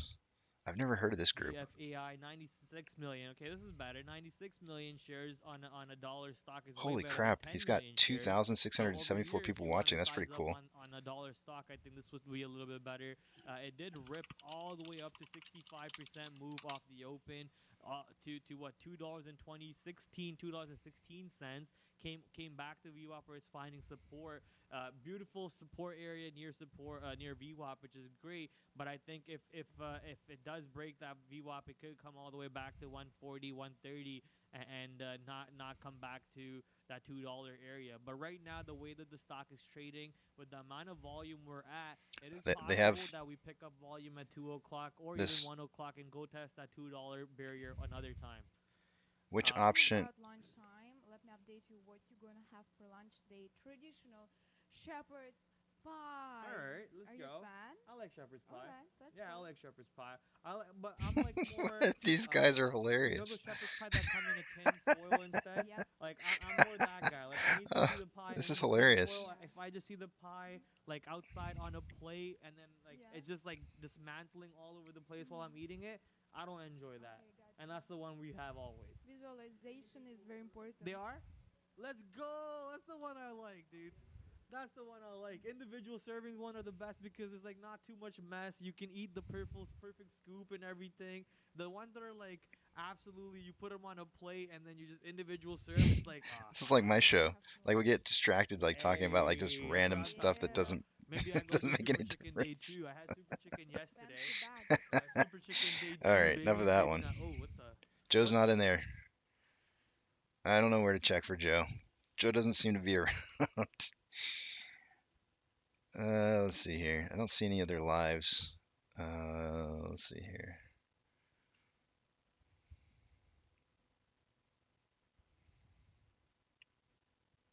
Yeah, I don't see any other lives going on right now. Dang, that guy had 2.7 thousand watching. That's insane. I don't even know what I would do. I would go nuts, guys. Joe, there you are, man. We've been searching for you. I just went. I went and I snipe streamed TMI. Then I went to Boss Blunts, and then I went to this other couple that market makers or something like that stream trying to look for you, Joe. Trying to find you, could not find you, but here you are. Here you are. Maybe you saw me. Each one of the streams I put in there. Hey Joe, you here? I've been looking for you. I've been looking for you because I want to do that presentation. I've just decided. I don't know. I was on break and I got spunky. I got spunky and I was like, you know what? Damn it. WM saying, hi Casey, I missed your updates. Are we going to see 1918 again, please? I'm looking for support right now at $19.30, 35. I think 1935 is the level of support that I think that we need to kind of maintain in order to keep the crabs. If we want to keep our crabs, then we got to keep that. I'm gonna go through this, Joe. I'm gonna do it. I've just decided, like, I'm never gonna hear back from Leo. I'm never gonna hear back from him. I'm small taters. I'm small taters in comparison, and I want you guys to all understand that what I'm about to say, what I'm about to do, I've never done before. I really feel kind of torn about this because I don't like creating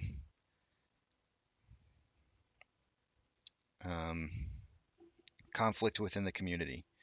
So I'm gonna try. I'm gonna when I had sat down and listened to this, Joe had sent me a video. So what do you think about this? You know, for taking profits. It's a video posted by Lion Traders, and I said, you know what? Let me take a look at it and I'll see what I think. And so this is going to be my alternative thesis, and maybe a little bit of a breakdown showing you why I think what he's suggesting that you should do is really, really bad. I'm not trying to say he actually has some really, I guess I should preface this by saying that he has some really good points. There are some things that he says in there that are really, really good points, and you guys should take heed or warning of or think about them as ideas on how to trade.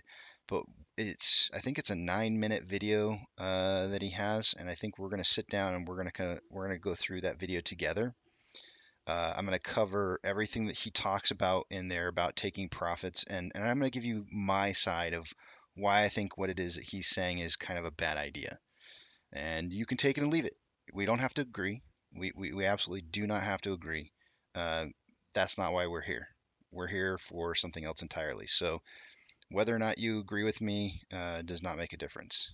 But I am going to play his video.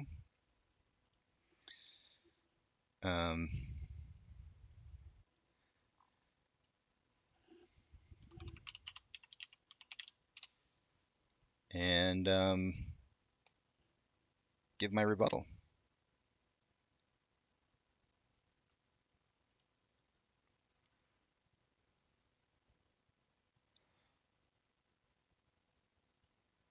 So he has a video called AMC Profit Brackets. That's the title of it.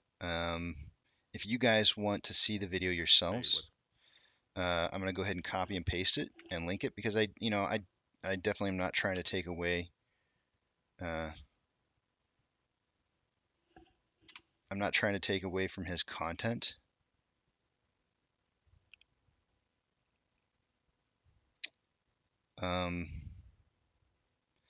Casey, watch out for rights to videos. Yeah, I don't know what I can do and what I can't do. I'm not monetized. I just posted a link to his thing. I hope that he'll respect. I've already tried to reach out to him, and got no response back on several different avenues that I have, both through Discord, through his YouTube. I've tried to reach out to him to give him an opportunity to be able to talk with me first about this, and I haven't gotten any responses back, and it's been close to almost a week now. So I'm going to go ahead and do this. I think it's something that I want to talk about, and I'm going to put out a different methodology of thinking. So let's take a look at it. I'm going to play his video. I'm going to use his examples, and I'm going to show you why it may not work for you. It may work for some of you. For some of you, it may not work, and you'll see why it might be more advantageous for you to take a different approach.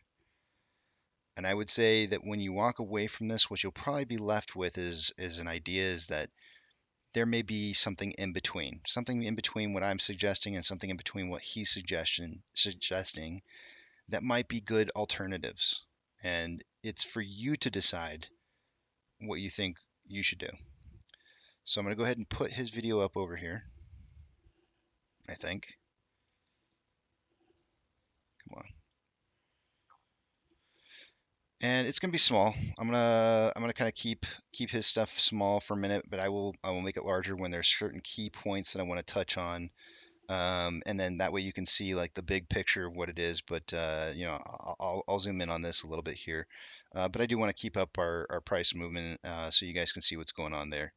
I feel like we're kind of like heading right now as it stands. We're heading for a potential breakout, maybe around like 2 o'clock Eastern Standard Time, maybe power hour-ish. Oh no, wait, that's not power hour. That's the hour before power hour. All right, let's get this started. Enough beating around the bush. Let me make sure I got the volume up on them correctly.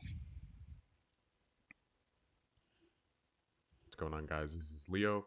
So I'm going to go ahead and dive in here with essentially my take profit strategy. It's the same strategy that I use on all of my trades as far as swing trading goes. And I'm going to explain the risks of not doing it. And let's go ahead and dive right in. So the whole idea here is to essentially take a shotgun approach to the market, right? Okay, so I'm going to stop right there. I'm going to say, I want you to key on this. I want you to key in on what he's saying about taking a shotgun approach, because this is the entire thesis of what he's talking about, is taking a shotgun approach. And I want you to just really key in on that. Because despite what anyone says, nobody knows how high it'll go. Nobody. Also key on in that. Those are two major key points to remember. He's going for a shotgun approach, and nobody knows what the height is on this play. Keep those in mind. Knows if it'll hit your target or not, right? So what you're doing is you're casting a wider net, and hopefully you get part of the trade. Best case scenario, you get all of it, and you know, you do really well. So essentially what we're looking at here is, well, I guess let me show you this first, because I want y'all to know this is a real world example. I'm not just making up numbers here. So this is a screenshot from my account. You can see there's my name, Leo, and then there's AMC Entertainment. I'm currently holding 5661 shares. Okay. I'm going to break down for you guys everything that he's talking about, and I'm going to use the same exact numbers that he uses because I don't want you to think that I'm doing something different than what he's doing. Give me just 1 second to black out a few things, because if I don't black them out, then you guys are going to see in advance. Before I go on, I have to do one thing. I have to get 2 random numbers from people in here.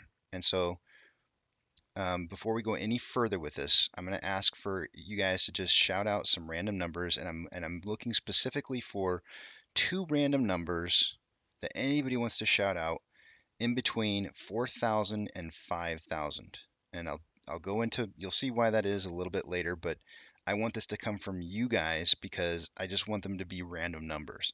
So go ahead and shout out anything between the number 4,000 and 5,000, and I'll grab like 2 just random numbers that are in there. And I'm going to have to wait a second here. I'm going to have to wait a second because there is a little bit of a delay. Okay, first number in is 4689 and 4500. I will use those 2 numbers, 4689 and 4500. So just to be clear, I'm not fudging numbers, right? I'm not changing anything. I'm using your numbers. I'm going to use the first value. Let's see here. Hold on 1 second while I change my Excel, because I used some different numbers. What was that first value again? First value was 4689. I'm actually going to use the 4561 just because it's Manji.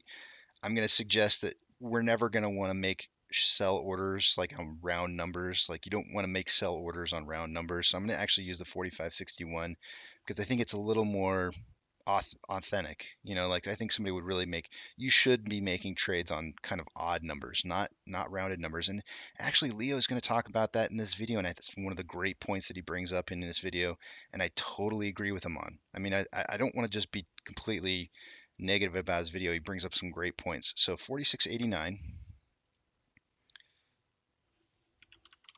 and the other value 4561. All right. Now, as he's talking, I'm going to throw up my Excel spreadsheet over here. And I'm going to minimize just a part of it because one section of it I don't want you to see. Not yet. You'll see it in the end.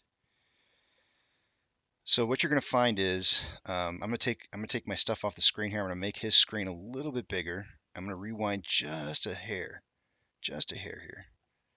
And what I want you guys to notice is he's got a breakdown. He's got a breakdown of he's telling you that he's bought 5,661 shares for a total of $58,478.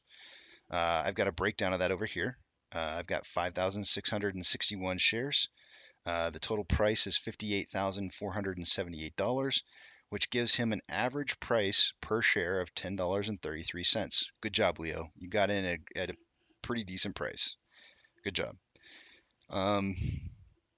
Then he has a sell point at 5% up from his target. He sets a target later on in the video of 5,000. And he's got a 5% sell point of 283 shares for a price of, and I'm not sure exactly how he calculates these numbers, but I used Excel to just calculate it out, and I came up with different values than he did. I'm not sure exactly how he calculated his. I rounded my numbers. I'm not sure if he rounded his or not, but they're slightly off. I'm not sure how he did it, but I'm just letting Excel do it. So anyways, the second 5% that he has in here, he has 282 shares. Well, if you do the actual number that he says in there, it doesn't calculate out to 5,661 shares. It actually calculates out to 5,660 shares. So it's one share less. So he still have a share in his bucket. So I just went ahead and fixed it for him and just called it 5%. Let Excel do the rest for me. So it's 283, 283. Then he's got a 15% sale for 849. That's what I have. I have 15% at 849. He has a 20% sale at $1,132. Let's see if I can make this a little bigger for you guys.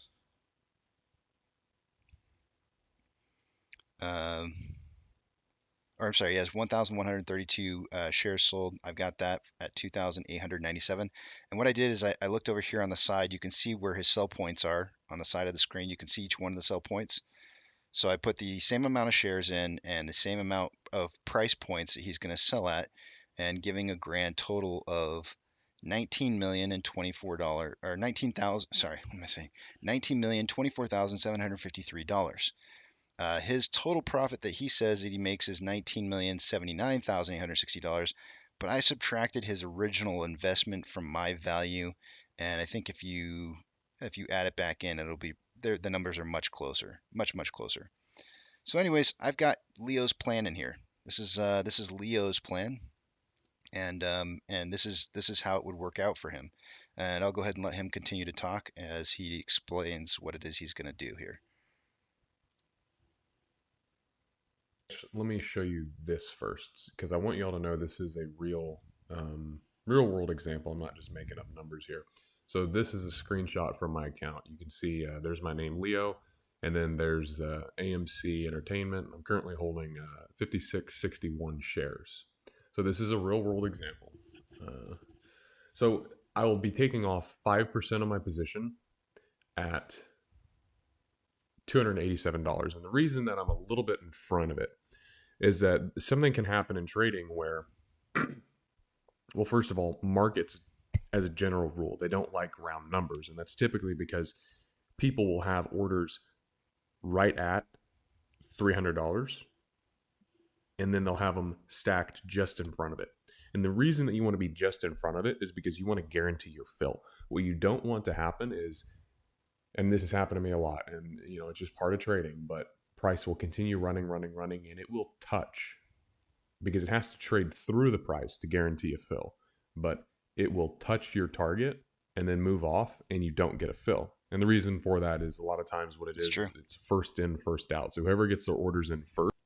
I want to add to what he just said there is this is why it's really important to get your orders filled on the way up than on the way down, because it can also happen on the way down too. On the way down, sometimes your orders won't get filled either. So getting your orders filled on price movement upwards is kind of key.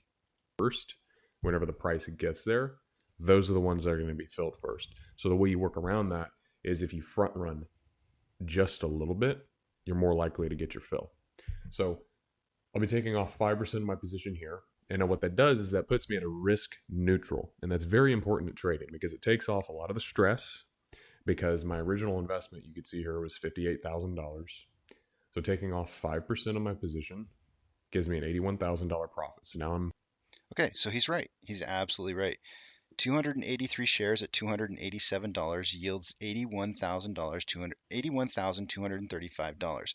His initial investment was $58,478, yielding a bonus additional $30,000 on top of his, well, a little less than $30,000, like $25,000 more than what he initially put into it. So he's 100% right. At 5% of that particular value, he is absolutely going to be completely taking in profits from anything beyond that point. Anything beyond that point, he's going to be taking profits. Now, I want to point out a couple of interesting things to you. He said a shotgun approach, number one. Number one, he said shotgun approach. And number two, he says you have no idea what the top is. But he set a target for $5,000. He set a target for $5,000, yet he has no idea what the top's going to be. So I want you to remember that. Remember that, because that's going to be really key later. So I'm going to read you what I wrote. This is absolutely correct that he set up a shotgun approach. The thing is, this simply yields you with a specific quantity of money that you can earn. This is called a floor. right? So he's setting a floor. He's saying $5,000 I think is the maximum I can get out of this. That's a floor. The problem with this is that you have no idea what the floor is. And Leo just clearly identified that as being the truth. Nobody knows how high this can go, but yet he's set a floor. If you have a specific amount of money that you want to make after this is all said and done, then you've already limited yourself and the squeeze to your expectations. Obviously, for those people out there who have large amounts of shares, this is ideal because they have the most to gain from an approach of selling in increments at those prices, right? Somebody who has 5,600 and some odd share, 5,661 shares can choose to sell 5%. They could choose to sell 5% at $287. What would that look like if you had less shares? And so I'm going to show you Joe's plan. And I called it Joe's plan because Joe's the one who brought this to my attention. And Joe says to me, he goes, you know what, this looks like a really good idea, Casey. I'm actually going to open this up here really big so you can see. Joe says, you know, I really like Leo's plan. I think it's kind of a cool plan, and I'm thinking about using this. Should I use this? And I say, well, Joe, let's look at it. How many shares do you have, Joe? Joe says, well, I have 325 shares. And I go, that's excellent. Let's plug those numbers in. Joe didn't say that to me for real, guys. I'm just making up some number, just some random number. Honestly, I don't even know where I came up with 300. Oh, there was a way I came up with 325. How did I come up with 325? I don't remember. I honestly don't remember how I came up with 325. It was a random number. Actually, 300 was what I came up with first. And as I started crunch, oh, I know what it was. 325 using Leo's model gets you exactly $1 million. Exactly $1 million. So I used 300 at first, and I was like, nah, let's round it up to $1 million and get it right on the nose. So we're going to use Leo's plan, selling at the exact same price points using these same exact percentages, but with only 325 shares, right? And so what you end up getting is this Joe's plan. Joe's plan, which is a carbon copy of Leo's plan, just with less shares. And what do we find at the first selling point? The first selling point in Joe's plan has him selling 16 shares at $287, the same price, with a floor, remember a floor of 5,000, netting Joe $4,664. But I'm assuming that Joe bought these shares, these 325 shares at $45 a share because he got in after June. So Joe spent $14,625 for 325 shares. And his net average after that first take of 5% at $287 is only $4,664. Oh shit. Joe just sold off his same percentage that Leo sold off, but he still has $10,000 more he's got to make before he even starts to become in the money. He's making money. He's absolutely making money. But what happens when he sells his next 5%? Wow. Sells his next 5%. He's got an additional $16,000. Okay, great. That's awesome. Now with that 4,000 and the 16,000, he's now sold 10%. So he sold twice as much as Leo sold. And he's now finally net positive. And then he continues on down with the plan here until he gets to the very end, does the same thing, and he nets himself $1,007,825. With Joe using exactly what Leo did, he didn't take away the risk in the first sell, like Leo said you should do. But yet he used all the same blueprint. So do you see how this very carefully, I'm trying to paint a picture for you that people who have 5,000 shares can do this plan, but the people who have less shares can't because they don't start to take profits until they get to much larger values. There's a big difference. It all depends on where you got in. What's your price point when you first got in? There's a lot of factors, a lot of different factors. Let me see where I continued right here. Okay. The second point that I had here was setting orders that are non-specific prices that are not rounded is actually really good advice, and I applaud Leo for making the comment. I believe that to be very, very true. Let's see here.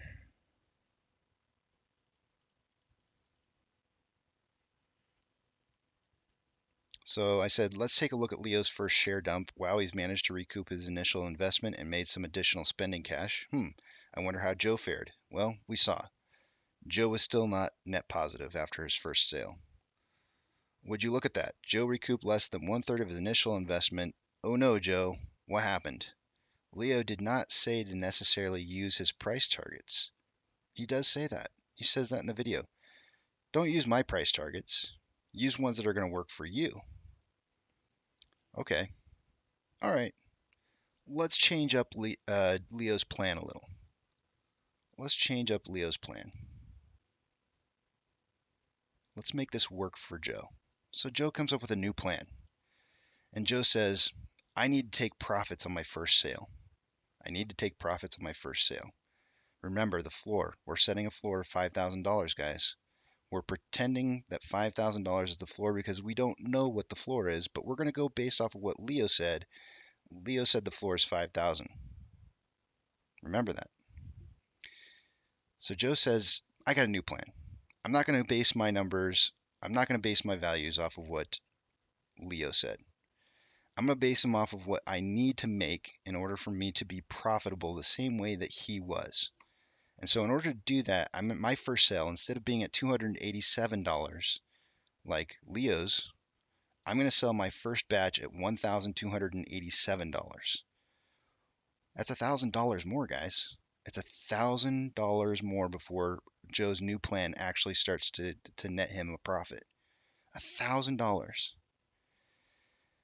Okay, let's go with it, Leo, or let's go with it, Joe. Let's see what your new plan says. Your new plan says, and I've got all the numbers worked out for you here. And this is where those two random numbers come in that you guys gave me a little bit ago. 4689, two numbers. We're gonna put the first one in here, and then the second one here. There it is. I'm just showing you that I used random numbers because I'm going to tell you what happens.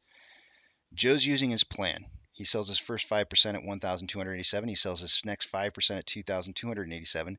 His third amount comes in at 3,287 for 15%, 20% at 4,287. His next floor would have been 5,287, except for he never gets there. Because we're assuming that it changes at 5,000 for some random reason, because we don't know what the floor is.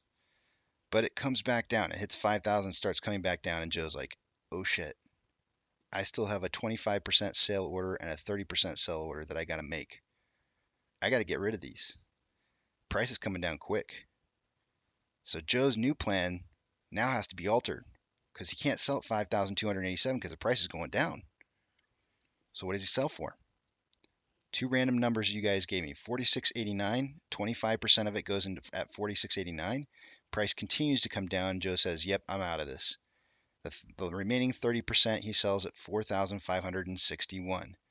This nets him a total of $1.234 million. It's $234,000. It's a little less than $234,000 more than Joe's original plan. Joe's original plan that was a direct copy of Leo's plan. Congratulations, Joe. You've done better. You successfully made yourself another $250,000. I want you to remember, guys, those last two digits that I used were the numbers that you guys gave me. Those are panic sales because price was coming down because you had no idea what the floor was going to be or what the top was going to be. Let's continue to listen to the video. Risk neutral. I've recouped my original investment and I've made a little bit of profit. And then the rest of these would be my runners.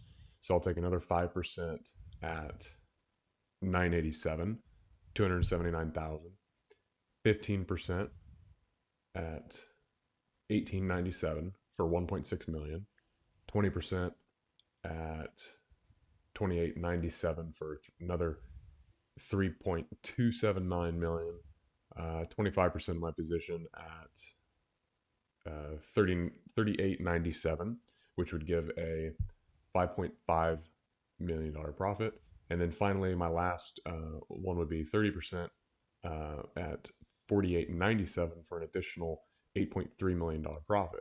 Now that would give me a total profit of $19 million on this trade, assuming that all of these go through.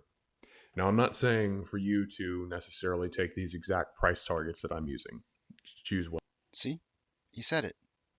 Don't use my exact price targets because I got more shares than you. You got to come up with your own plan. Well, Joe did. Joe came up with his own plan and he made 250,000 more. But if Joe didn't know that he needed to do that because he had less shares, he'd have been screwed. And he's also started in his first purchases or his first sell orders $1,000 higher than somebody who has more shares than him. Why does Joe have to suffer because Leo has more shares? Why? Whatever price targets you want. Most important thing for me to say in this video is that this is reducing your risk because nobody knows how high it's going to go. He said As it again. price climbs higher, you get exponentially, your risk to reward gets really skewed, right? So let's say that you were just targeting $5,000.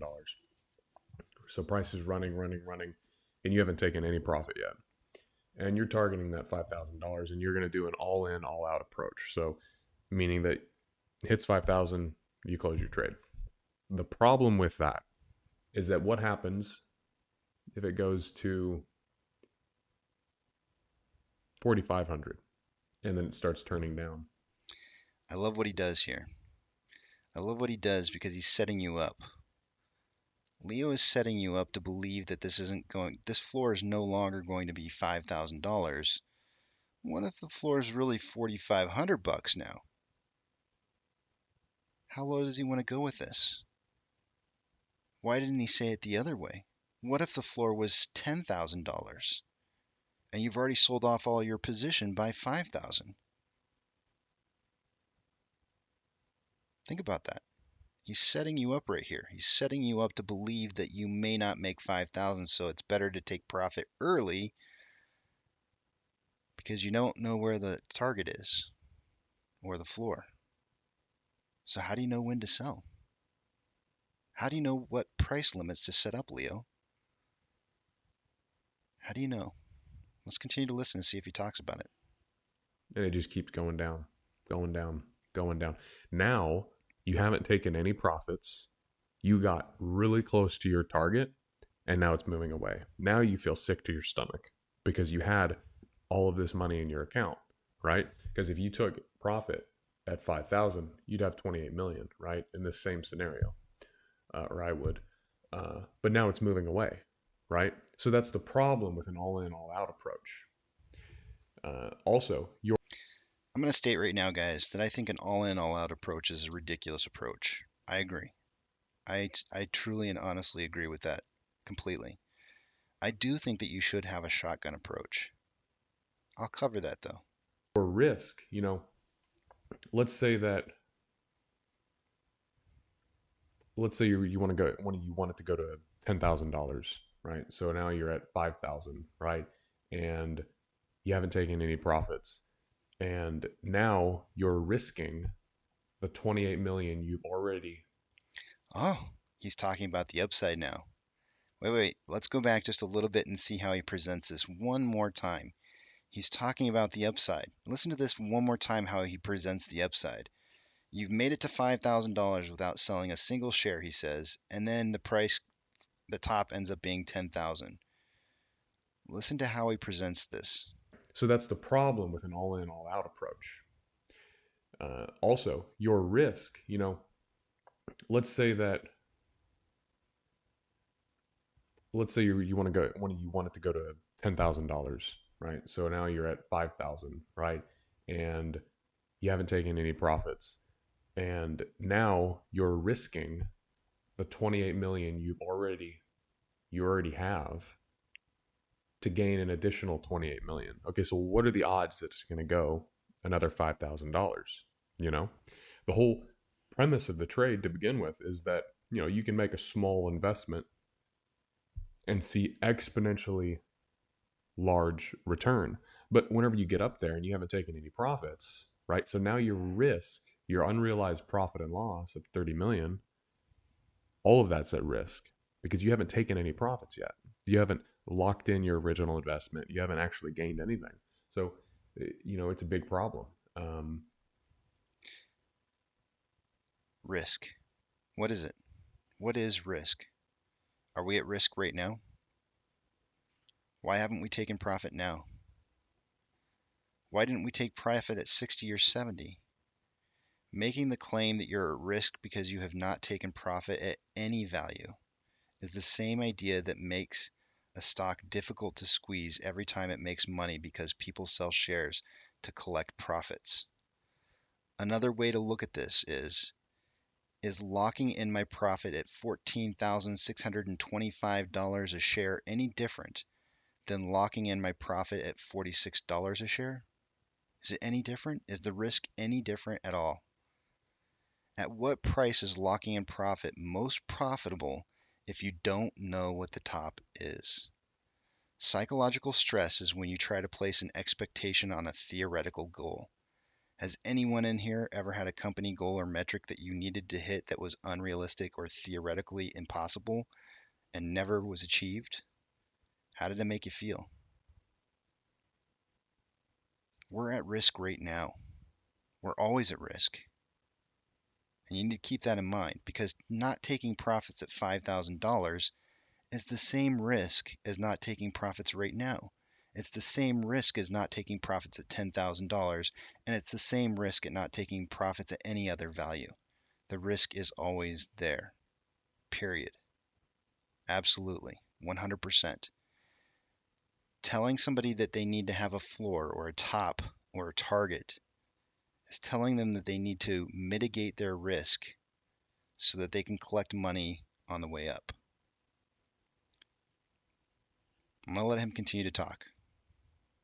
It's not to mention the psychological stress that it puts on a trader, having made so much money and not been able to take any profit. So taking a shotgun approach, I believe, is best.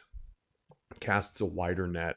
You're able to breathe. You're able to not have as much stress. Now, something else that you can do. So what's important here is take a look at the percentages, right? So you got 5, and you can combine these. You can do 10, 15, 20, 25, 30.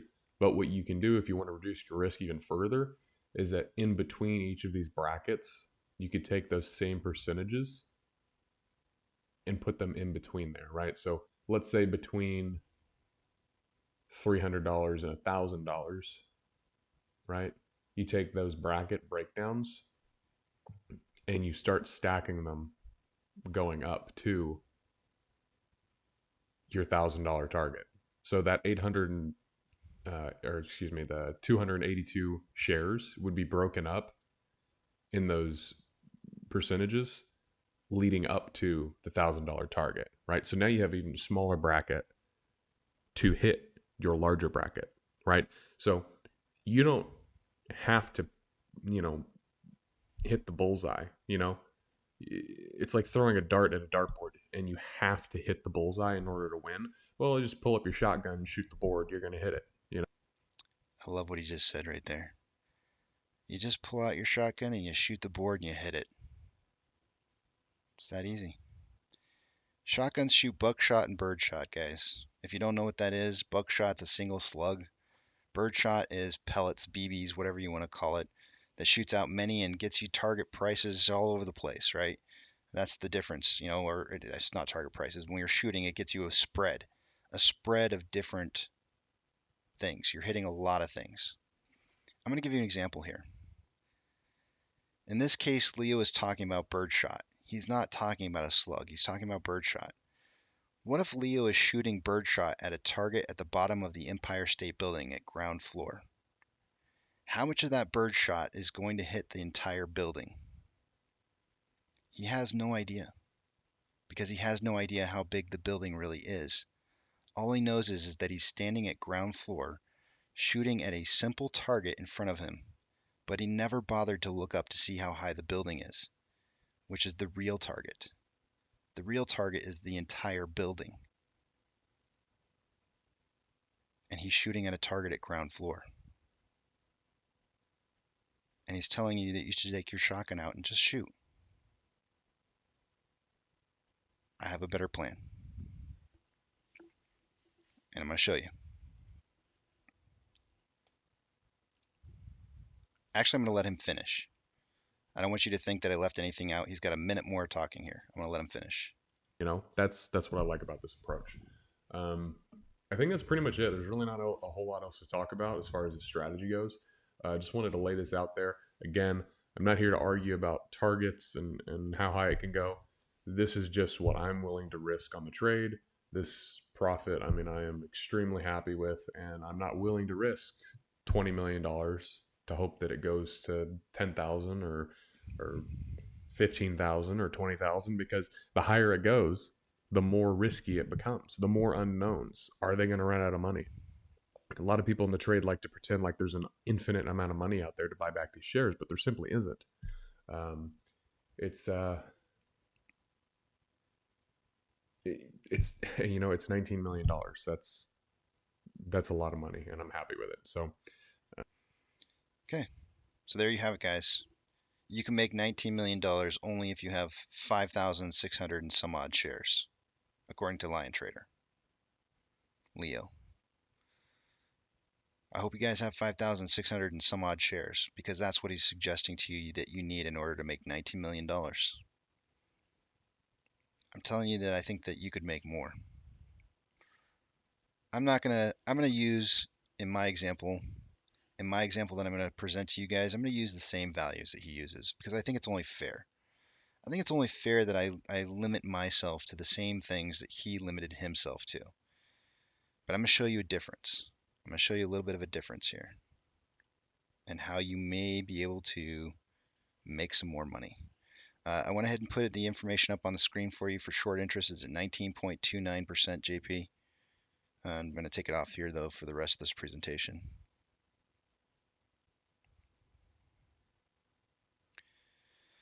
All right.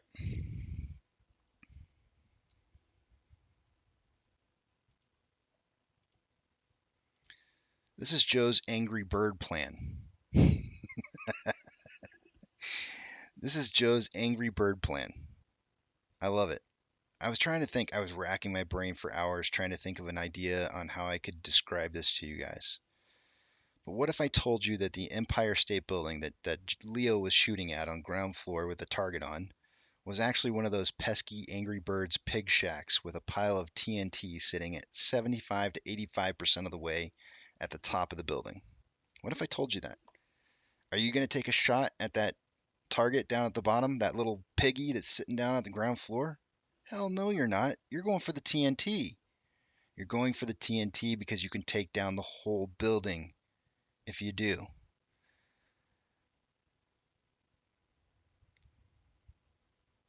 What if I told you that I'd let you ride up the top of the building in one of those scaffoldings, window washing scaffoldings to the top, so you could pick your moment to shoot the ideal bird shot on the way down?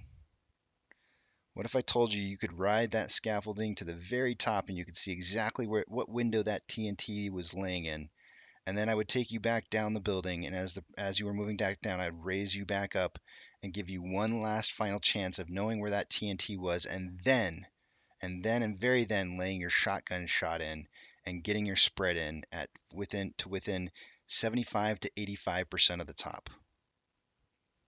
That's Joe's Angry Bird plan. I'm going to show you how it works. Joe's Angry Bird plan, just alone on itself, knowing where the TNT is, allows him to sell, and this right down here is GME as an example, allows Joe to ride the elevator up to the very tip top, dip back down, and Joe sees, look at that, we're dipping back down a large amount. This is the top. We're making the assumption this is the top because volume day over day is getting lower. Price moves back up, starts to dip back down again, but it's less of a dip. This is Joe's Angry Birds plan, because as the price starts to move back up in the after hours and pre-market of the next day, it makes it to within 75 to 85% of the top. The TNT is right here. This is your TNT. And you have an opportunity to sell on the up portion. And go back and look at all kinds of you have to go back at small and time intervals, but go back on smaller time intervals to any one of the squeezes that you choose to go look at. Doesn't matter what it is, you'll see that there's information in there that tells you that there's dips in there. Some people go like, well, is it a Volkswagen or a Tesla squeeze? Doesn't matter.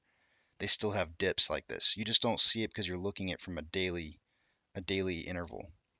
But when you start seeing volume starting to decrease, that tells you that there's no more buying pressure, that the squeeze is starting to end. Day over day volume decreasing is what you're looking for. So the first signal, and then dip over dip size. This is your elevator ride up to the top to find out where the top is, and the elevator ride back down, and then shooting your shotgun at the desired floor where you hit the TNT. In this particular case, in Joe's Angry Bird plan, he's riding the elevator up and he sees that the top is at $5,000. We're just going to pretend it's $5,000 because I'm using the same numbers that Leo used. Same exact numbers.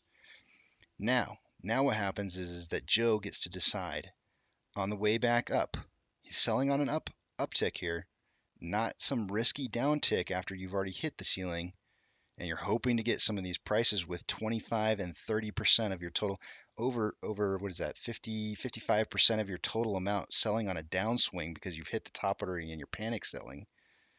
But now Joe's selling on an uptick. He's selling 5% at 37.87, 38.80, or 3,887, 3,987, 4,087, 41.87, and 40.87.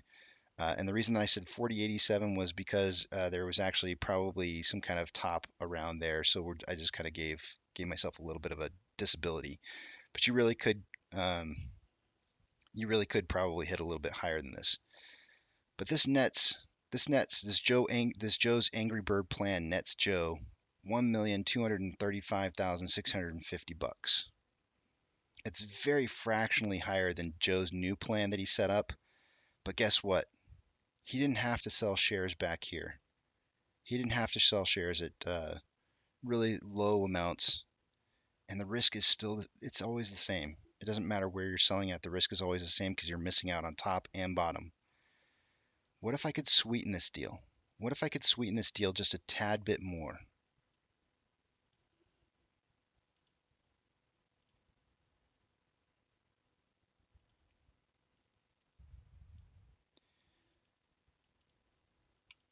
By the way, these are the values right here. The top, the dip 1, the dip 2, the dip 3, and the sell amounts, and the dates that they happened on for GME. What if I showed you Leo's Angry Birds plan? What if I showed you Leo's Angry Birds plan? And I said, what if Leo, instead of using his original plan and netting himself $19 million, he used his other plan, the Angry Bird plan, and he shot the dynamite instead? What would be the difference? What would be the difference in what Leo could make? Same plan, Angry Bird plan, just not Leo's plan, because Leo doesn't really know where the top is. Leo's same numbers, everything the same, nothing different. Actually, you know what? This is supposed to be 42.87. Leo's Angry Birds plan comes out to $23.2 million. $23.2 million versus $19 million. Now you're starting to see why this becomes a better plan. Because the more shares that you have, the more money you can make because you're selling on the backside, on upswings. But not only this, you have to remember one thing out of all of this, everything that I've said to you. The one thing that you have to remember about all of this is you don't know what the top is. Leo said it himself. If you follow the Angry Bird plan and you start shooting for TNT, then you know what the top is because you're selling on the backside. And that means that you could ride this thing to whatever it gets to, period. 10,000, 20,000, 30,000, 50,000. Who cares what it gets to? You know what the top looks like. Leo, he's only going to make $19 million because his floor is $5,000, no matter what. Think about it. Something to consider.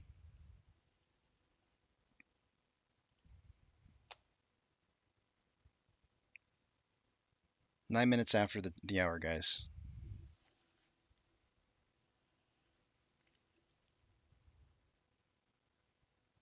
By the way, just for references, you gave me two numbers, two random numbers, 4689 and 4561, and I used those.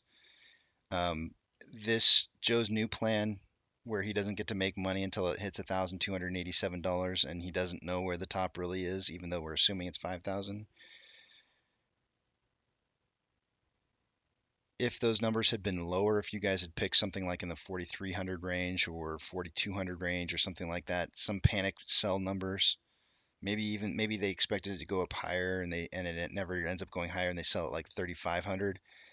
It makes these numbers way more drastically different. It just so happens you guys picked numbers that were just close enough to get within a couple tens of thousands of dollars of the two plans. Congratulations to you. Because Joe's plan would have been much uglier if you guys would have picked something lower. Much, much uglier. And it could have been, because Joe's new plan, he could have waited for the price to go back up. He's like, he was supposed to wait for $5,287 with his new plan, and it never got there. And he's like, well, I'll just wait for it to go back up, and it gets down to $4,000, maybe $3,500. You put in 3,500 numbers in here. You put in like 3987 for one of these and 3777. And Joe only makes $1.1 million versus $1.2 million. It's a $150,000 difference between those two numbers. But I'll tell you what, though, Joe's going to be panicking when he's hit the top and it's coming back down because he doesn't know. He doesn't know that there's another top coming. He's panic selling because he's reached the limits of his shotgun.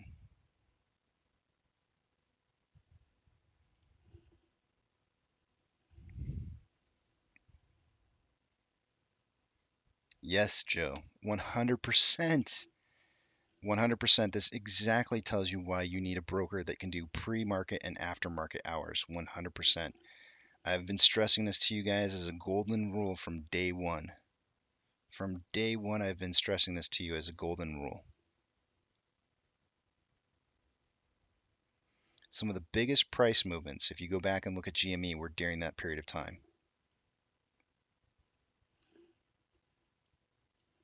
Some of the biggest price movements.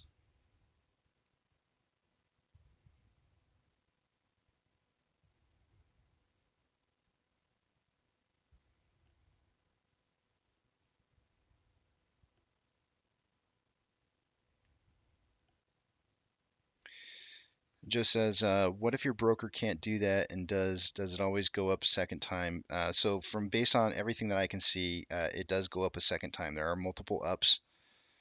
It's never, I promise you guys that on that rebound, that second rebound that I'm suggesting that you should sell on, it will never make it back up to the top. The worst it will do is 25%. The best that it will do is within 15% of the top. It'll be somewhere in there, somewhere between 25 and 15% of the top. And if you're determined to sell at that point, you're selling. And it doesn't matter how high it necessarily goes, but you can use that shotgun approach that he's using in that range. And I'm still using his shotgun approach. I like it. I like his shotgun approach, but I'm going to shoot the TNT. I don't want to shoot the piggy down at the bottom of the building because I want to get the most. I want to get the most. I'm going to shoot the TNT in the building.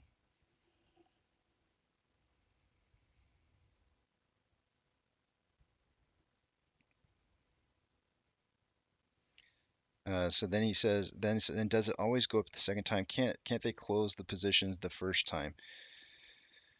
No, because they're at that point, once they go into margin calls, Joe, they're just seeking shares to buy, period. Like they're just pure buying shares whenever they can buy shares to close positions. That's it.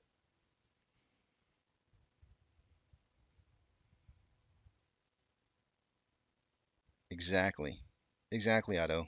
If you want to make the most money, if you want to make the most money out of this, then you sell off the indicators. That's the one thing that Leo is forgetting. He's forgetting about indicators. And what I'm trying to stress to you more than anything is that there are indicators out there that will tell you when you're on the backside of the squeeze and when that secondary touch up is going to happen. If you go back and you look, you'll find them. You'll find them on all the different squeezes that are out there. There's multiple touch. There's there's dips on the backside that come back up. They go down, come back up, go back down. It's just not a straight drop off. There is auto. There's every single time I've seen it, it's always there. It's very typical. Very, very typical. The dips become lower and there's always returns.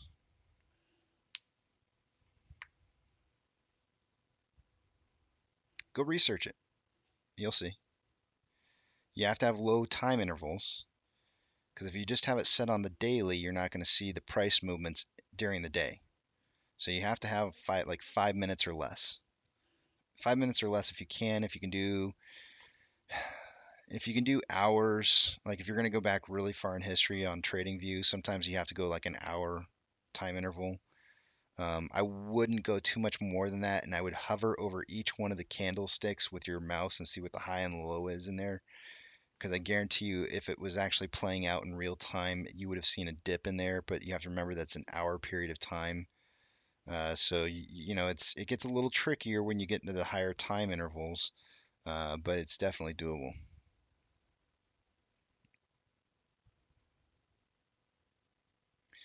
Guys, I missed the 12 o'clock numbers, so let's go ahead and take a look at those. Joe, I hope that was a good enough explanation for you. Joe says, what do you think about the strategy of buying back in? I forgot which YouTuber exactly said this. I think that's risky.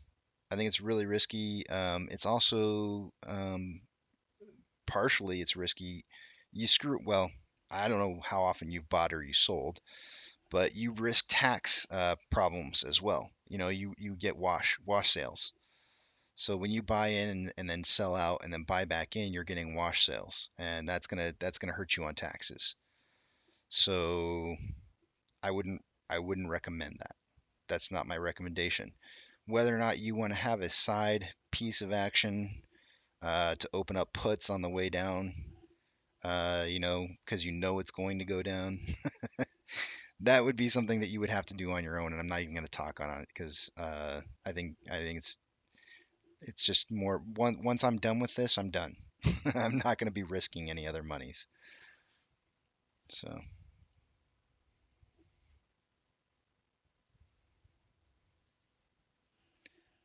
I can't. It looks like Chaudhry said paper smiley face.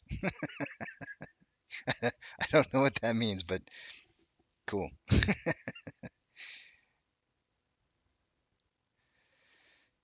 Yeah, I don't know. I don't know what the trading restrictions are in other countries, so I can't speak I can't speak on it. I don't know.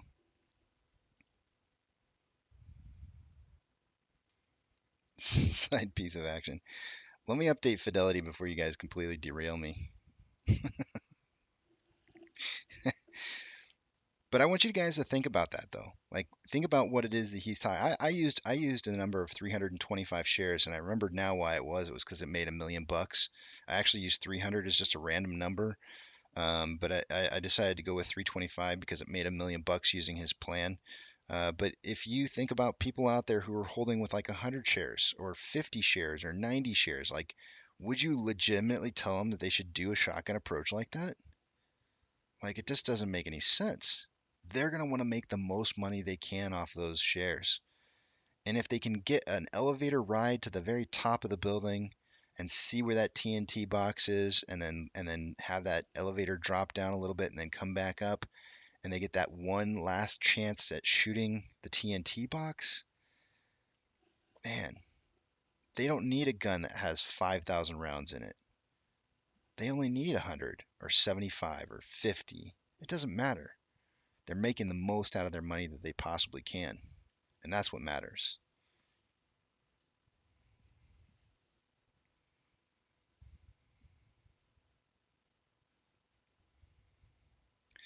All right, let me take you guys. Well, actually, I already took you over there, but let me go ahead and move some pages around here real quick, and let's take a look at Off Exchange. Off Exchange currently reporting 49.19 in the Off Exchange of CBOEs at 14.23%. It doesn't seem like there's been any change whatsoever on those in the last hour. Looking at Vortex. Oh yeah, they got some heavy borrowing going on today. Last hour it was 321,000 shares. It's now 1.17 million. That's going to raise the estimated short share interest of the free float to 19.33%.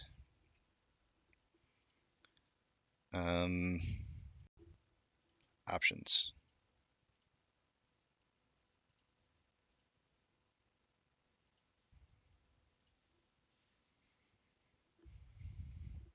I'll tell you what I'll tell you in a minute here. Give me a second. I just got to get through this first. One thing at a time. This brain works slow. Let's see here. At a $21 strike price an hour ago, there's 23.9 thousand contracts. There's now 26.4. On the puts, at a $20 strike price an hour ago, there was 28.9. There's now 39.6. Who's ready to just get this day done with? Get this three-day weekend going. Orders by Fidelity customers. AMC currently in third with a very strong 78% buys to 22% sales. We're buying the dip. GME looks like they're moving up the list here a little bit. 10.98. Nope, they were in seventh an hour ago. Just kidding. 88% buys to 12% sales. I mean, we're buying these dips, guys. We're buying the dips just like we're supposed to. It's looking good. I like it. I don't see anything wrong with what's going on here. I do not see people retail selling. Shares borrowed in the last hour. Zilch is not a nothing. I think we have institutional shares being sold off right now. In the money calls, we have 1.9 thousand contracts in the money on the calls. We have 26.9 thousand contracts out of the money on the puts. Yeah, we're just getting taught a very serious lesson about option plays and why we shouldn't be playing them right now. It's a harsh lesson.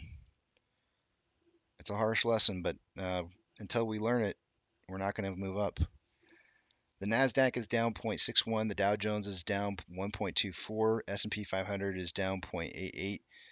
Currently, the market is definitely declining over advancing. We have 5,466 decliners to 2,136 advancers.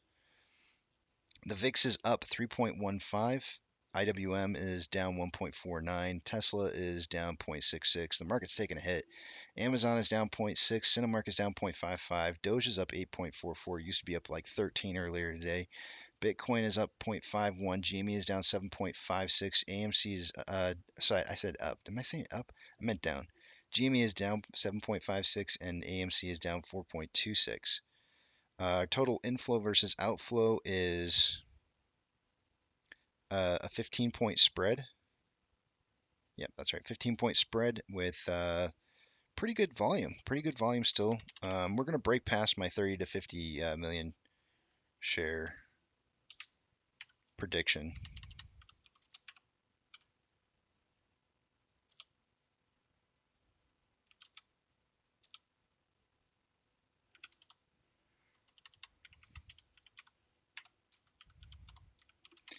Looks like we're on pace for 67.1 million shares traded for the day today.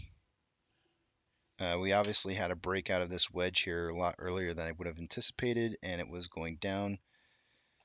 Still holding 1935 on the daily interval. On the daily interval, we have more selling pressure than buying pressure with an RSI of 26.89.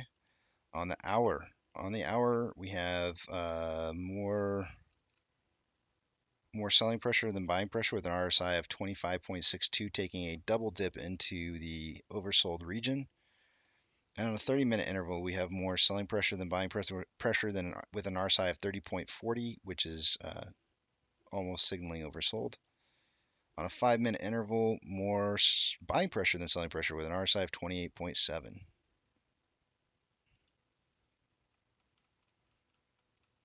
I'll be happy if we can avoid crossing this 1935 number right here. I'd be pretty stinking happy about that.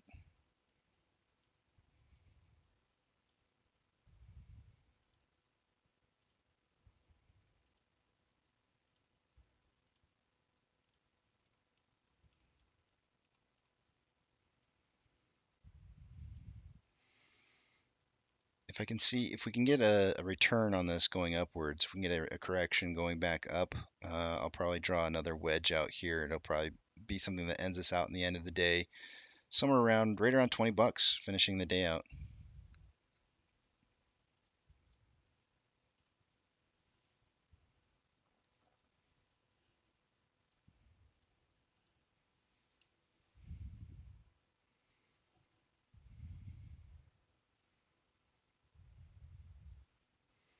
Einstein saying Russia and Ukraine things are getting crazy.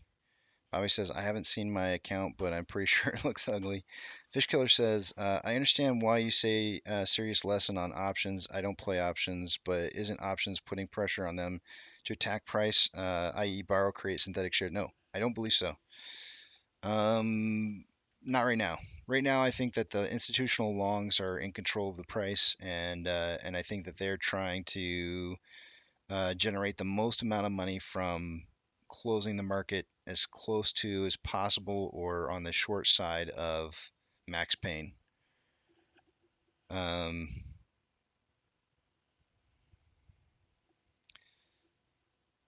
More than likely, market. I mean, who stands to make the most from that? You know, loan shares, short interest is gonna make people who loan shares money. Market makers are gonna make money on short positions. So people who stand to make the most money are gonna be both long positions and market makers from keeping the price at max pain or below. So if we have a lot of people who are buying options and those the institutions are basically closing it out so that they lose the most amount of money as possible, then market makers make money. The institutions make money. The people who don't make money, they're basically milking the goat, milking the cow, milking the whatever it is. You could milk a cat, you'd be surprised.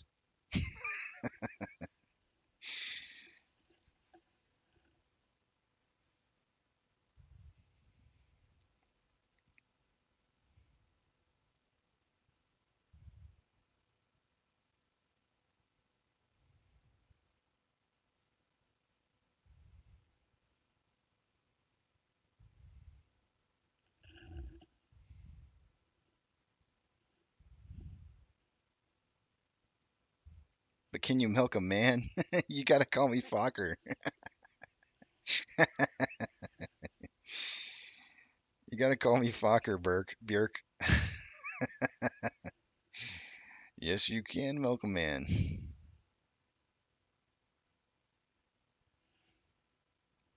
A milkman? Yeesh. Oh, some great dad jokes. You know what? I'm starting to get a little bit of headache, and I was thinking it was because I just needed more coffee or caffeine.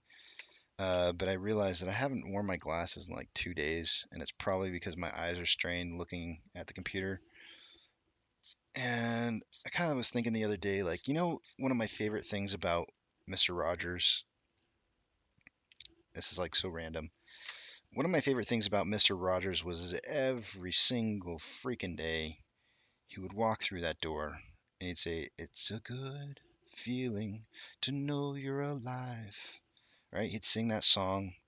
He'd change into his tennies, his house shoes, and then he'd put on that sweater.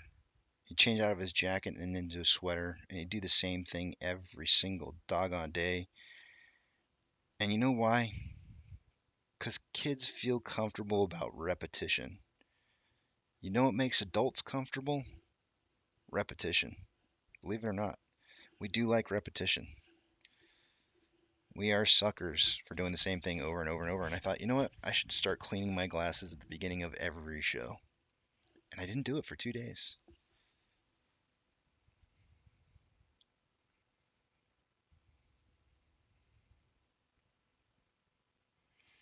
Doctor says, maybe you answered already. Lou insists that Gary Gensler is the one who says when this will be allowed to fly. Is that bullshit?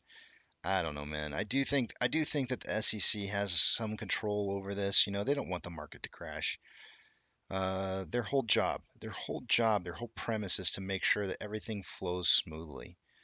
So if there was anybody out there who could have like a potential say so, and when this does actually get to launch, it would probably be the SEC, right? You know, they would have the final say. It might be the case. I don't know. It might be the case.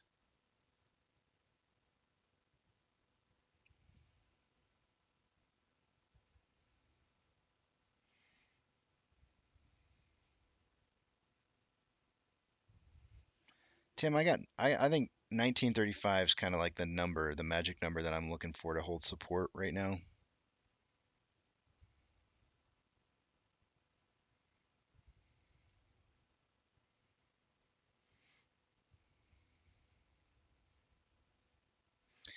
Dog fan says, isn't a descending parallel channel bullish? Yes, it is. And yes, we might. Let me check it. Sorry for not seeing that earlier. Sorry, buddy.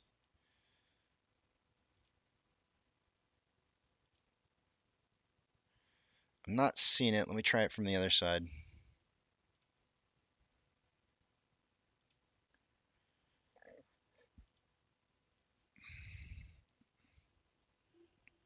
Eh, not really. I'm struggling coming up with good touch points.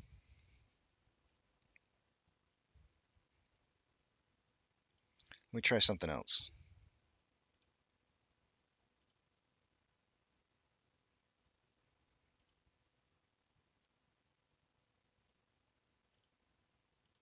Maybe. It's a maybe.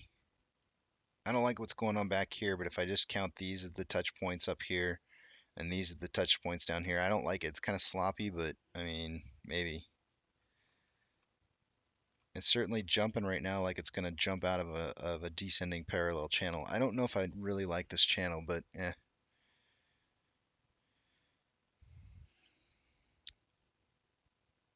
I think what we see happen at Power Hour may be impressive, if that's what you want to know.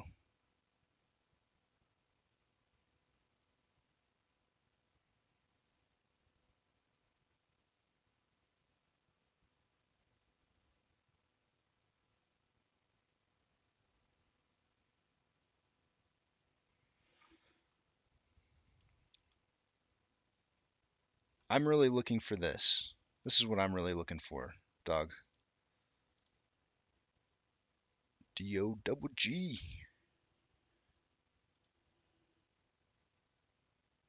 I'm looking for this.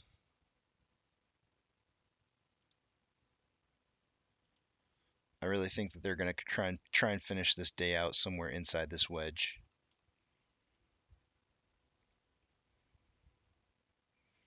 Which has a top on it at 2060 and a bottom at 1972. I think that's kind of like the golden number.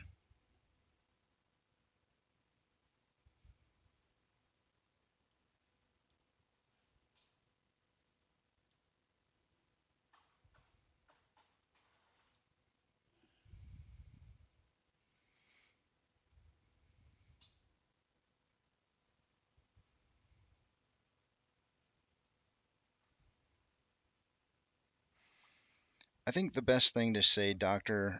Zeno, I guess if you really want like a good example of like how this is like pretty standard, and maybe to help alleviate, and I showed this yesterday, maybe you saw it, maybe you didn't see it, but I'm going to show it again. We're going to have to come out to the daily to see this. But what I want you to see is that the lowest point that we hit between January's run up right? And June's run up after January got done, right? The lowest point that we hit was right here. This is the very lowest point, and it was $5.26. I'm going to plug that into my handy dandy little notepad over here, my little presentation pad that I sent to you guys earlier, or that I showed you earlier. We're actually going to use this a little differently here. Let's see. So we're going to just plug in, because this doesn't the math for me, and I hate recreating the formulas. So we're just going to plug that number in. $5.26. Is that what we came up with? 526. Then we're going to put in the high that we got up to in the June run, which is 72.62. And we're going to look at the amount that it increased by. Oops. Ignore that 73%. I'm just trying to get the increase was 1,280% of an increase, right, from those 2 points. But if we do it backwards, and we flip these two numbers around,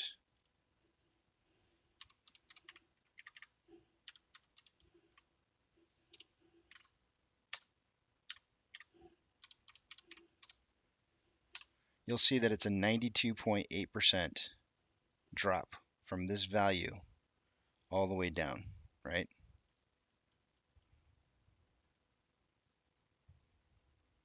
Oh, no, I did this backwards. I did this backwards. I'm sorry. From our January run-up, what was the highest price we got up to in January? 2036. I totally did it backwards. I don't know why I did that. Wrong one. This one.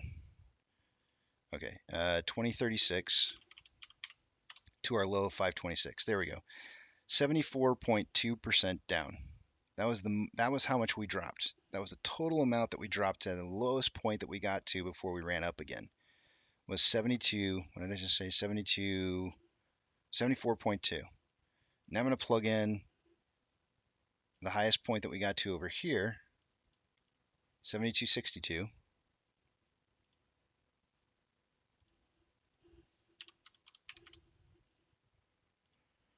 And our current low, 1951.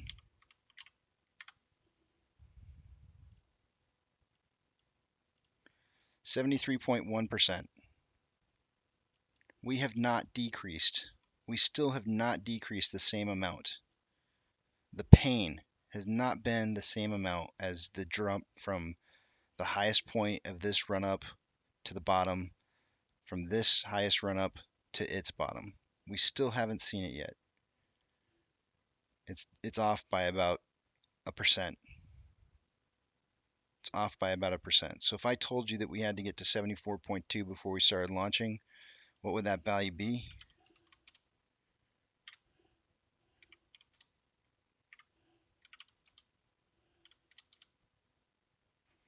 $18.70.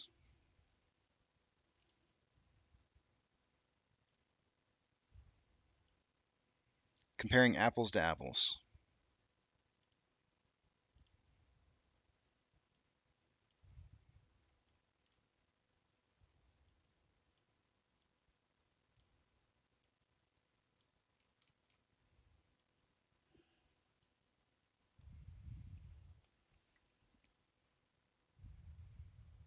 Hey, no problem, doctor. That's what I'm here for, man. We're all here learning together. We are all here learning together. There's no dumb questions unless you specifically ask the same question twice. Somebody else can ask your question, but if you specifically ask the same question twice, then I'm gonna call you dumbass. Like Red from that '70s show, dumbass. Only then though. Money says, well, I can say that numbers in stock market do not matter. Every stock, as I'm concerned, has unlimited shares, and all the data in every single stock on the stock market is all incorrect. Wow, man. Welcome to the market, because that's probably pretty close to true. Welcome to the market. This this money-making system called the stock market is not meant for us to make money. It's not. It's not meant for us to make money. It's for us to invest money so people can use our money to invest and make more money with. But when we try to jump in and we try to start changing things, ooh, the institutions don't like that. No, they don't. They don't want somebody coming into their territory and telling them how things should be ran. I can guarantee it. They don't. That's why we've been calling ourselves stupid money for so long.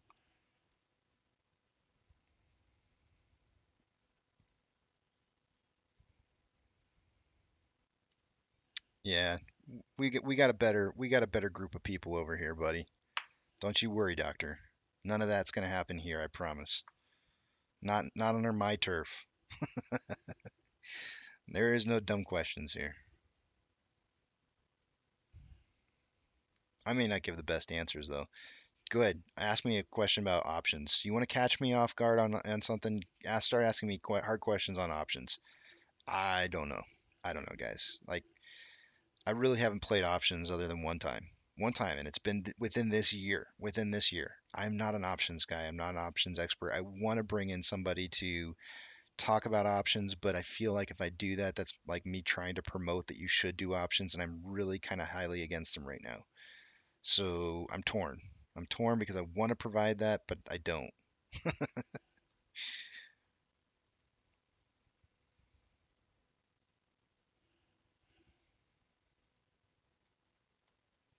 And guys, if there's if there's any takeaway at all that you can take from the presentation that I did earlier with Lion's video, I want to say that, just because I have a differing opinion, I want to stress this really hard. Just because I have a differing opinion from what Leo's saying doesn't mean that he's wrong or that I'm wrong. Okay? I'm just telling you that there's a different way to look at things. There's a different way of looking at things, and from his perspective, it looks pretty nice what he's saying from his perspective. I'm saying not everybody holds the same perspective in this play, and that there might be a different way to look at it. There might be. And I'm trying to challenge you to see it differently. You don't have to. You don't have to. We can all still be friends here. You can do an options video after this is all over. You can. Oh man, Dan. After this is all over, this channel probably won't exist anymore. I hate to say it, but it probably won't. I don't know. I don't really have any. I don't have any long-term plans for this channel. Once this is over, I just don't. I've got other things to do.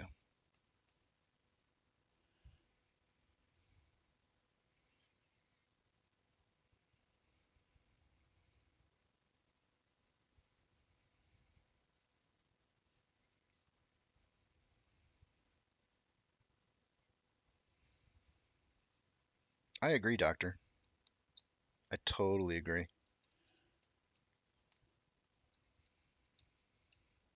I feel like if people are just going to attack you for your ideas without having a honest, solid debate about what it is that you're saying, then that's just people who are scared, honestly, right? Like they're not confident in what it is that they believe in or what they know to be true, and they don't know how to defend their position.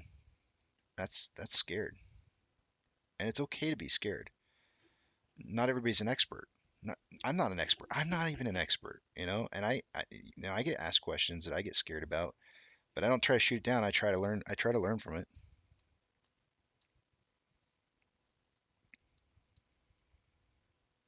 Apes RS says I'm still holding. I like his name too. That's cool. Ooh, tax advice without having any kind of tax background, that could be dangerous. Without having a CPA license.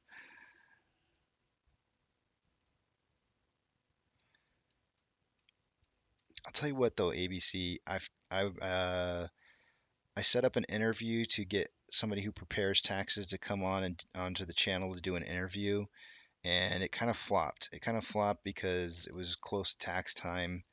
and obviously they got busy and whatnot, and trying to score somebody right now is like impossible, impossible. So, and even when I was trying to get them quite a few months back,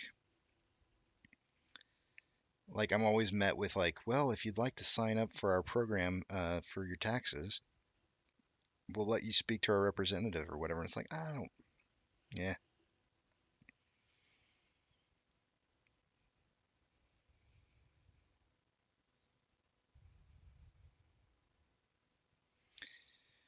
No, no, no. There is a lot of stuff behind the scenes, doctor. Absolutely. And that's why it drives me, it drives me nuts more than anything. Like whenever you hear somebody say that the DD's already done, that pisses me off. And I know what they're trying to say. What they're trying to say is we know what we know to be true and that nothing has changed. That's what they're trying to say. But, as far as like learning more new things, like I think there's constant, like I have a feeling we're going to be learning stuff decades beyond the squeeze. Decades.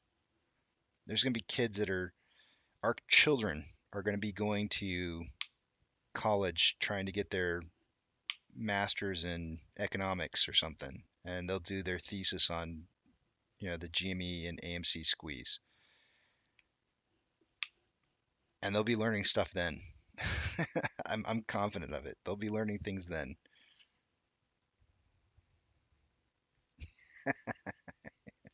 Yeah, Joe, sure you can. Which car?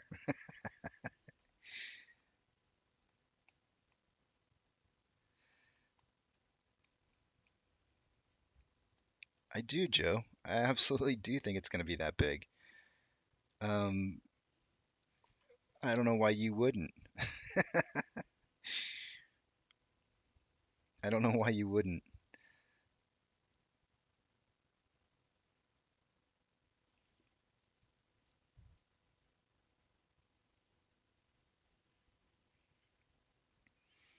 Ollie says, I will never let my kids get their masters in economics after this squeeze. I'll send them to criminology school to go after their MS in econ hedgies. Oh man,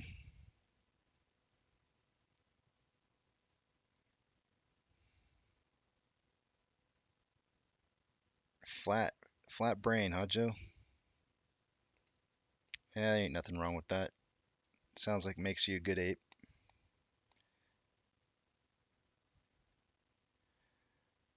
I don't want to set floors, Bill, or I don't want to set price targets. I'm looking for indicators. I think indicators is the way to go. If there's anything you could have learned from that presentation I just did, it's all about the indicators, man.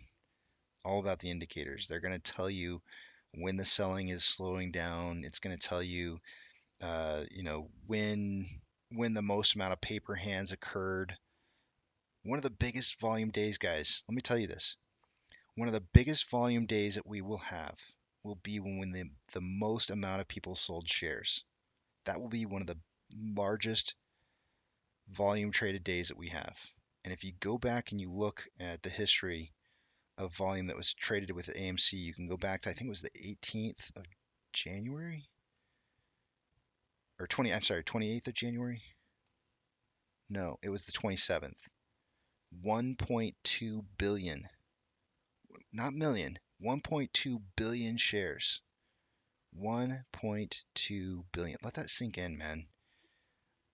Our total float wasn't even that big back then. Our float was like 300 and something odd shares, 300 and some odd million shares. It traded the entire float 4 times over. Let that sink in. Let it sink in, guys. There's a lot to cover here. We've grown a lot. I think one of the coolest things was that Azrul had me do a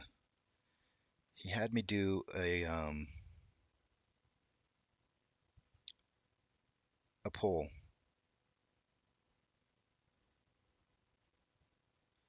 And I'm going to post it again.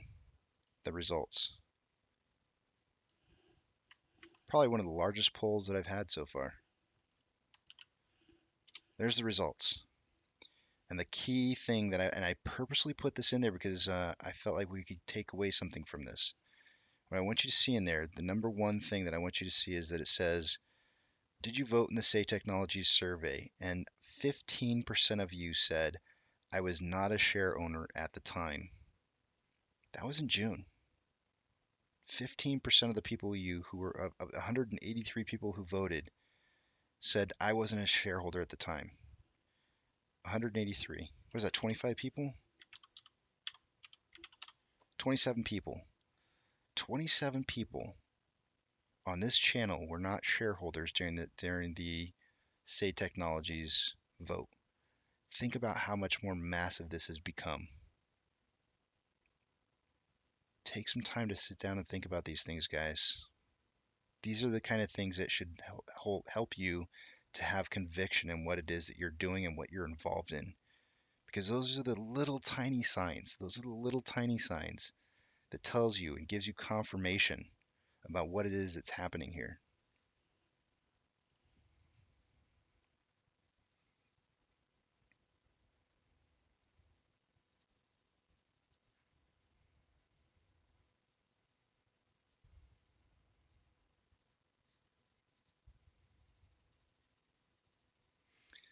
Otto says, which indicators besides volume? Dip over dip size decreasing. Manjeet said, what if someone want to sell all their shares at a certain point instead of multiple times? Will brokers let them? Yes, but you run the risk, depending on the type of order that you place, you run the risk of it not getting filled. Depends on the type of order that you place. If you have a lot of shares, that order may not be completed. If you have a few amount of shares, it will probably get completed. It also will make a difference as to whether or not the price is moving up or if the price is moving down. It's much easier to get orders filled as price is moving up because then there's buying going on. If you're trying to get that filled when it's going down, you might have a harder time getting the order filled.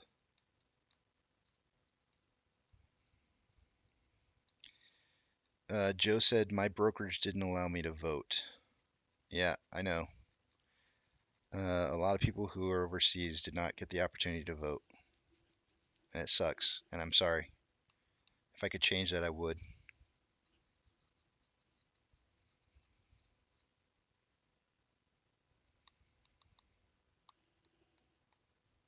I would have, if I could change it, I would. I don't know what to tell you, man. It sucks.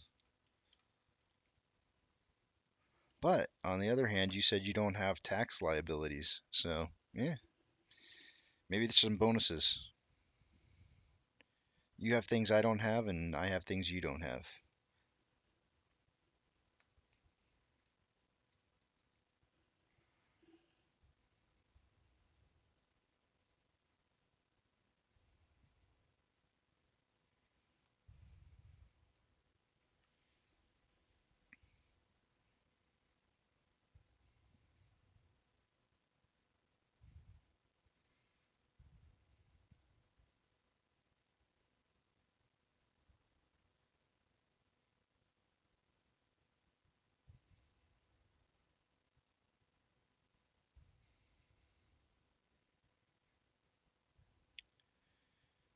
Ali said, did you see the user intellect's tweet that he was very shocked at how many of the accounts that voted on his survey are international and therefore were not in the Say Tech vote?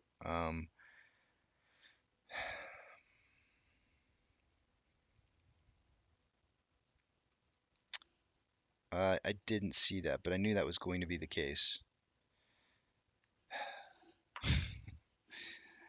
Man, Ali, I wish I had been a little bit quicker in getting out our vote, the log the vote.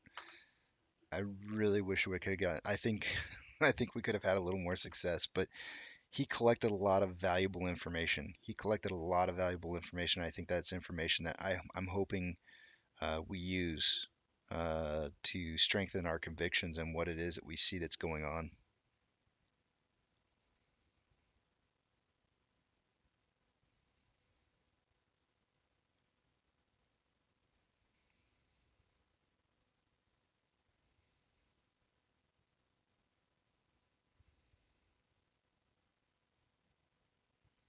Yep. I hear you, Joe. I hear you, man. I know. I know it.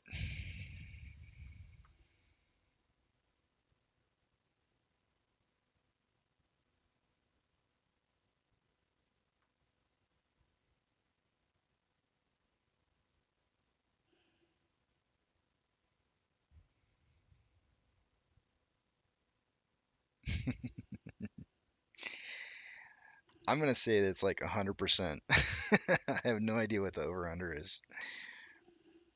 I have a strong feeling he will too. But here's the thing.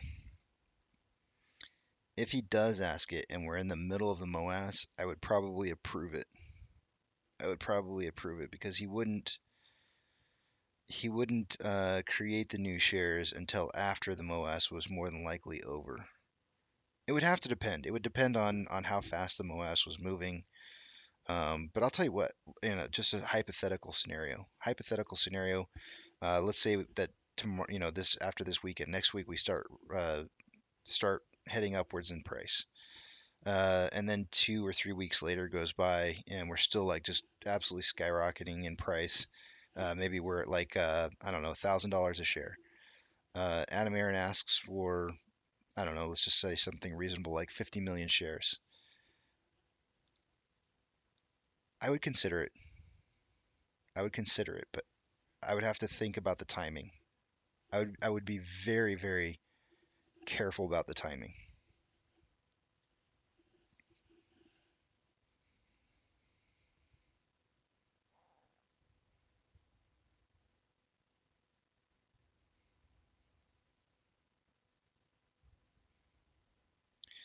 Ollie says AMC traded more than Apple and Tesla last year. Sure did.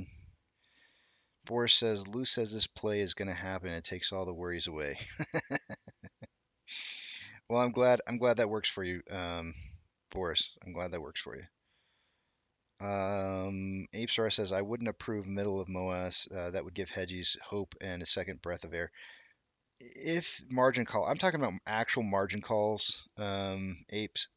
I'm not just talking about, like what we saw with GME. I'm talking like legit, like margin calls are going on kind of thing. Like they take away the buy button, and the only thing that's allowed to have happen is sell orders, right?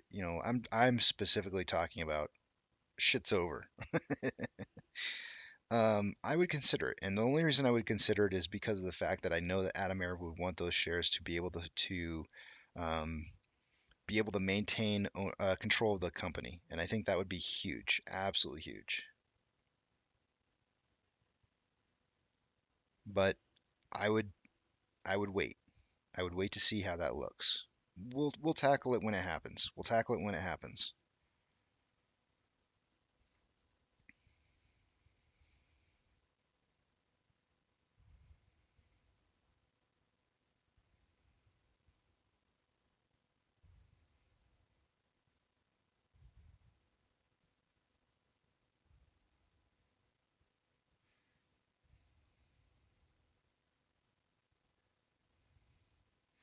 Nobody talks about why the reason taking the buy button away was such a big deal. I think it just scared investors. I think it scared people.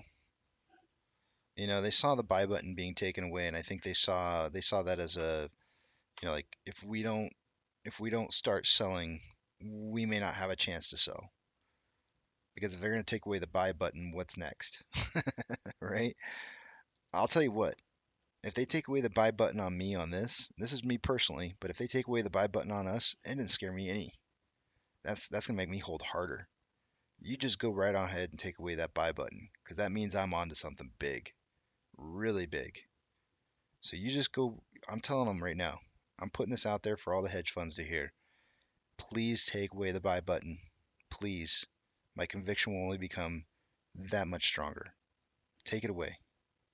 I know you're caught and you're stuck like a pig if you're taking away buy buttons.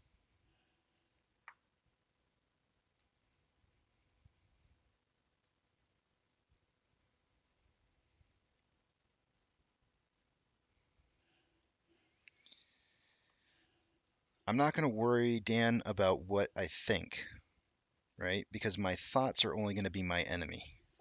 I'm gonna watch indicators, and I'm gonna allow the indicators to drive my emotions that I may have left. Whatever rare emotions I have left in this body, this shell of a body, this man who has a beard that's never had a beard even close to this long. I'm not gonna let I'm not gonna let my thoughts rule my emotions or let them deceive me into thinking that everybody's gonna do something else.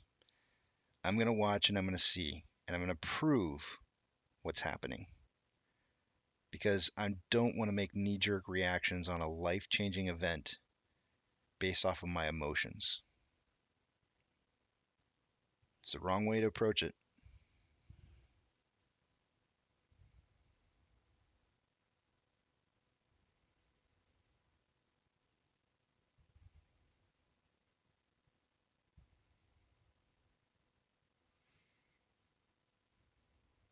If you guys want, I don't want to throw this person out under the bus. We have somebody, if the person wants to step forward and say, they can tell you, but we have somebody amongst us who sold early on GME and they regretted it.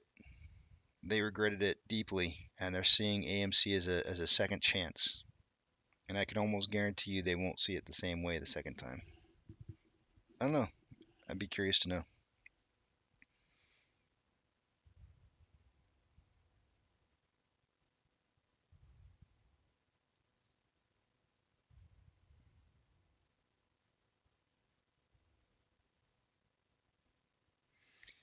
Can tell us what's with the moooo app advertising on every AMC YouTuber videos? I have no idea.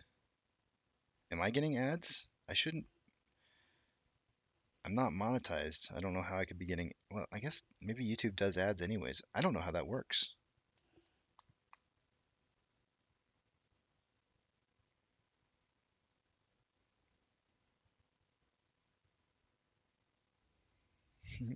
Apes R Us, you know what your statement there when you said I didn't wait this long just to break even. You know what it reminds me of? Somebody came in and said that DFV had said at one point, I didn't just come this far just to come this far. I think that's awesome, man. That is so freaking awesome. I reached out to Lion Trader through several different methods, Otto, and I never got a response back. And I'm okay with that. I'm not trying to create friction between me and another YouTuber. That's not what I want to have happen. I wanted to be able to present my information to him and have him bring this information forward so that he could show an alternative side to thinking. But he wasn't responding back to me, and I couldn't get a response, so it is what it is. I'm not just going to sit on information forever.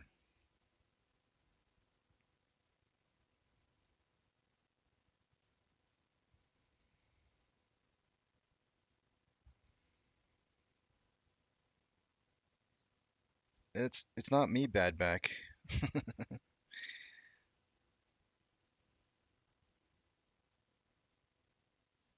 Oh, I don't get ads. Okay, well that's good.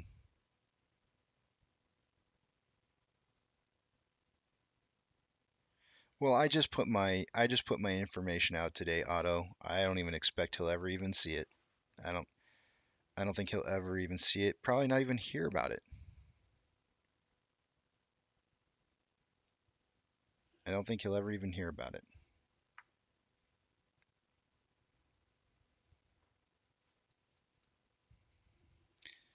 I'll tell you what I will do though today, guys. I'm going to post in the description box a link to the specific point in time where I started talking about it today, so that it's really easy to get back to. So in case you guys want to go back to it for reference, um, give me like 15 minutes or less after I submit the video, and I'll make sure the description box has a time link to it so that you can go straight to that point in time. I know these 9-hour videos are not easy to just scroll through. I used to put timestamps in there for everything, and then nobody really seemed to care, so I just stopped doing it. But I will put a timestamp in for the presentation that I did today on that, and that way, if you guys want to reference it back to it, you can.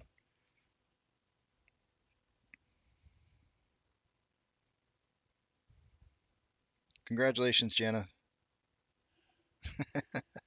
Ollie's like, what is this green color? What is this green stuff? Is this moss? Oh, hi, Bruno. Bruno came to join me. Hi, Bruno. He likes the fact that I'm laughing, probably. He's like, hey, you're laughing. Oh, hey, don't knock off my stuff. His tail gets going and he just can't stop. You just knocked my can over. Walk away. You're going to knock my stuff over some more. Walk away. Okay, I love you.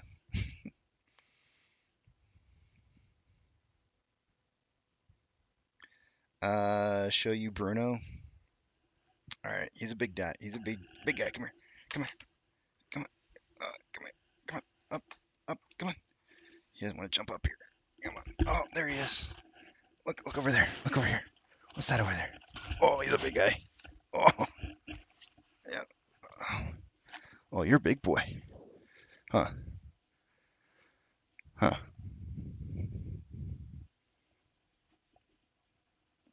What are you doing? You're getting love. Yeah. You can give me kisses. Yeah, big guy.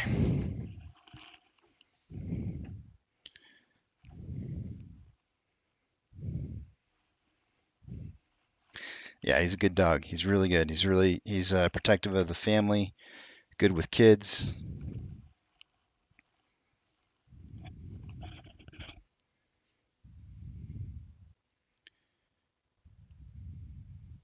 Oh man, Apes R Us ain't kidding. I'm gonna show you guys something. I want to show you guys something here. It's time to do the technical analysis for the hour, anyways. Bruno's well, he's a chocolate lab. He's like a mixed chocolate black. In the sunlight, he's brown. In dark, he looks black. He's kind of a mix. If you've ever owned a chocolate lab or a black lab, you'll know that the black labs are like just wild and crazy, super energetic and like constantly wagging their tails, and then the chocolate labs are just kind of crazy. He's a cross. He's a cross. He's somewhere in between. Anyways.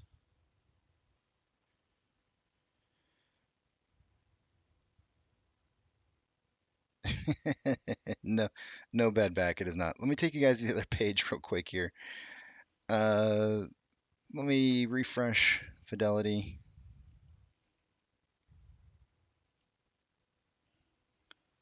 And I want to show you guys something really cool that Apes R Us was just talking about. By the way, Apes R Us, welcome to the channel. I don't recall having seen your name before. I'm pretty sure I would have remembered it. I think we got a pretty cool group of people around here, and I don't know. Maybe you'll like it. Maybe you'll hang out. It's a 9-hour stream every day, man, Monday through Friday, so you don't feel like you got to stick around forever.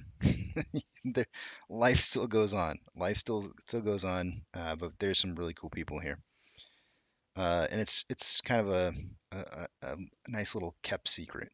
It's the Bob Ross channel where we paint happy little trees and I don't know, just kind of get to know each other. All right, guys, let's take a look at what's going on here. Hey, I lost my True Demon data. Hold on a second. Did it pop back up? Okay, there it did. Let's take a look at the off exchange. I'm going to show you guys something here that Apes R Us was just talking about with some of the short positions that are open at really low values. I'll show you that in just a second. Refreshing the off exchange, we're looking at 14.29 for the off exchange and CBOE EDGX, which is kind of like the ETF side of the dark pools, is at 14.23, which is I think where the fight's going on right now. I think the fight really is going on in the ETFs, and that's pretty high. It's higher. It's 4% higher or 3% higher than the standard 30-day average. There's a lot of fight going on there. Taking a look at Ortex, I'm going to update that. An hour ago, there was 1.17 million shares having been borrowed for the day. Now it's down to 731,000.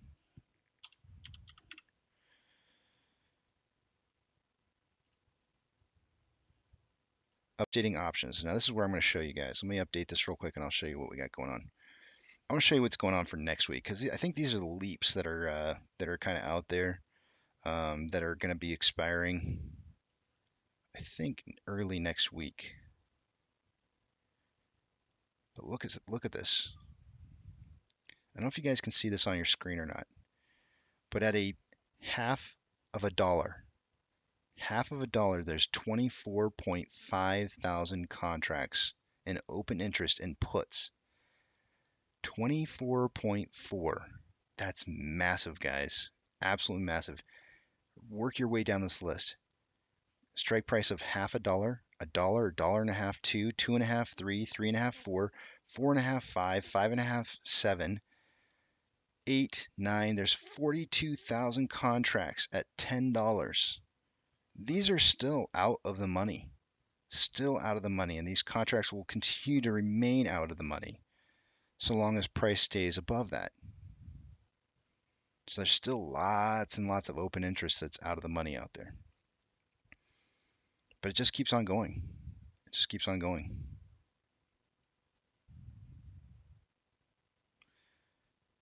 Taking a look at this week, our highest amount of call options is at a highest volume is at $21. An hour ago there was 26.4 thousand contracts. There's currently 29.4. On the put side, highest level of volume currently at a $20 strike price. An hour ago was 39.6. It is now 41.9. Market's kind of signaling for like a in between 20 and 21 strike price. I said strike price. I meant closing price. Sorry. Like 20 and a half is what it's kind of signaling for. Taking you back to the other page, orders by Fidelity customers. AMC back in second. We had slipped from second down to third, and then now we've taken second back in volume. 78% buys to 22% sell ratios on the orders. That's looking really strong. GME moving up the list even further into fifth position with a very strong 88% buys to 12% sales. Guys, that's looking beautiful. We are buying the dip like you would not believe. Like you would not believe. We have retail is on this. These are the kind of statistics that I look at. You can't convince me retail is buying when we have 80% buy orders. You just can't. You can't convince me. You just can't. It's ridiculous. Borrowing has dropped. The fee for borrowing has dropped 0.1. Almost like they're trying to induce some more borrowing. But it's not happening. No borrowing going on this last hour. So far, total amount of shares borrowed for the day-to-day, 2.3 million. 3.8 thousand contracts are in the money on the calls. 41.6 thousand contracts are out of the money on the puts. Still have way too many calls out of the money. Way too many. If you guys are playing options, make sure you're winning like 80% of the time or you're giving away your money to the wrong people. Sorry, I didn't realize I still had this stuff on the screen. NASDAQ is down 0.25, Dow Jones is down 1.08, and the S&P 500 is down 0.62. The market is definitely declining over advancing with 5,180 decliners to 2,416 advancers. You have the VIX being almost breaking even for the day after having been up several times. It is showing at 0.54%. IWM is down 1.07. Tesla is up 0.12. Amazon is down 0.38. Cinemark is up 0.12. Doge is up 10.09, heading back up again. Bitcoin is up 1.22. GME is down 6.01. Hood is down 3.1. We don't look at that one anymore, but AMC is down 2.44. Our inflow versus outflow. 15-point spread, same as it was an hour ago, with more outflow than inflow. I predicted between 30 and 50 million shares traded at 8 o'clock a.m. Eastern Standard Time this morning. It's looking like I'm going to be wrong. I'm going to be the first to admit it. I can't get it right every time, but not a bad effort.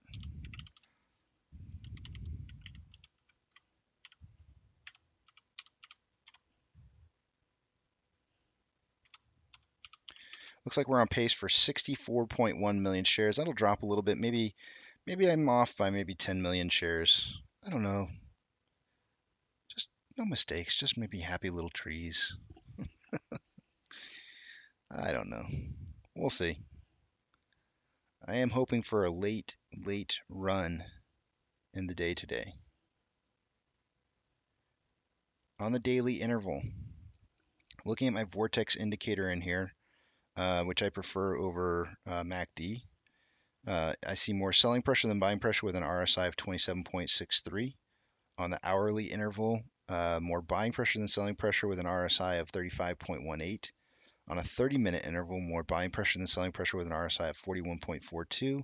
And on a 5-minute interval, more, it looks like just slightly more selling pressure than buying pressure with an RSI of 52.22, which is right down the middle. Does look like price is kind of, somebody asked for the VWAP earlier. I personally prefer like the Bollinger Bands to kind of tell you like whether or not the price is kind of centered around volatility.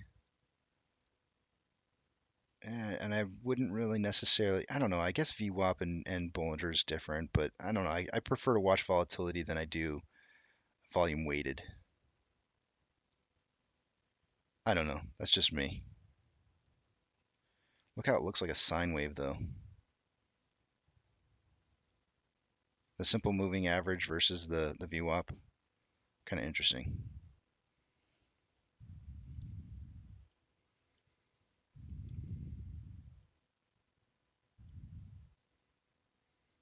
Looks like we're trading right down the middle of this daily wedge that I have going on here.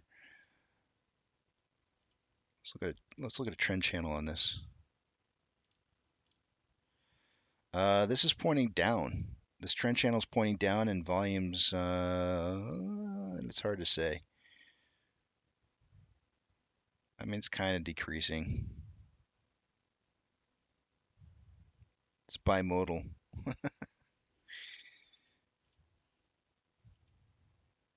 Oh yeah, bimodal.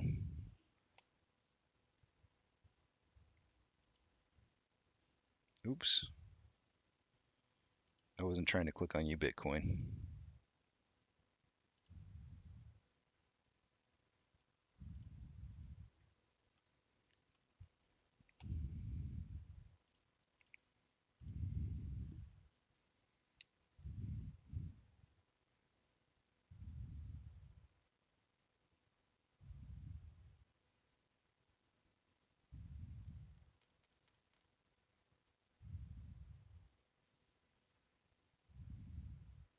Yeah, see, and what Ape was saying earlier is those are the ones. I couldn't see what you were writing, Ape, but while I'm doing that technical analysis, when you can't see my my picture on the screen, I can't see what it is that you're writing. But that's why I wanted to show what it is that you know we're talking about. Those are definitely the ones that we continue to buy and hold for because they continue to bleed on those, just like you said. 100%, absolutely agree.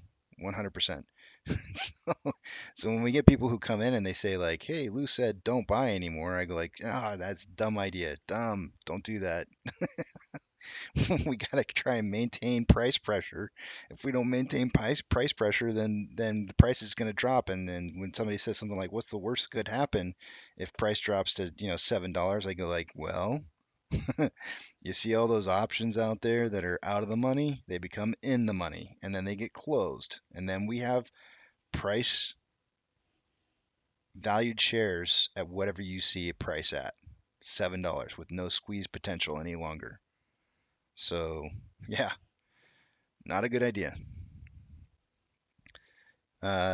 Super Jana says, "Casey, can the government just see what's happening and say stop selling stories because they're making the infinity bigger and they could run out of money sooner? What happens to other stocks shorted?"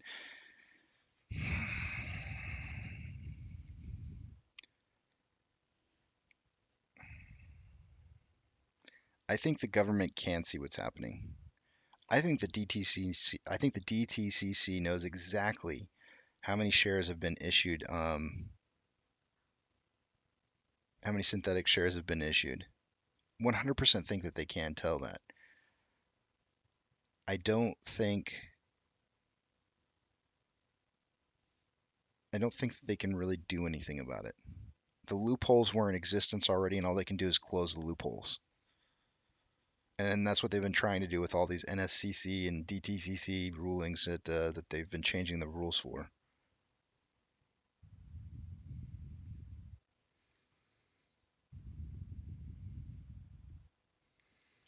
Apes is saying, I was looking up something, Apes, and maybe you might know the answer to this. Actually, maybe any of you might know the answer to this.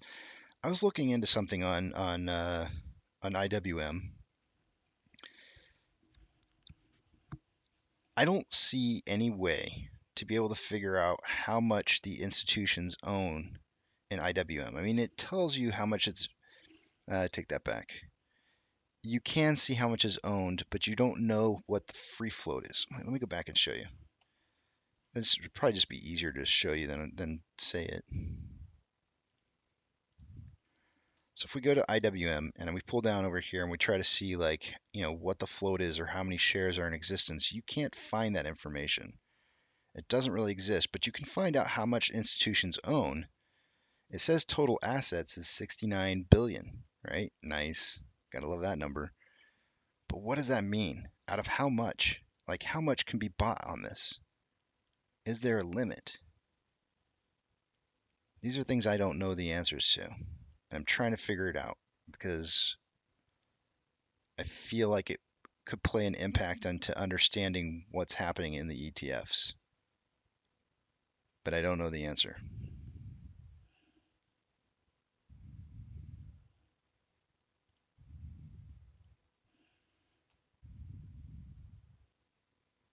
And I did. I did look at the weekly chart on IWM. Yeah, there's the barcoding that he's talking about right there. Except for within the last couple, since like mid-November. And actually, this is a sell-off right here, by the way. Ape, if you're not aware, I've been saying it since late November that the slide that we had in price on AMC was a sell-off on institutional part, and we'll see those rolling in no later than mid-February on Fintel.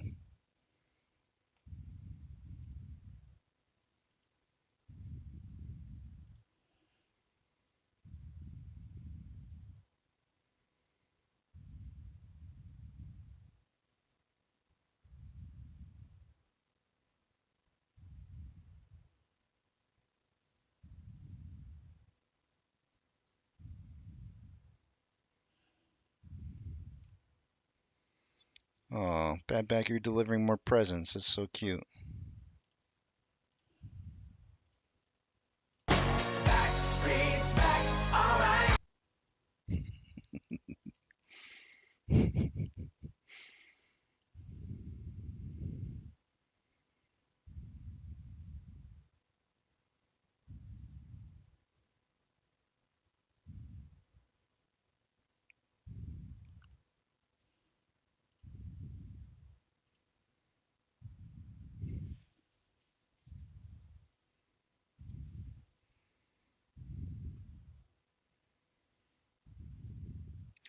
All right, guys, it's time for me to take my break. You liked the metal music yesterday? I'd have to go back and rewatch the show. To be honest with me, that last, I think we played music for like the last half hour yesterday. And that last half hour, it was a blur. I felt like I lost my voice and I wasn't even talking. Um, that was one hell of a last half hour yesterday. Oh, what was it? What did I play? Faith No More. Faith No More's What Is It? I don't know. We played a lot of stuff. I have to go back and take a look at it to see.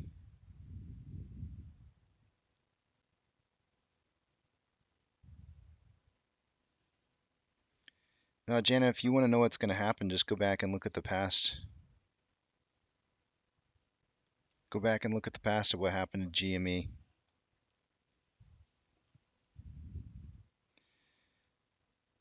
We're doing everything that we need to do. It'll get there. All right, guys, I need to take this break. I took a short break last hour or last time. Let me set this up, and I will see you guys back for power hour. I will return at power hour.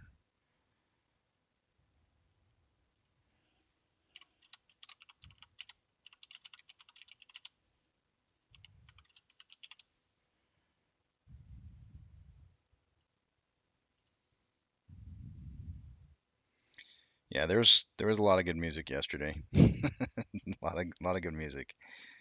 All right, guys, I'll see you in a little bit.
Alrighty. That came out of nowhere. Alrighty, guys, I'm back. Money making tone, that is a bad idea, in my opinion. This is about having diamond hands, man. Not being a paper-handed bitch. Just saying. If you want this thing to work, all it takes is buy and hold. It's worked 3 times before. If you need proof, go back and look at history. It shows that it works. We don't have to do anything different than what we've always done, and it's buy and hold, and that's it. Where you're coming up with this whole something about like 40,000 calls more out of the money for next Friday. I have no idea what you mean by that. Like, that doesn't even make sense to me what that means. I'm cracking open a beer.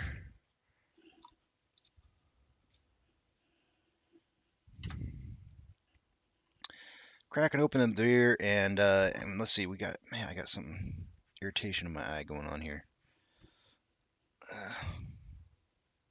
Wonder if I got an eyelash in my eye. I hate that. All right. Toasting. 1, 2, 3. Let's get rid of the words here. You guys know what time it is? It is that time of the day. It's time to toast to the power hour. This is where we drink a beer every single day. Duncan's gonna go get his gin and tonic. He's gonna be right back. He's gonna toast with us. Let's give him 2 seconds. To world peace. I think that's what I'm gonna toast to today, because you know what? I know that's so ridiculous, but man, there's some shit going down in this world right now. There's some shit going down, and quite frankly, I don't want to see people dying. I just don't. If you guys don't know what I'm talking about Russia and Ukraine.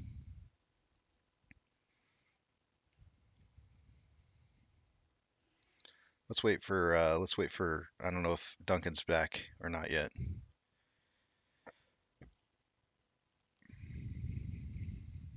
But to world peace, I'm gonna toast. I gave him a long enough time. Gin and tonic. That could take him 5 minutes to mix and pour. I'm gonna toast to world peace. Yeah, I don't know what's going on over there in Ukraine and Russia, but I hope that people stay safe. You know, I know Bandaro, one of our viewers, is over there. I would hope that he would drop notes more often, just let us know he's okay. But to all you guys who may be affected by any kind of war breakout or anything like that, stay safe, guys. Stay safe out there. Cheers.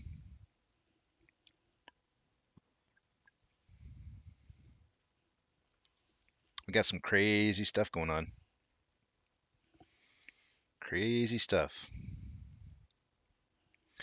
You know, it makes sense in a weird kind of way. It would make sense for a financial crisis to hit the United States as Russia was trying to attack into Ukraine.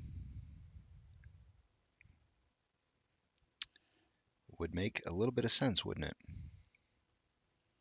Kind of weird. Let's take a look at all of our indicators here, guys. Let's see what the heck is going on. What doing? Taking you guys over to the other page.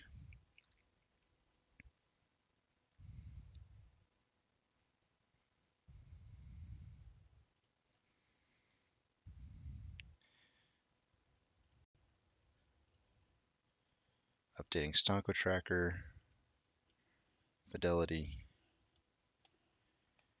and let's take a look at off exchange first. 49.29 and 14.23. 49.19 and 14.4. So a little bit down on off exchange, a little bit up on the EDGX. Interesting stuff going on there.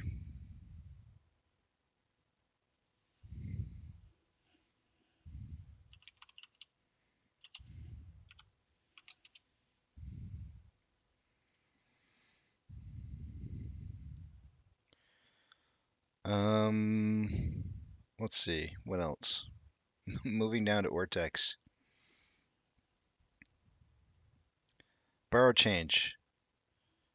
An hour ago it was 0.731 million. It's now 0.772.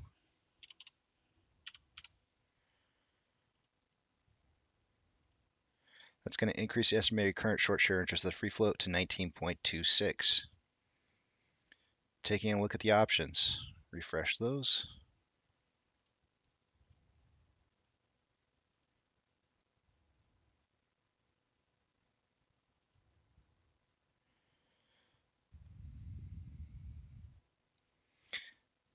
Did it refresh? I didn't see it.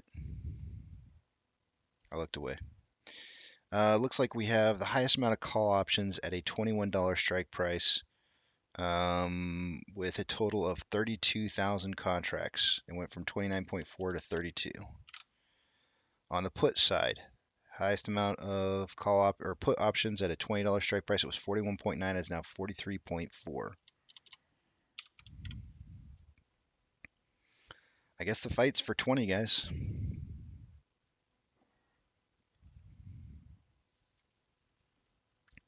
To be honest with you, closing at 1998 or 1999 would actually be more ideal. Exercising 43,000 contracts versus the exercising of 20,000 contracts would be more ideal. So closing at 1999 would actually be the more preferable of the two options. And if you don't understand that, I can explain it. Looking at orders by Fidelity customers, AMC currently in number 2 with 78% buys to 22% sales.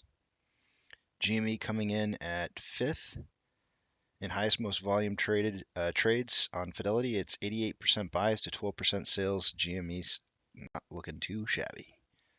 Looking pretty good. Shares borrowed in the last hour. Zilch, nada, nothing. 3.8 thousand contracts are in the money on the calls. 41.6 thousand contracts are out of the money on the puts.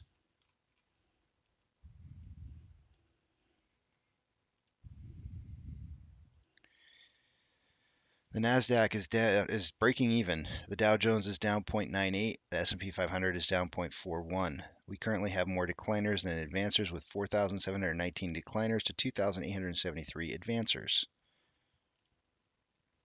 The VIX is up 0.1. IWM is down 0.6. Tesla is up 0.62. Amazon is down 0.14. Cinemark is up. Did I say Amazon is down 0.14? Cinemark is up 0.29. Doge is up 9.41.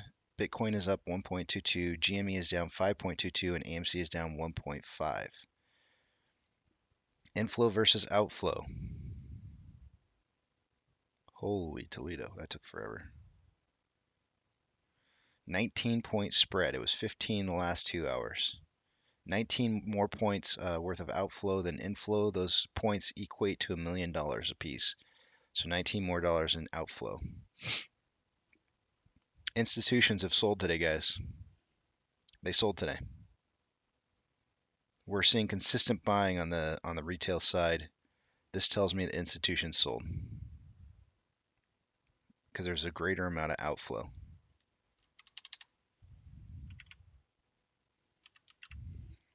Let's see.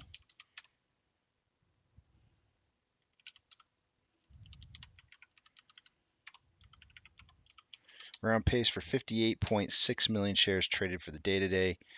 My guesstimate was between 30 and 50 million shares having been traded at earlier this morning in pre-market hours, so it's looking pretty close. I'll be a little bit on the low side, and I'm okay with that. That's not that bad. Could be worse. Taking a look at the daily interval. There's currently more selling pressure than buying pressure according to the Vortex indicator with an RSI of 27.97. On the hour, we have more buying pressure than selling pressure with an RSI of 39.33. On a 30-minute interval, more equal amounts of buying and selling pressure with an RSI of 47.08. And on a 5-minute interval, more selling pressure than buying pressure with an RSI of 59.02.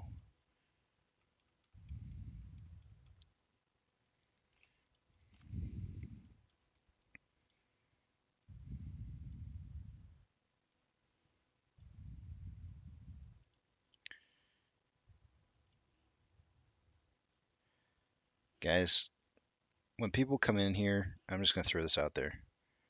when people come into this chat room that we haven't seen before and start dropping ideas like we should all sell and buy back in at $5, those aren't the kind of ideas that we're used to around here, is it now?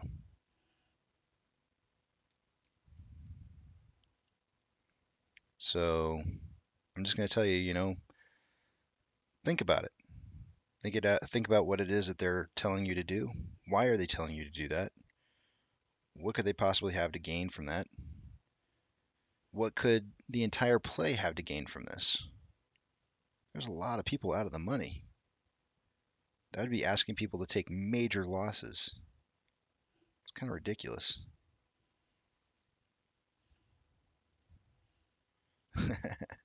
I was hoping for sure that somebody would say hell no. Hell no, we won't go. Hell no, we won't go.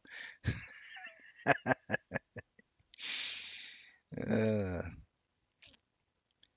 Michael says, Casey, mind if I ask what's your next play or future play? I kind of went through a couple different things in my head, trying to figure out like, what would I do with the money afterwards, or some of the money, as far as investing goes. And as it stands right now, Michael, what seems most logical in my mind, most profitable and probably least riskiest, is waiting for the commercial property to have its bubble kind of decrease in value, and maybe picking up some commercial property and becoming maybe like a mini strip mall owner, one of those corner marts kind of areas. Owning some property like that and renting it out apparently makes really good money, super good money. There's that. Some people have talked about doing things like cottages, like properties or condos, kind of not condos, duplexes kind of things, and renting those out, apartment complexes, that kind of stuff. I don't know. I'm not really 100% certain, but I think commercial property is probably one of the areas that I would probably invest some money in, but not right away. I probably would give that some time to develop.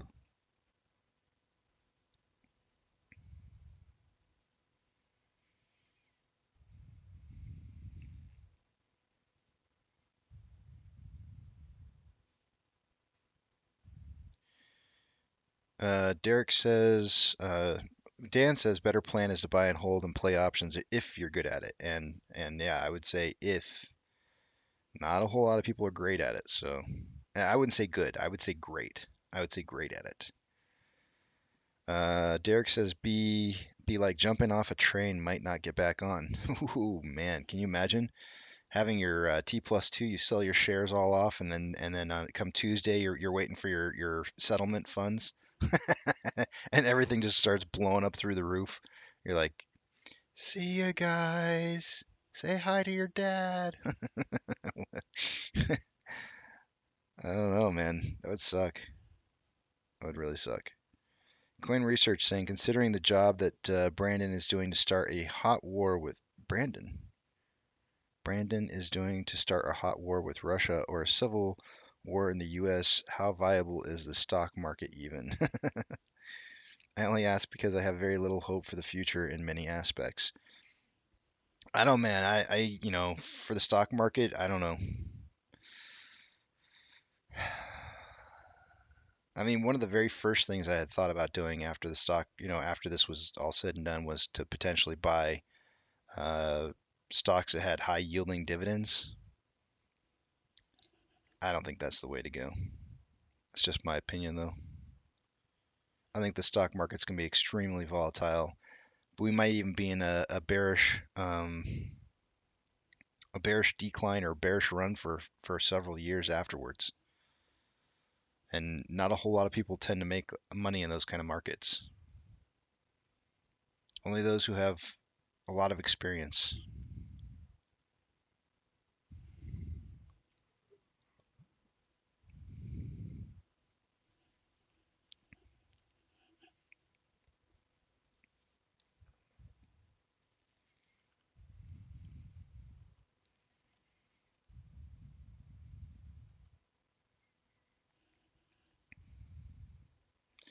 Mohammed, howdy.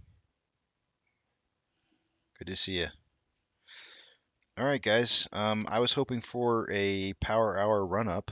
We're getting a little bit of a run up right now. We do have a daily wedge that I've drawn in here. We were in a possible descending parallel channel that we may have broke out of earlier. I'm going to go ahead and delete that now. Yeah, I feel like, quite honestly, guys, this, you know what this setup looks like to me? Let's check it out. Hold on a second, I'll show you. You're going to laugh. Maybe you laugh. I'm laughing. You should laugh. I'm telling you. This is the only way I know how to flip this, guys, so bear with me.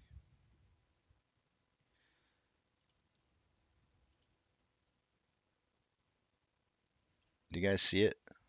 Are you seeing it yet? I just flipped the image. Anybody? Anybody before I start drawing with my crayons? I've called this one out before. What is this? Anyone?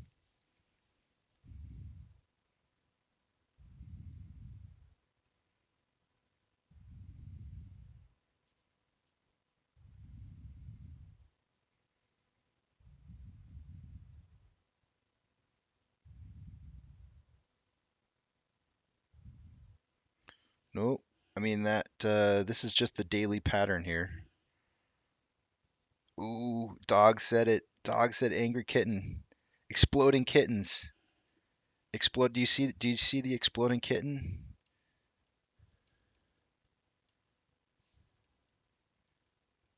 There's the exploding kitten. Here's your head, or your shoulder, I mean. Here's your head. Here's your other shoulder.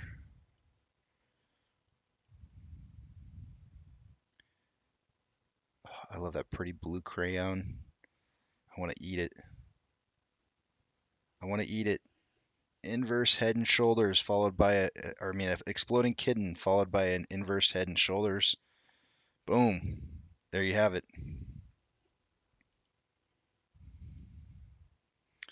Flipped it back around so you guys can see. There's our price right there. Inverse head, exploding kittens and head and shoulders.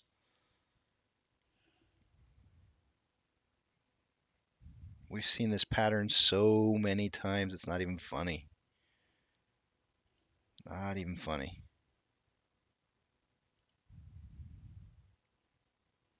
Oh man, I gotta snap this. Hold on a second, guys. I gotta post this to the Discord.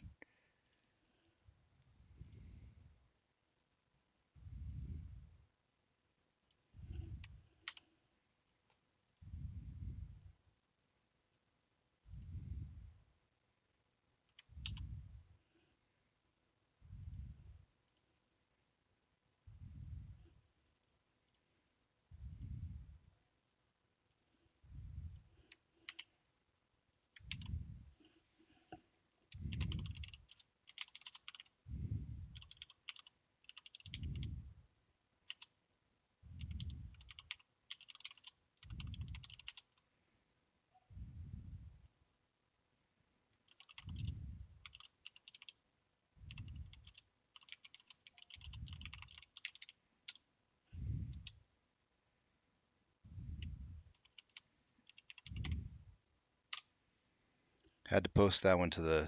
I had to post that one.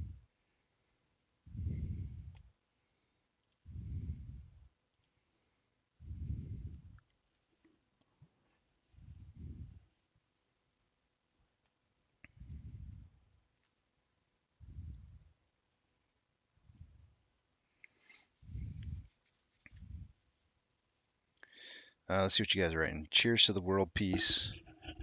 Oh, what did?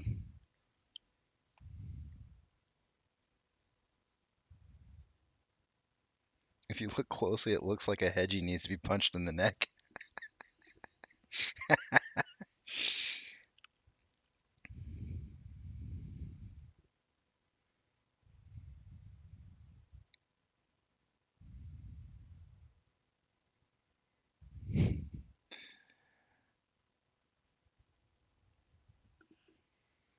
Oh, I don't know. I mean, based off of the exploding kitten head and shoulders, I would say we'll finish up today.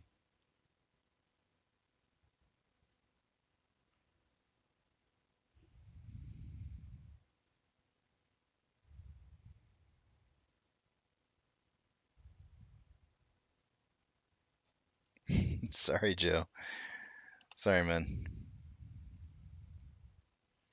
Oh man, Duncan's getting serious on us over here. Yeah, it's supposed to be party time, man.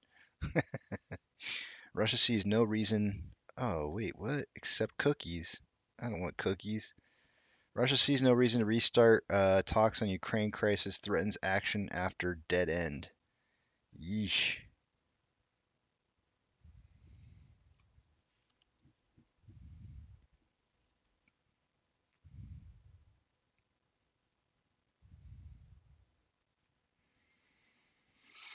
Russia has forced the United States and its allies to the negotiating table by assembling around 100,000 troops near the border with Ukraine while denying it plans to invade. It gave a stark assessment of this week's diplomacy before it had even finished, as talks were underway in Vienna on Thursday at a 57-nation Organization for Security and Cooperation in Europe. Just wonderful.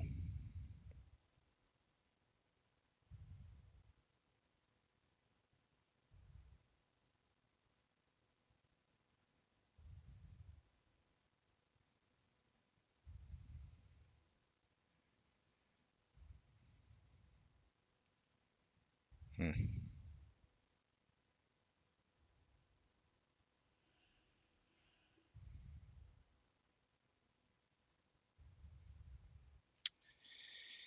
Yeah, good times.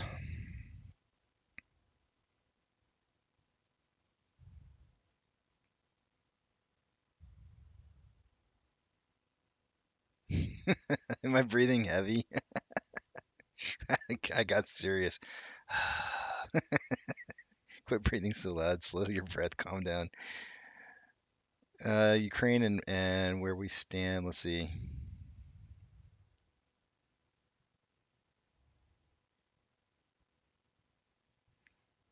Don't miss Trump's speech on RSBN tomorrow. Supposed to be an important speech.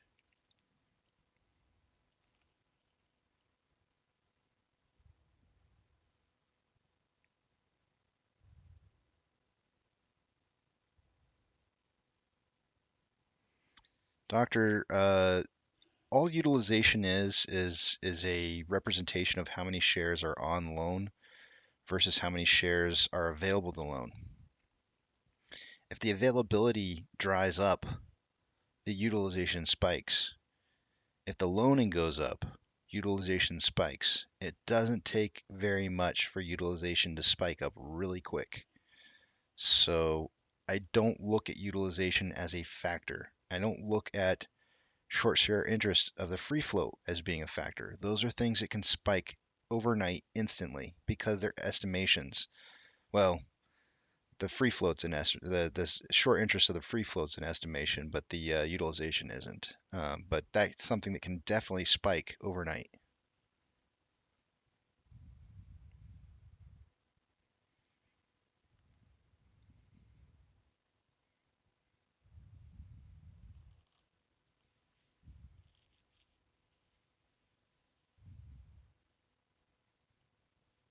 Put a put a pile of meow mix at 25 and see what happens. You kind of make me want to do it. Let's see. Let's see what I can draw. This ought to be funny.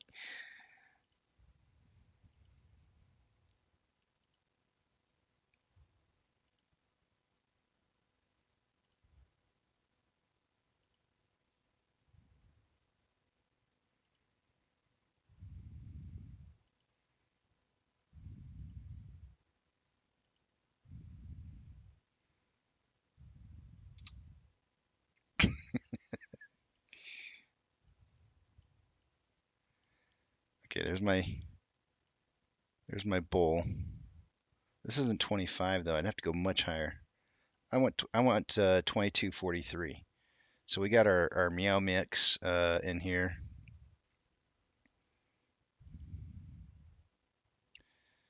Let's get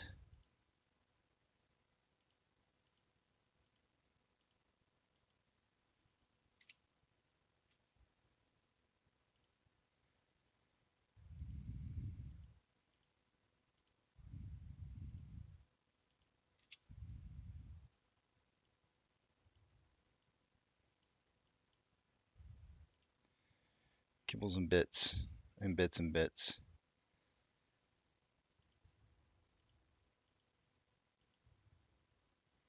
You have no idea like how bad of an artist I am. There's our bowl of kibbles and bits for our exploding kit, and we'll see if it finds its way up to 2243. I don't think it's going to happen.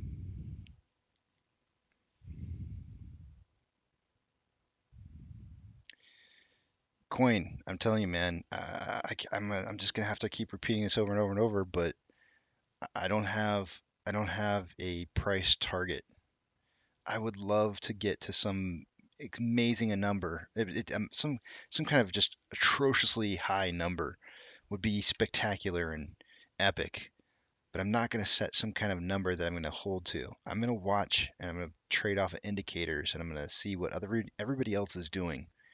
And I'm going to know. I'm going to know when it's time to leave. Day over day volume decreasing with dip over dip size decreasing happening all at the same time. When that's happening at the same time, it's time to go. I'm not going to set target numbers though. It all has to do with what we do as a whole.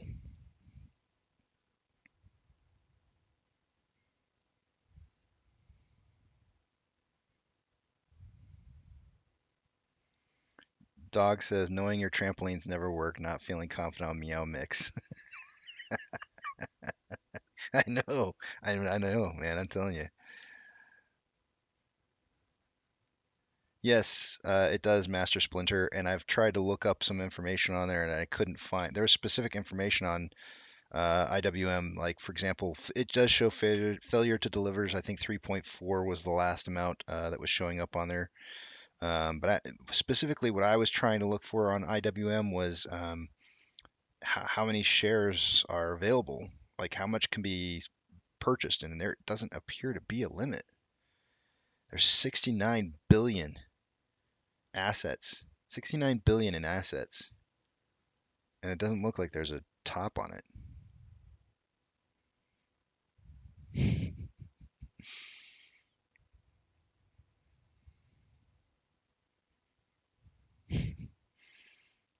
Dog, like we got to get together, man. I can't wait to drink beers with you so I can have you mock my drawings in face to face because it's gonna make me happy. But do I think it's Fantasyland?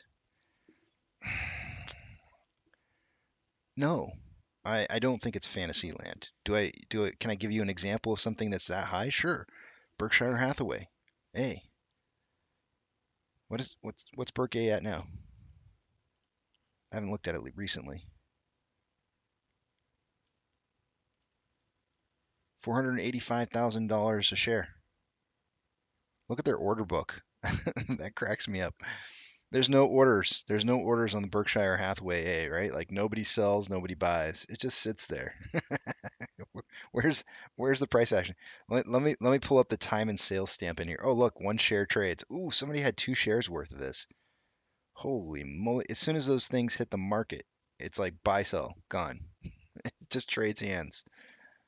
But yeah, is there stocks out there that can reach those kind of heights? Sure, absolutely, 100%.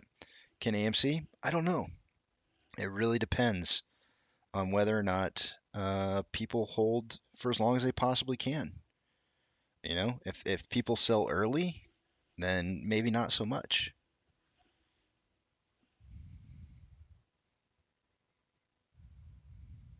It's because it's not shorted, Otto. It's not shorted. That's why the float's so low.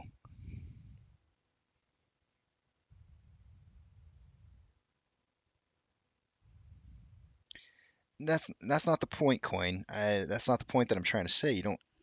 You don't need to have a number. You don't need to have a number if you have trading signals that you're looking for. right? Like it makes it so much easier. Like take the stress out.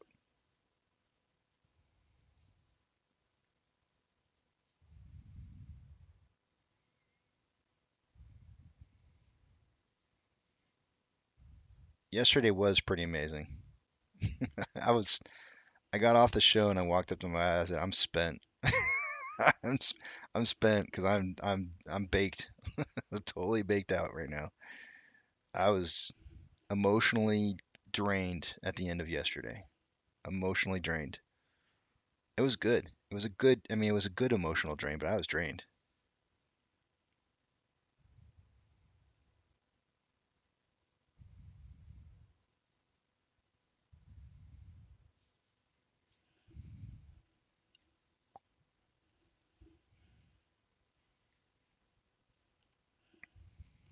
Welcome back, JP.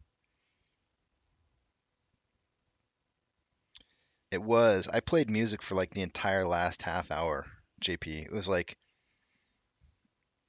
It was just like constant music the entire time because we were trying to keep them, we were just like, I guess, trying to stay in the mood for keeping us out of the tripping SSR. It was amazing.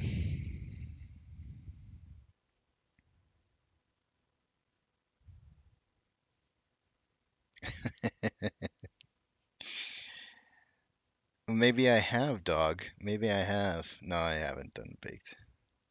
Oh, you were here? Yeah, it was amazing.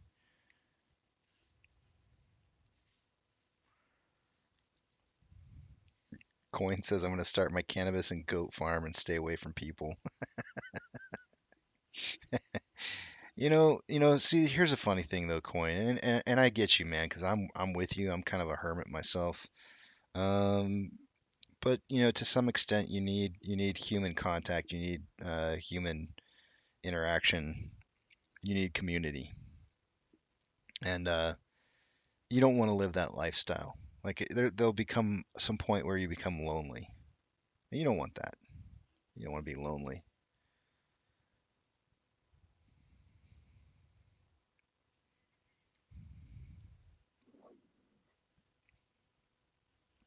Well, EJ, that's why I'm going to welcome to the channel, by the way. That's why I'm going to be trading off of indicators. I don't have to worry about what other people are doing. I'm going to know. I'm going to know what other people are doing. So I can take out all the emotions of thinking what people are going to do. Because that's what gets in your head. That's what gets in your head when you think you know what everybody's going to do. Right? If you think you know what everybody's going to do, that's when you start making bad decisions. Because if I were to pull up the GME run in January, even though you already know how it went, I can tell you right now, I'd have been a paper-handed bitch probably around 150 bucks. I can tell you that. But that's just because I didn't know what I was looking for. I had no idea what I was looking for. But when you go and you look for indicators, certain indicators, and they tell you what's going to happen, then you don't have to worry anymore because you can take it all the emotions right off the table. I don't have to worry about what everybody's going to do in my head. I'm not going to allow those kind of mind games to try and trick me. I'm not, because those are just going to trick you. And they're going to fool you. They're going to fool you into thinking that you should sell earlier than you should.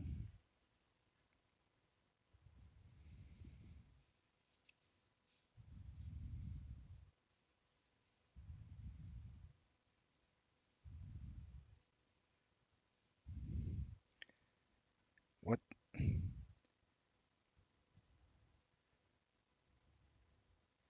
I don't even know what that means, dog.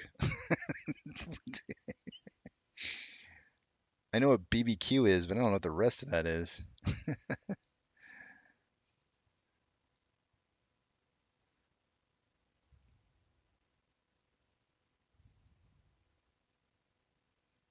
Coin says I'll trade with other hermits.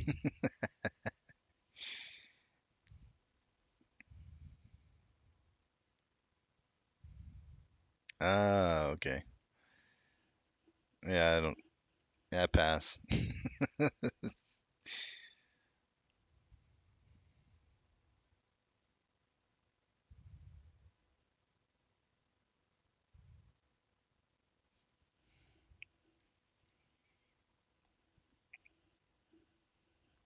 Well, guys, I guess between 30 and 50 million shares traded for the day today. All things considered, we're pretty darn close to that. All things considered, we're also very, very, very close to in between 21 and $22, and I kind of thought that we might close around 22, so I'm a little bit low on the low side there. I did hedge off of 1950 as being my low for the day, or I'm sorry, 1930 as being my low for the day today. If it comes down to a tiebreaker,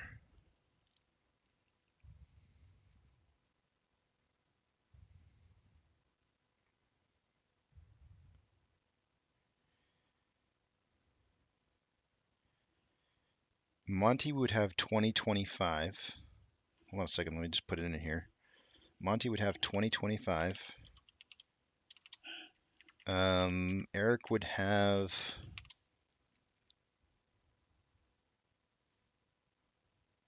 20. And my middle price prediction point would be 2080.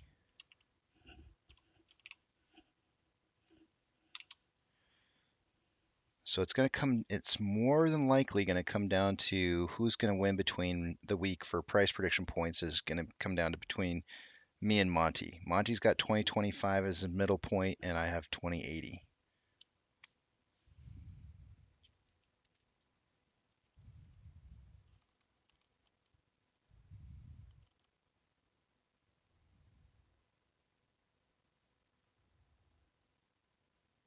No, Joe, I don't. I don't regret not selling in June. The squeeze wasn't over in June. We only had 20% dips. Who has 20% dips in a squeeze play? That's ridiculous. Like, I mean, the highest, if I go back and I look at our numbers, what was the highest? Let's see. 36% was the most we had for a dip back then when we went from 64.45 to 41.25. Come on, man. GME had like 70 something percent. That ain't no squeeze. It's not over. If all you get's 30 something percent, it ain't over. Not one bit.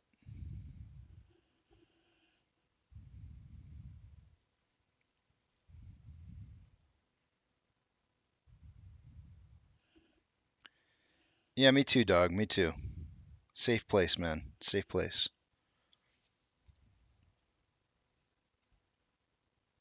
Salty Dog says today BlackRock now manages 10 trillion in assets. This is what I was talking about. This is what I was talking about earlier, guys.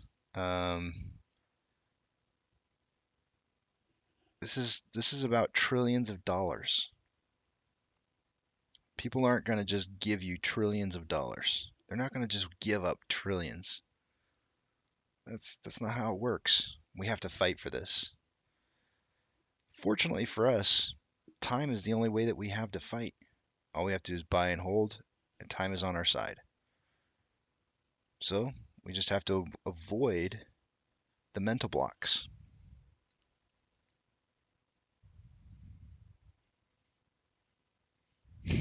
Crazy Pepe.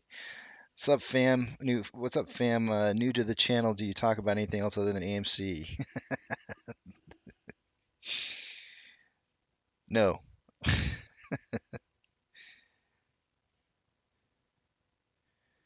Dog says play the song. I stick to the one song. I'll take a look at that one. I'll add that to my list, Dog. What did I almost play this morning? I almost played 50 Cents. No, not 50 Cents. I almost played I Wish this morning, but I didn't. But let me get this in here.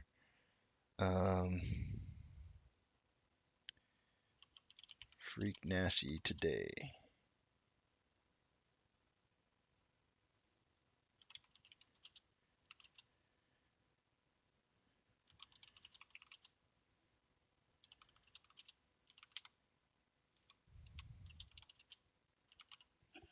All right, I'll take a look at it.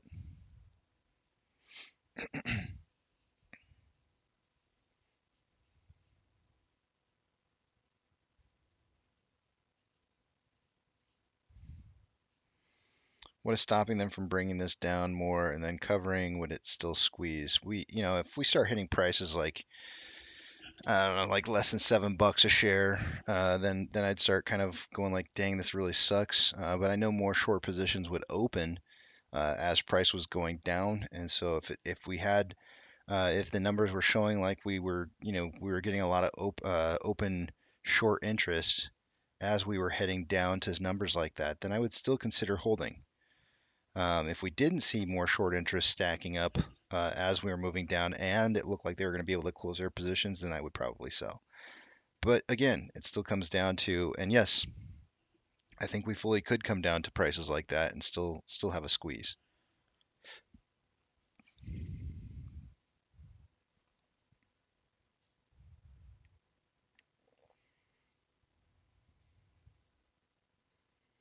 What the dog doing? Doge is up 10%. Get out of here, PP. Rose says they put up more of the fight to get us under max pain when we are above, but when we are below, they don't. They don't do much. What you think? I see the most. I get what you're getting at, and this happened last Friday too, right? Like where max pain was 25 and we closed at 23. Today's seems very similar, right? With closing it, having max pain being at 23 and us closing potentially around 21, $2 down, and some of the highest amount of short interest happens to be open at those values. So, I mean, yeah, it makes kind of sense. It makes some sense. Rose, quite honestly, I just don't think that we're gonna, I think we're gonna have a problem with price improvement so long as we have people who are playing options. And I think the options are gonna kind of die down a little bit after next week. Um, I don't know. I tend to think that there just needs to be some people who lose a lot of money in options for a while before they realize that they're just bleeding money through the options chain. And the longer that they bleed money through the option chain, or the longer they're allowed to be, get milked by the long institutions, the longer this is going to play out sideways. So it'll be a difficult lesson to learn, but I think people will start catching on eventually. It's just going to take more people losing money in options in order for them to understand that when you're in Vegas, you don't play by Vegas's rules. You just don't, because Vegas wins. Doesn't matter what you do. Vegas wins. You got to play by your rules. Buy and hold.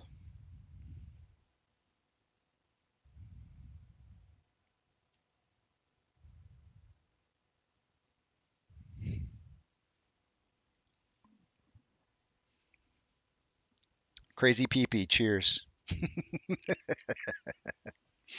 Guys, for those of you who don't know, my mom was here visiting with us, and she sat down next to me, and Crazy Pepe is all like, "Hey, mom, Mama Ape or Mama Shaw or something like that," and then she goes, "Hi, Crazy Peepee."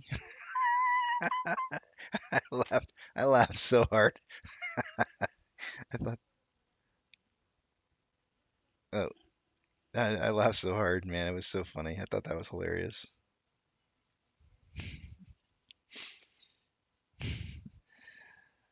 Oh man, that was funny.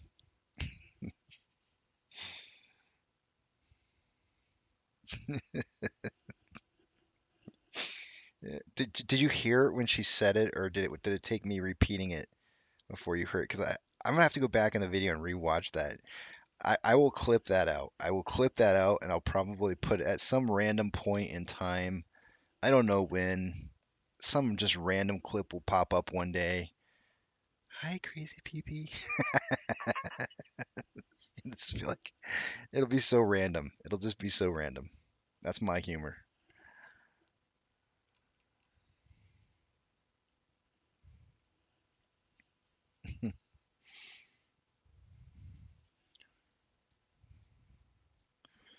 Monty says my order's not going to get filled today. Man, you were off by 1 penny.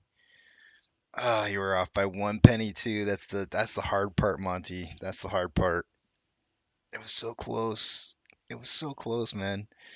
So Monty, I don't know if you heard it. I was saying earlier that if the tiebreaker comes down to our average price, uh, and um, and since you, me, and Eric have the same amount of points, your average price prediction was 2025 and mine was 2080.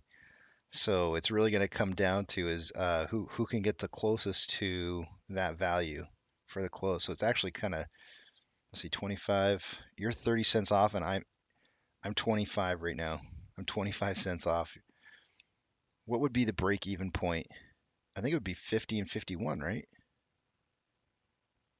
Wait, I'd have to do the math. I can't math right now.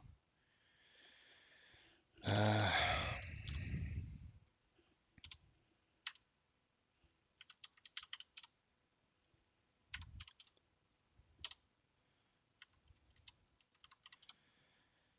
okay, so 2052 you win and 2053 I win.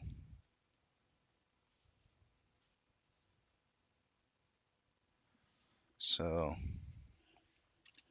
I'm 2053.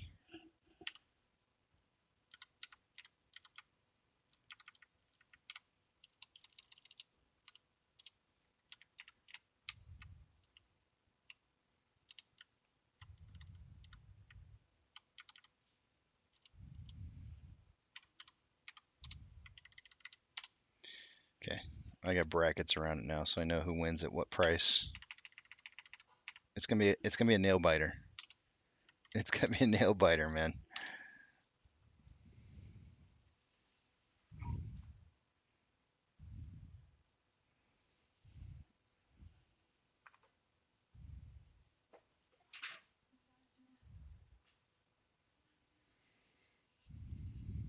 No, dog. We're not all winners.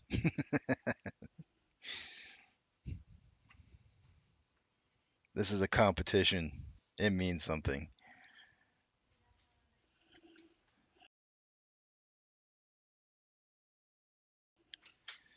Um, the market makers did not want me buying over 2,000 shares today. They may have seen your order. They may have seen your order. I mean, I saw it. There was like 8,000 shares set up there at 20 or 1950. I saw a fair amount of shares set up.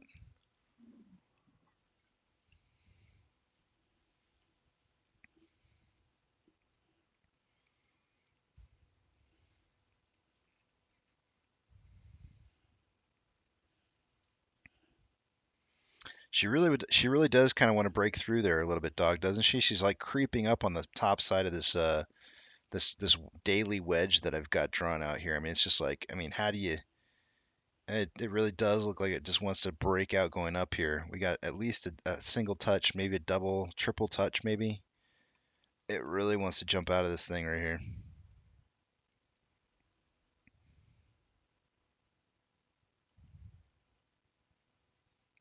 Oh, the last minute short down to $20. They're going to try and push it down to the very end here. Guys, don't forget we have a 3-day weekend.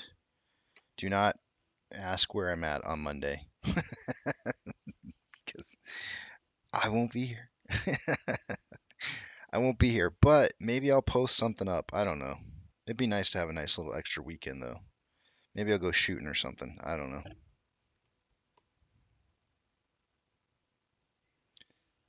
I kind of tend to think, you guys, I think I broke my finger. I think I legit broke my finger on that firework.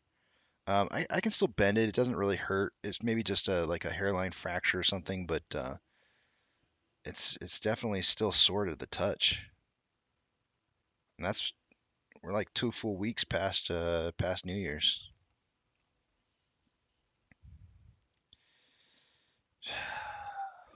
Man, I keep getting hit with price target questions. No price targets. No price targets. I don't believe in price targets. I believe in indicators. Indicators that tell me whether or not people are selling their shares. The best way for me to hold on the longest is to make sure that I know what you're doing. And if I know what you're doing, then I know what I should do. So I'm going to watch the indicators, and I'm going to let you guys tell me I'm going to let you guys tell me what I should do. And that way I get to take out all the emotions. I don't have to second guess anything. I don't have to worry about you guys. I can just see what you're doing. That's it. It's easy.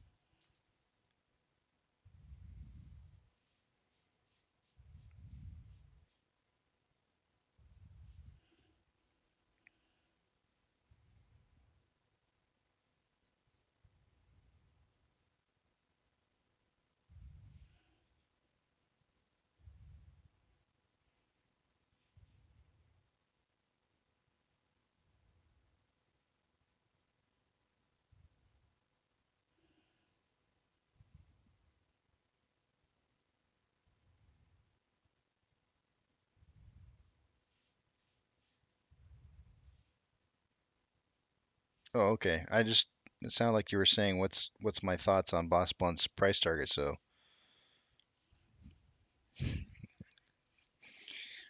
don't have one? That's what I think about it.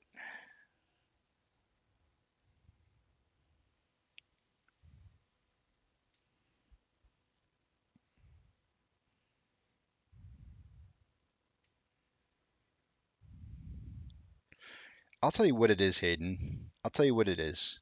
Monty has set himself up limitations.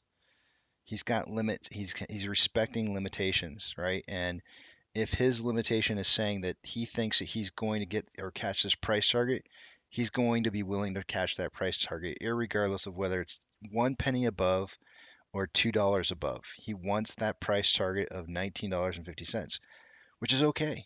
It's perfectly okay. In fact, I admire it. I think it's very, very strong of a person who's trading on the market to be able to set those kind of limits and say, I'm not changing my number.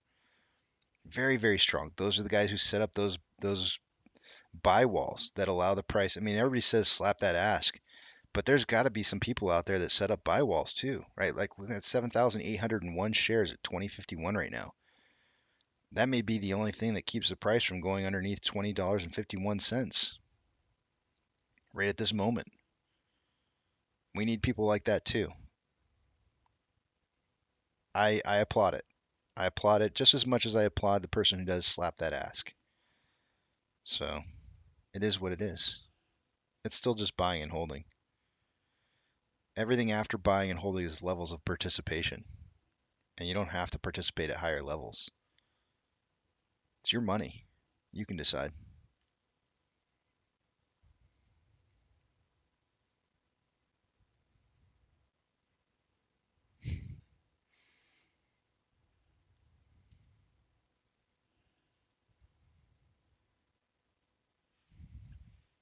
I mean, yeah, no kidding. Thanks, Monty. We hit $20. We hit $19.51 thanks to Monty today, and never went past it.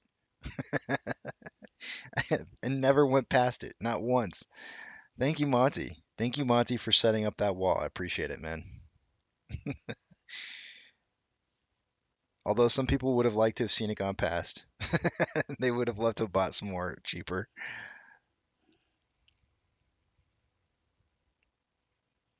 Monty's our little whale.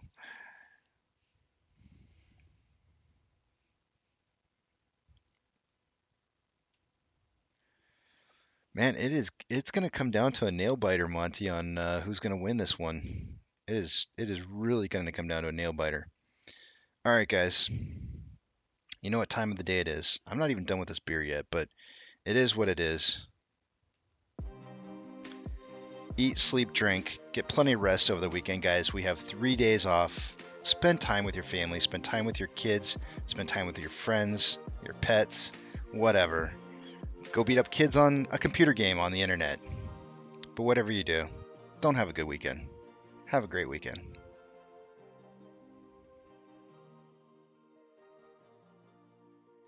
Happy MLK Day.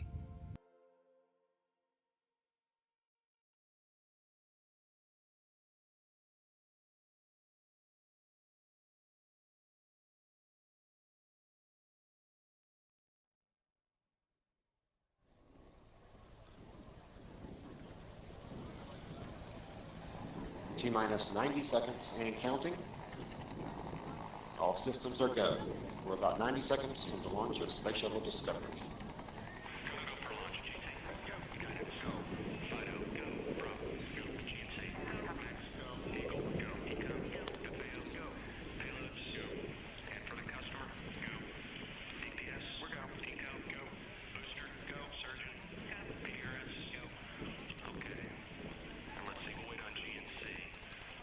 T-minus 60 seconds and counting.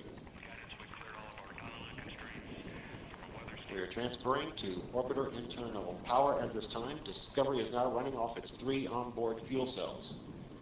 Coming up on a go for auto sequence start.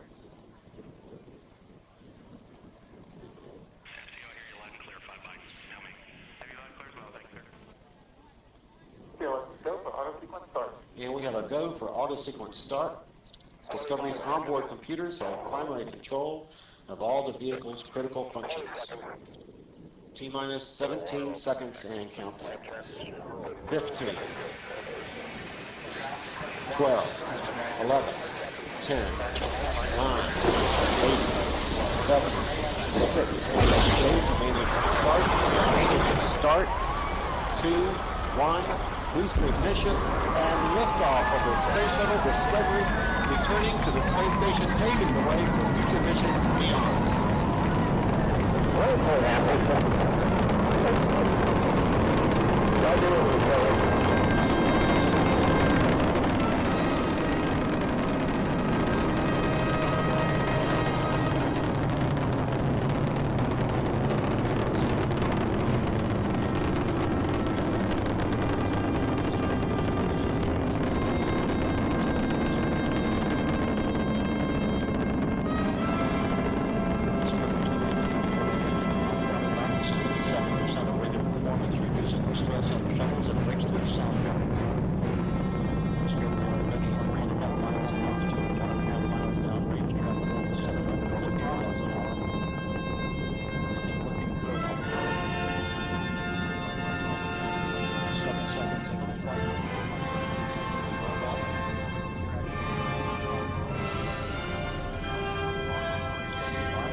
Separation confirmed. Guidance now converging.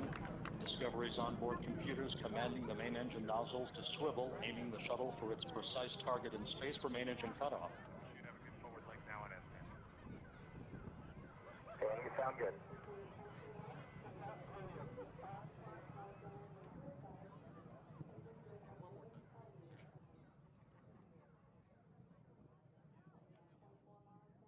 Discovery Houston, negative return. Copy, negative return.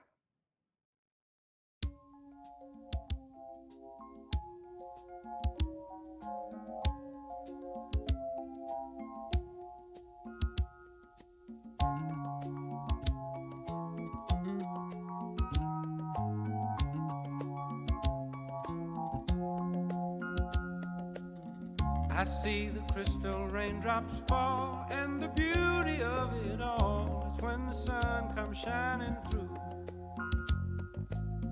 to make those rainbows in my mind when I think of you sometime, and I want to spend some time with you, just the two of us. We can make it if we try, just the two of us. Just the two of us. Just the two of us. Building castles in the sky, just the two of us. You and I. We look for love, no time for tears. Wasted water's all that is, and it don't make no flowers grow.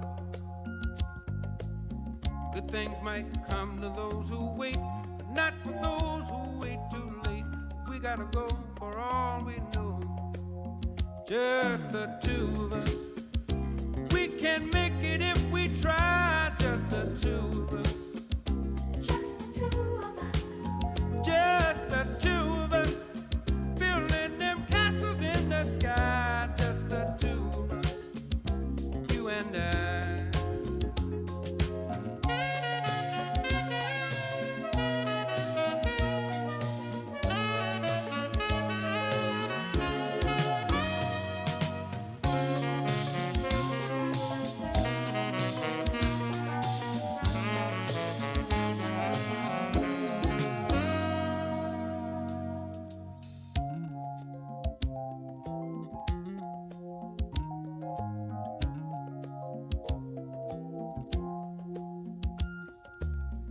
I hear the crystal raindrops fall on the window down the hall, and it becomes the morning dew.